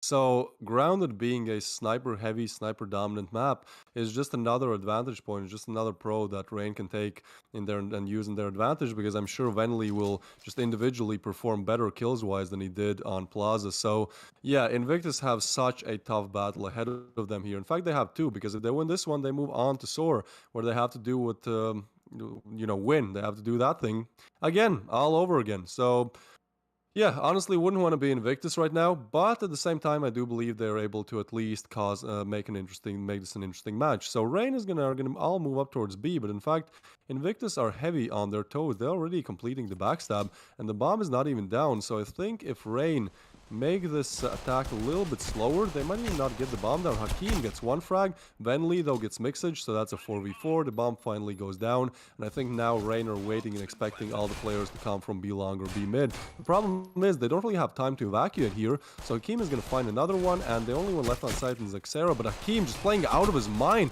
gets Xera and Wives now refrags on Jimmy. 2v3 situation, 2 players left alive towards tower. They're going to try to play the time game here, but the thing is they kind of have the peak to deny the defuse. Oh, they're trying, but Wives finally denies the defuse. Now the time starts to run low. Invictus, they have to get this. They get 1, but Adam Q is low as well. Finds Venly with a double, and that's going to be Invictus' first round on the board. They do not make the same mistakes that they made on Plaza. They completed. Adam Q gets a nice double, and that's Invictus on first, denying Rain a very crucial round that they wanted to get, which is that breach side first pistol round, because off of that you can usually build up to 2 or even 3 rounds, and then you've pretty much completed the grounded on the breach side of things. Yeah, that would have been great for Rain to be able to secure, but unfortunately not. So Invictus, this should be easy for him to do, but we are going to see them Deagles come out for Rain, and we know what happens when you pretty much got a full team of Deagles. It can still go either way with these Deagles. I mean, right now Faultless getting Adam Q, so it's going to go for a 1-for-1. Hakim going to go ahead and take down Faultless, but MyLine is able to pick up that rifle, and again, if he's able to do anything crazy, that'd be great. Mixage getting a 2-piece, leaving it up to MyLine in a 1v4. I mean, he's good, but I'm not sure about a 1v4, but if he can at least knock out, I don't know, I'd say 2, I think that'd be great. I mean, if he completes this 1v4, that's gonna be game for Rain, because that's just like irreversible emotional damage, but Z-Knight does fight him with the XZ45 there, so that's 2 on the board for Invictus. Nothing too special, just a very nice, secure anti-eco round, playing it to perfection. And now we actually get into the fun stuff, because we have rifles. Venly is going to have the Eurasia, and this is where the fun begins. Here we can see Mixage, nice lineup there, gets a double. I mean, Rain, they're always good trying to refrag, but sometimes it does not work out in your favor if you walk into the crosshair that your teammate just died from. So, Mixage is going to pick this position here on the kind of baggage area. You can check B long and B mid from it, so I really like it. The problem is, if you get flashed, you're pretty much done for, or naded. Mixage, meanwhile, going to check B long. That's a very, very standard setup on the side of Invictus. But look at this, Z-Knight has spotted the bomb.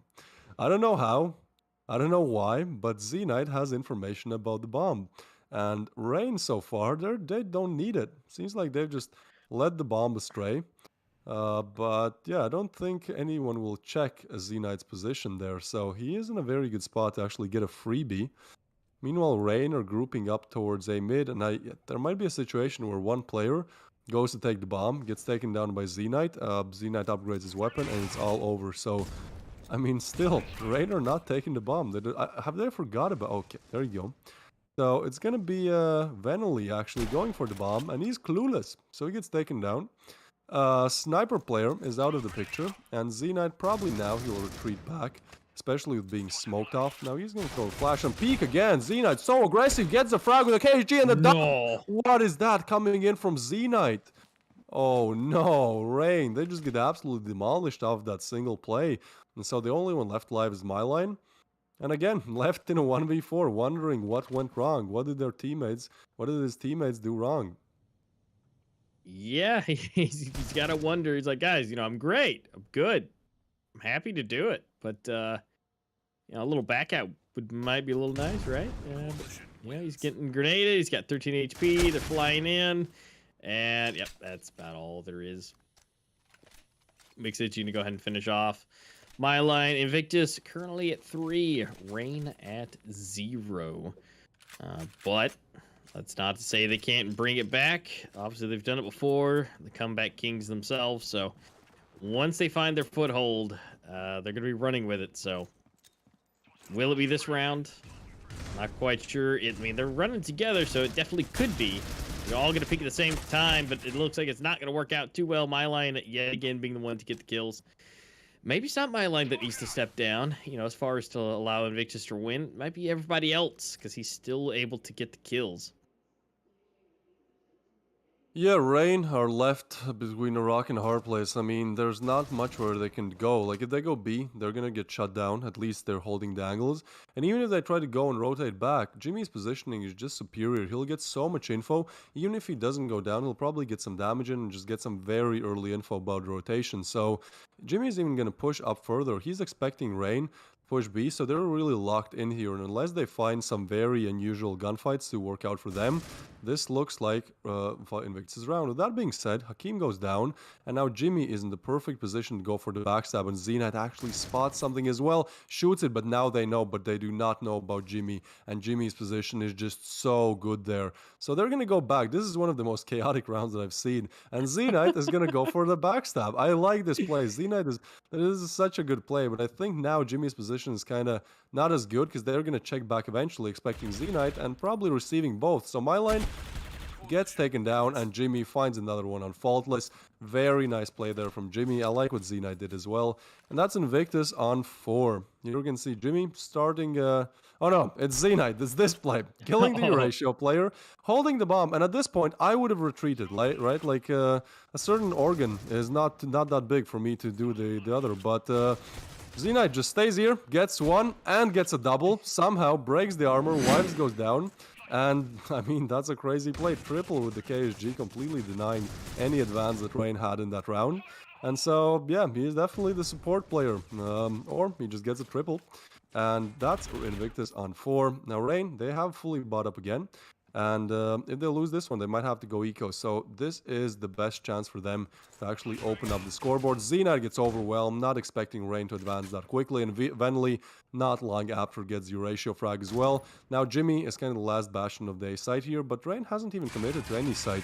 Kind of just scouting out their options, and they might actually go B, where there's a one player, that being Mixage, pushing Cafe. What is happening? Mixage... oh, he gets spotted, but he actually gets a frag, and now he can't get away. He gets another... No way, Mixage. How does he make this one work? Now, he knows where Venely is, so he's just going to smoke him off. This is such a crazy play by Mixage, but Faultless finally goes around the world, B mid to B long to Cafe, takes him down. So that's a 2v3. Faultless, he does know that Adam Q is close. He probably heard the footsteps. I think they were going to check this, but Faultless quick on the refrag, but now has to find one more. And Jimmy, once again on the backstab here. Jimmy's just rolling into the back. I mean, just crazy. No one ever suspects him, but MyLine and Faultless, the tag team together. I mean, MyLine able to just get that just horrendous accuracy from that distance, but Faultless was able to stay alive just long enough for him to be able to make his way over. I mean, don't get me wrong. If we look at the stats here, you know, for grounded, technically the win rate's better as far as Invictus goes, as far as 75%, but 8 versus 34, at least in the competitive sense of stats that we have. I mean, obviously they've played some, you know, not in competitive sense, you know, scrims and everything, but I mean, 65 out of 34 looks a lot better than 75 out of 8. Most definitely in range, you're looking to get their second, but that's just an immediate shutdown coming in from Invictus. This almost looked like an eco round coming in from Rain. They just all fell like flies there. So Invictus continuing their dominance there. 5 rounds on the board, and now because the money wasn't looking great, I think Rain are debating either going eco or just, yeah, if they force. I mean, Venley, he's on 3.6k. What can you really do there? So it's gonna be 3 rifles, 5 rifles. Okay, so no Kevlar, no head armor, should I say? That's interesting. That is very interesting. Rain, they will go towards B again, but I think Invictus are doing a really good job at aggressing towards A, and as soon as they find really nobody close to that cafe area, they just know that most likely it's going to be B, since there's nobody cafe, so they just allocate their players towards that A mid and B area, and B mid. But somehow, my line still makes it work. Really, the only player that's consistently delivering these frags, Faultless. Oh, Mixage, what is that? Almost gets the triple. Jimmy, although assists Mixage, and that's again a complete shutdown. So many of these rounds, Rain just fall like 2 or 3 of them together, and that's very uncharacteristic of them. I mean, it makes sense since they always try to refrag, like it kind of puts up a situation where they can all fall together. But at the same time, it seems like the aim is just on Invictus' side because, well, they're doing really good, especially with how Plaza went. Like, I did not expect this scoreline at all. No, definitely. And again, it's that keeping up the momentum at that point. I mean, my line still seeming like he's able to do quite a lot. But it seems like things might be falling a little short for the rest of the team. I mean, we can see, at least from the people who are, you know, currently dead. I mean, Wives only has 2 for Finley, 4 for Faultless. I mean, it's just not necessarily keeping up. But again, it's just the rounds are just not getting taken. And it's getting it to the end. I mean, they're able to keep up somewhat in the kill department. But again, once they refrag, or at least try to, and then, you know, 3 go down, makes things real difficult. And as of right now, it's all up to Wives. Mixage super low. It's definitely possible to take him out. Wives still no damage yet. But Jimmy boy, he's just the one. Oh, they're coming in the stab. Wives is ready to get the stab. No way. But Jimmy, yet again, comes in to clean it up. You really got to take Jimmy out because he's just being the janitor of the team to clean everybody up or coming from behind. He has just been a menace. This is really the karma matchup, like the biggest karma matchup that I've seen. 3 times someone has attempted to go for a knife kill, and 3 times that person has been knifed by the player that has been attacking. So that's just very interesting to see how that one works out. So yeah, knife kill denied, and Rain still on 1. Invictus continuing their lead here. Now Venley has bought up, and just as soon as I say that, he shows why he has bought up, gets a nice one on Adam Q. And Rain, again, moving towards the B-bomb side of things. But again, look how aggressive Invictus are. Like, I think this is one of the reasons they're doing so good on the collision side. As soon as there's even any peep of Rain going B, Invictus just push storage. They push a mid, and that makes it so much easier for them to, first of all, get map control, second of all, get info, and third of all, get a nice backstop going. Because look at this. Jimmy and Z-Knight, they're already on the backs there, and even though they're getting checked, I'm not sure if they're expecting 2. Now, Faultless does get one of them. Oh, and he's actually staying around to wait for another one. Now they're learning. Now they're getting smarter. But Mixage, what is that? Jumping around, getting a crazy double. Now, this is Rain's win for taking any day of the week. They cannot afford to lose this one. Venley takes the last one. And Z-Knight with a crazy double at the best time possible. Takes down 2 players, but the bomb carrier is still alive. But Z-Knight is quick on rotation. I don't think Faultless will expect this play at all. I think he's waiting for Z-Knight to go be mid. But Faultless, oh, what is this? No. He gets hurt. And Z-Knight takes him down. 1v3 clutch coming in from Z-Knight. Faultless going down. What a clutch. I mean, yeah, that kind of worked out like perfectly in terms of timing for Z-Knight there, but at the same time, that's just a crazy clutch to complete. Yeah, they're just rolling in with each other, and they're just going the same speed, same place, almost making it happen for Faultless, but 7-1 right now. I mean, it definitely looks like Invictus, you know, being well seasoned themselves, and especially with Grounded being, you know, a map that's been around for a while. I don't know. It almost seems like they both picked maps that the other team was good at this point. And INVICTUS really showing off their seasoned abilities here on Grounded. And I mean, if they can take down Hakeem, maybe, but I don't know. He's got that aim today, and he's able to get 2 of them. Nexera for 1. Now it's a 1v2, and you know, it's Z-Knight and Jimmy, which, I mean, is Jimmy gonna slide back around again? Probably not at this point. They're still together. But Nexera is gonna try and give it a shot. Nexera is so paranoid about the backstab here because like his team got demolished by the last 2 rounds, and now Jimmy again, the janitor, is here. The question is, can he actually find the spot where to clean it? And he does. He takes down Nexera, so that's another cleanup round by Jimmy right there. I think he's got 3 under his belt now. And that's Range is struggling to find any way into this game. I mean, 1 round on Breach, that's pretty horrible. That is pretty horrible. If they get 2, it's debatable if they can come back. If they get 3, that's fine. But with 3 rounds left in play on this side, just doesn't seem they have any answers. I mean, Mixage, he's playing insane. Same can be said for Z-Knight, and even Hakeem. He's on like 7-7, but whenever we watch him, like he's just making crucial plays. So Rain are really struggling for any kind of an advancement. And finally, that's exactly what they mean, what they need. They get the opener frag, but Mixage with the KSG, okay, no more than 1. We know the Rain already got demolished by that KSG in the hands of Z-Knight once, so they do not want to repeat the KSG madness. But Jimmy, okay, that's a very nice frag, in fact. So now it's down to a 2v3, and I think Rain, they definitely don't want to over-aggress. It's actually interesting that my line is kind of peeking it solo. Not really typical of Rain, where it's always about refrags. It seems like they are going to commit to the B bomb side of things, and actually delaying the push here has caused Jimmy to rotate over towards B. So technically they only have to deal with 1 player, and yeah, that spot is just not good as your legs get spotted a lot of the times, and you can't really do much about it other than take wallbang damage. So now Jimmy, the janitor, has really big problems to deal with. He's moving in, he's spotting 1 player, but the bomb is going down. And there's going to be a lot of different gun duels to win. Also, he's getting crossfired, so Nexera there takes down Jimmy, and that's Rain on 2. Again, not the best performance from Rain, but I think if they can get the 3rd breach side round here, like, it's entirely possible for them to do well on the coalition side of things. Yeah, definitely. And what's crazy is, out of the 8 rounds, Jimmy is guaranteed the reason for 3 of those. I mean, the fact that he only has, like, you know, 7 kills, right? You know, he's basically the lowest on the team, but he himself being the lowest on the team is the reason for 3 rounds. It's just absolutely nuts. I mean, the fact, it's just when he's needed, he's able to, you know, perform, at least in those rounds. And now Rain has the advantage at this point. They should be able to grab this 3rd one and at least bring it up a, you know, a little bit more. I mean, it's not impossible. It's definitely more within the range. I mean, especially with just a bunch of deagles right now.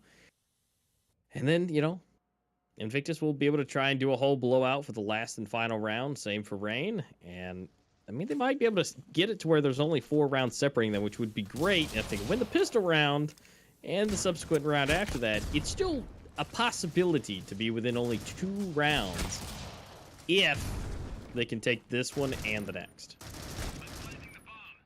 Yeah, and Rain are looking to do exactly that, cleaning up these deagles here. Now Mixage and AdamQ, the only 2 left live, and I mean, they kind of have to go for it because they're going to be able to buy up next round as well, and that's the last round of play, so there's literally no reason to save the deagle, but it seems like Mixage thinks otherwise, so he's going to save, and with that, AdamQ is going to retrieve back to his teammate, and kind of maybe actually go for some exit frags. Now his position is known. I think Venly or Faultless is holding his right side, so might as well try.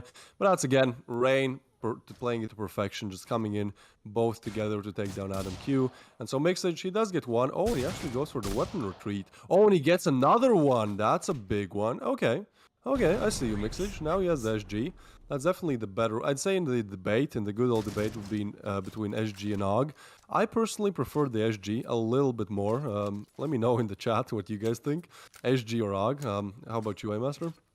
See, I'm on the other side. I don't know. Just the way that it feels, the silent AUG, I prefer that. Now, granted, in the past, in other games, I've used the AUG way more than the SG, so it might be a little bit of biased, you know, of historical data that I've used in other places.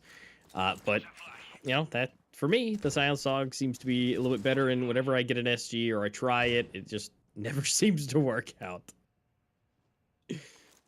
Yeah, at first I liked Dog more too, but then the more I started to play with SG, I just like it more because it kind of gives off more damage. What also gives a lot of damage is Jimmy, and that's much needed damage because otherwise his team were down bad. But in this situation, it's a 3v3, and I think he might have actually, Zenat actually has spotted something there. So if the timing is right, if he moves out in the correct moment like that, he gets one, and Axera does get Adam Q, but Zenite has taken A mid control, and I think, yeah, he actually does have the bomb.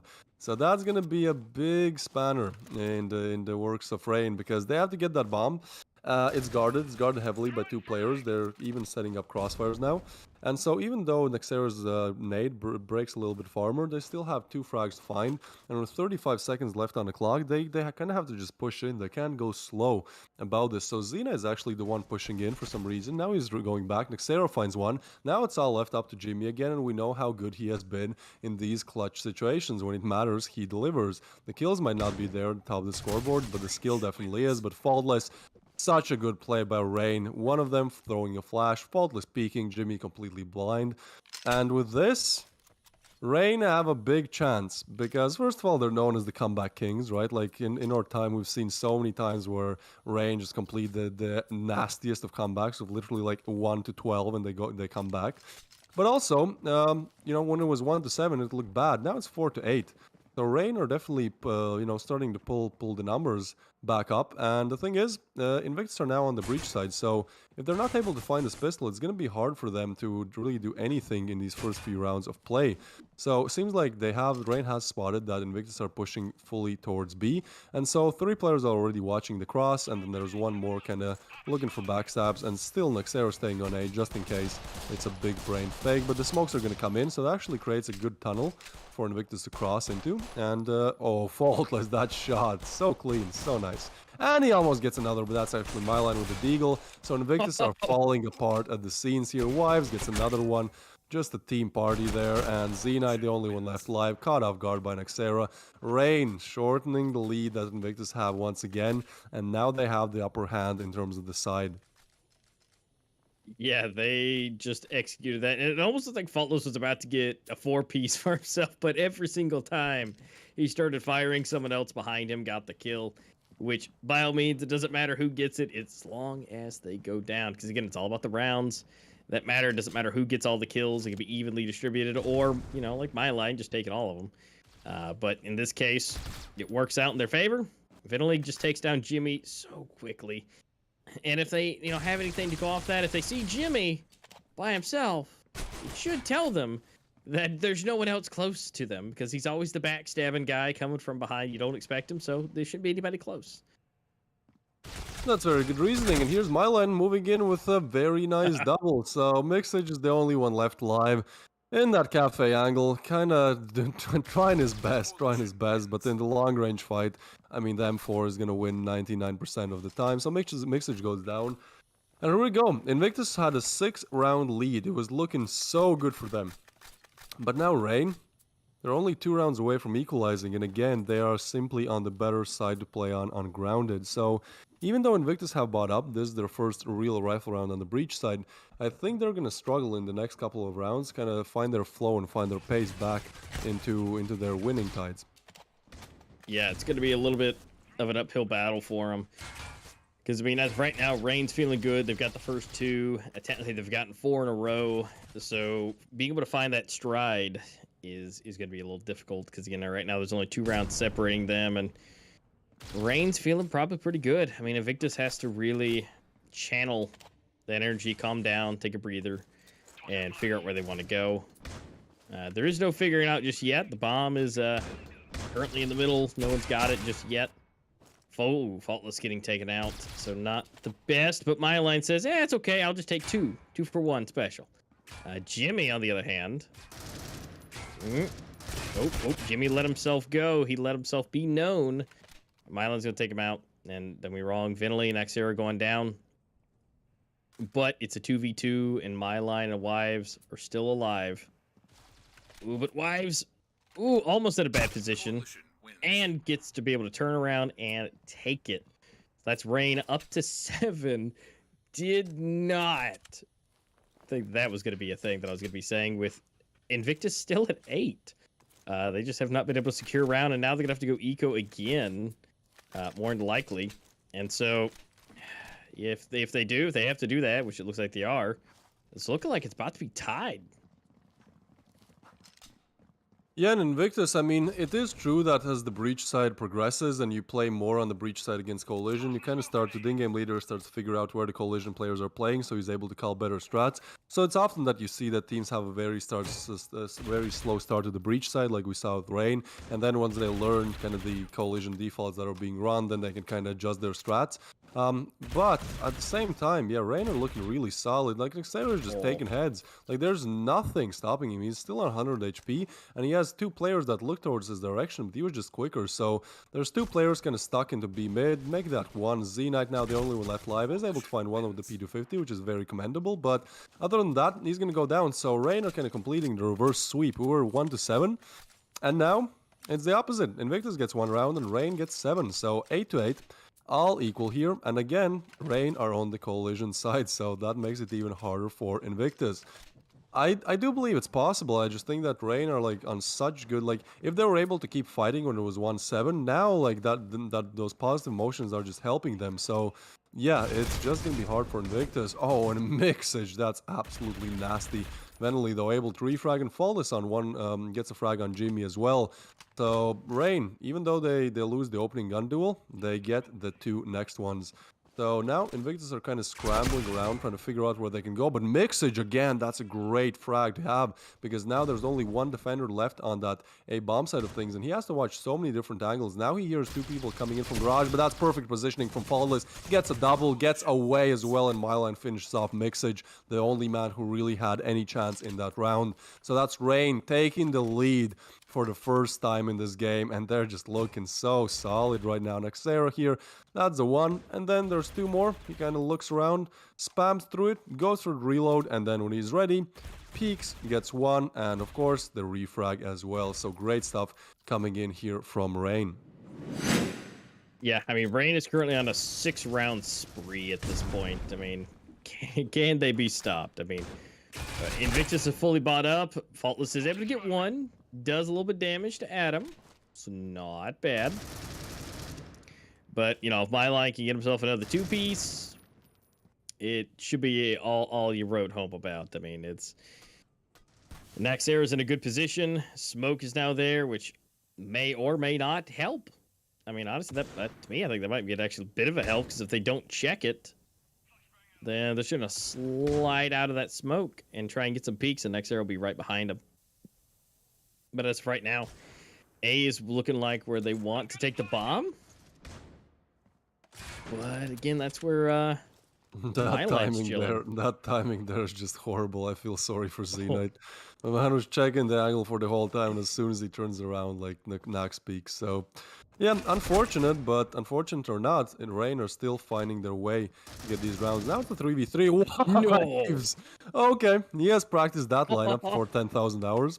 That's a great one to get, and now the bomb's gonna go down, but I mean, that would tilt me. If I was planting the bomb and I got killed like this, I would be out of the game for the next 2 rounds. Wiles gets Mixage as well.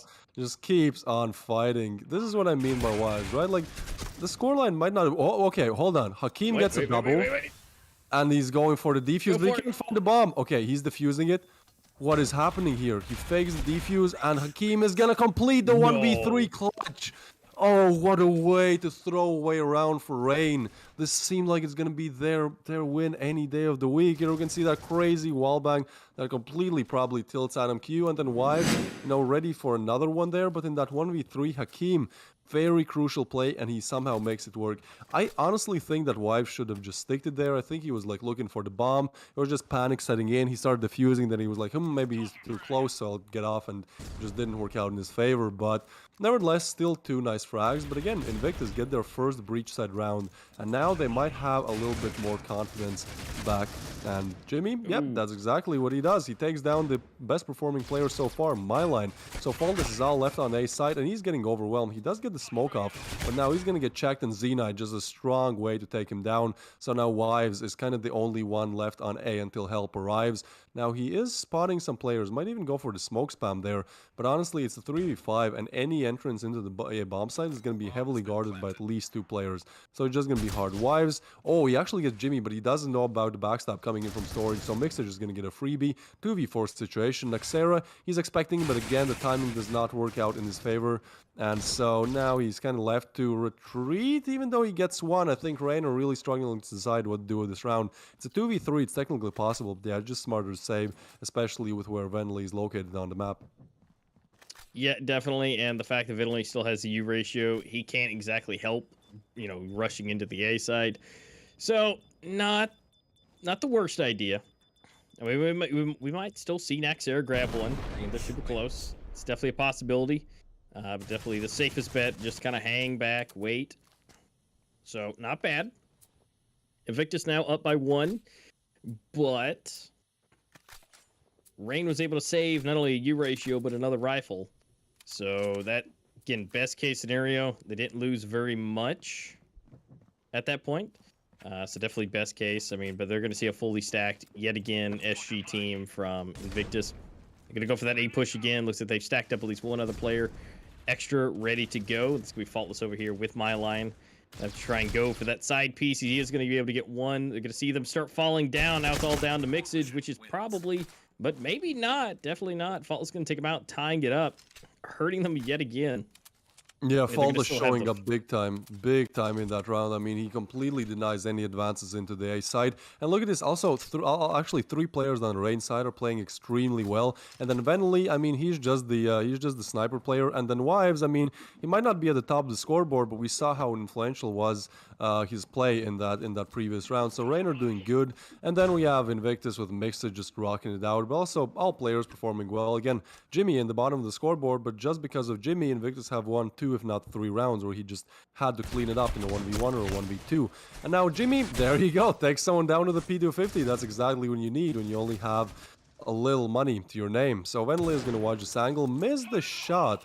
I think he still should be good, although now his angle is being watched. But Faultless goes for the backstab. You don't want to have a knife in that engagement, you want to have an AUG. So he's going to find Adam Q's head, and that's Venley finishing it off with the XD45 on Jimmy. He probably hit him with the U ratio, and, you know, just finish off those last 15 or 5 HP points with a pistol. Yeah, I mean, a little bit of revenge there. You know, Jimmy was able to get the pistol kill, take the web. He's like, you know what? I don't even need this U ratio. Let me just go tap, tap, tap, and just call it good. He's just a little bit of revenge with that. But now Rain back into the lead by 1. 11-10. We're going to see Venley. He's going to slide across. He's going to just wait. He does not see anyone, so he's going to reposition MyLine. He's going to try and help with the grenade, try and deal some damage. Try and hold it back. Although Naxera is going to have a little bit to deal with. We've got 4 lined up on A. MyLine's able to take down Mixage, so we should be able to see some rotations. They're going to be able to move back, because right now it is 4 versus 1 on the B sites. They haven't seen anything. They're going to be running through a mid here. It looks like we're going to see some stuff being thrown. Get a flash, get a grenade, some extra damage. So that's going to help out a little bit. Jimmy and Hakeem took a little bit of that grenade. Now we're going to see some shots fired. Naxera's going to get a little bit there with Venley to help out, along with Wives. It's starting to fall apart. It's 4 versus 2. Hakeem and Jimmy, although Look how flashed they are. Just kept taking it. Just looking into the sun for too long. And Jimmy, Hakeem, what is going on? They just took out 3 MyLine. It's all up to him in a 1v1. 40 seconds on the clock. The bomb is technically with Hakeem.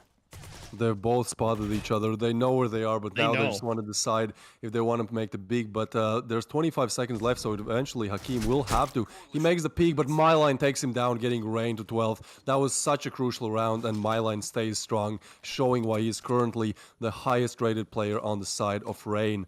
Another thing I noticed is that when Naxera was stuck on that B bomb site, like, Rain has such good team play. Like, they were flashing a mid to help him peek. They even threw a smoke so he can kind of retreat back to that cubby area. Like, it's crazy how good Rain are at not only playing good individually, but also doing the best they can in helping their teammates. And that has gotten them to match points. So if they take this one, it's all over for Invictus. They have to battle it out against Elevate tomorrow, but for today, they have lost, and Rain have made it to the finals 1 round away. 5 kills away. Can Rain do it? Flawless goes for the preemptive spam. Doesn't really find anything, but flashes and smokes coming in all direction. The Invictus are going to be delayed for a while here because they definitely do not want to push to the smoke. So they're just stuck towards storage. But the thing is, Rain know it, so all of them rotate, and Flawless somehow finds one, going for the wall bangs. Hakeem able to refrag. Myline is low on bullets, so he'll have to Oh, but he actually gets one before reloading. But now he's on to 0 bullets, pretty much 2v2 situation. Invictus are moving into the bomb site. Wives close to it, and the help is arriving, that being Nexera. 2v2. Can they get down the bomb? That's the first step that they need to do in this situation. But Wives is actually completely bamboozling them, but they do not spot him. He does get 1v1 for everything. Can Nax do it? He throws the nade. That's some great damage. Throws the flash as well, but somehow flashes himself. Now there's a smoke. What is going on? Complete chaos unfolding. Shoots a little bit towards the right direction, but not sure where he wants to go. Now it's slowing down again. Nax trying to enter through the A main area, but Zenite is playing this so smart. He's sitting in the smoke. I don't think Nax is going to expect this one, but once it fades, he finds the frag, he finds the kill, and he finds Rain, their spot in the grand finals of the Pro League. Congratulations to Rain. Wow, the discipline we just experienced.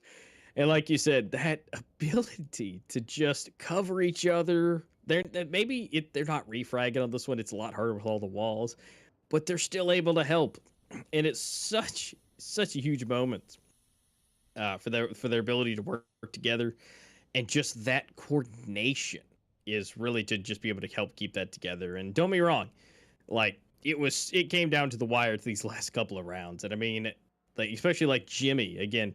This scoreline could have been completely different if Jimmy fumbled those 3 rounds. And it could have been over a lot sooner. But with all that being said, Invictus still has a chance to be do a rematch at this point. They are now going to go down. Rain taking it in 2-0, 13-7, and 13-10. Beautiful. But Invictus is now going to be going up against Elevate.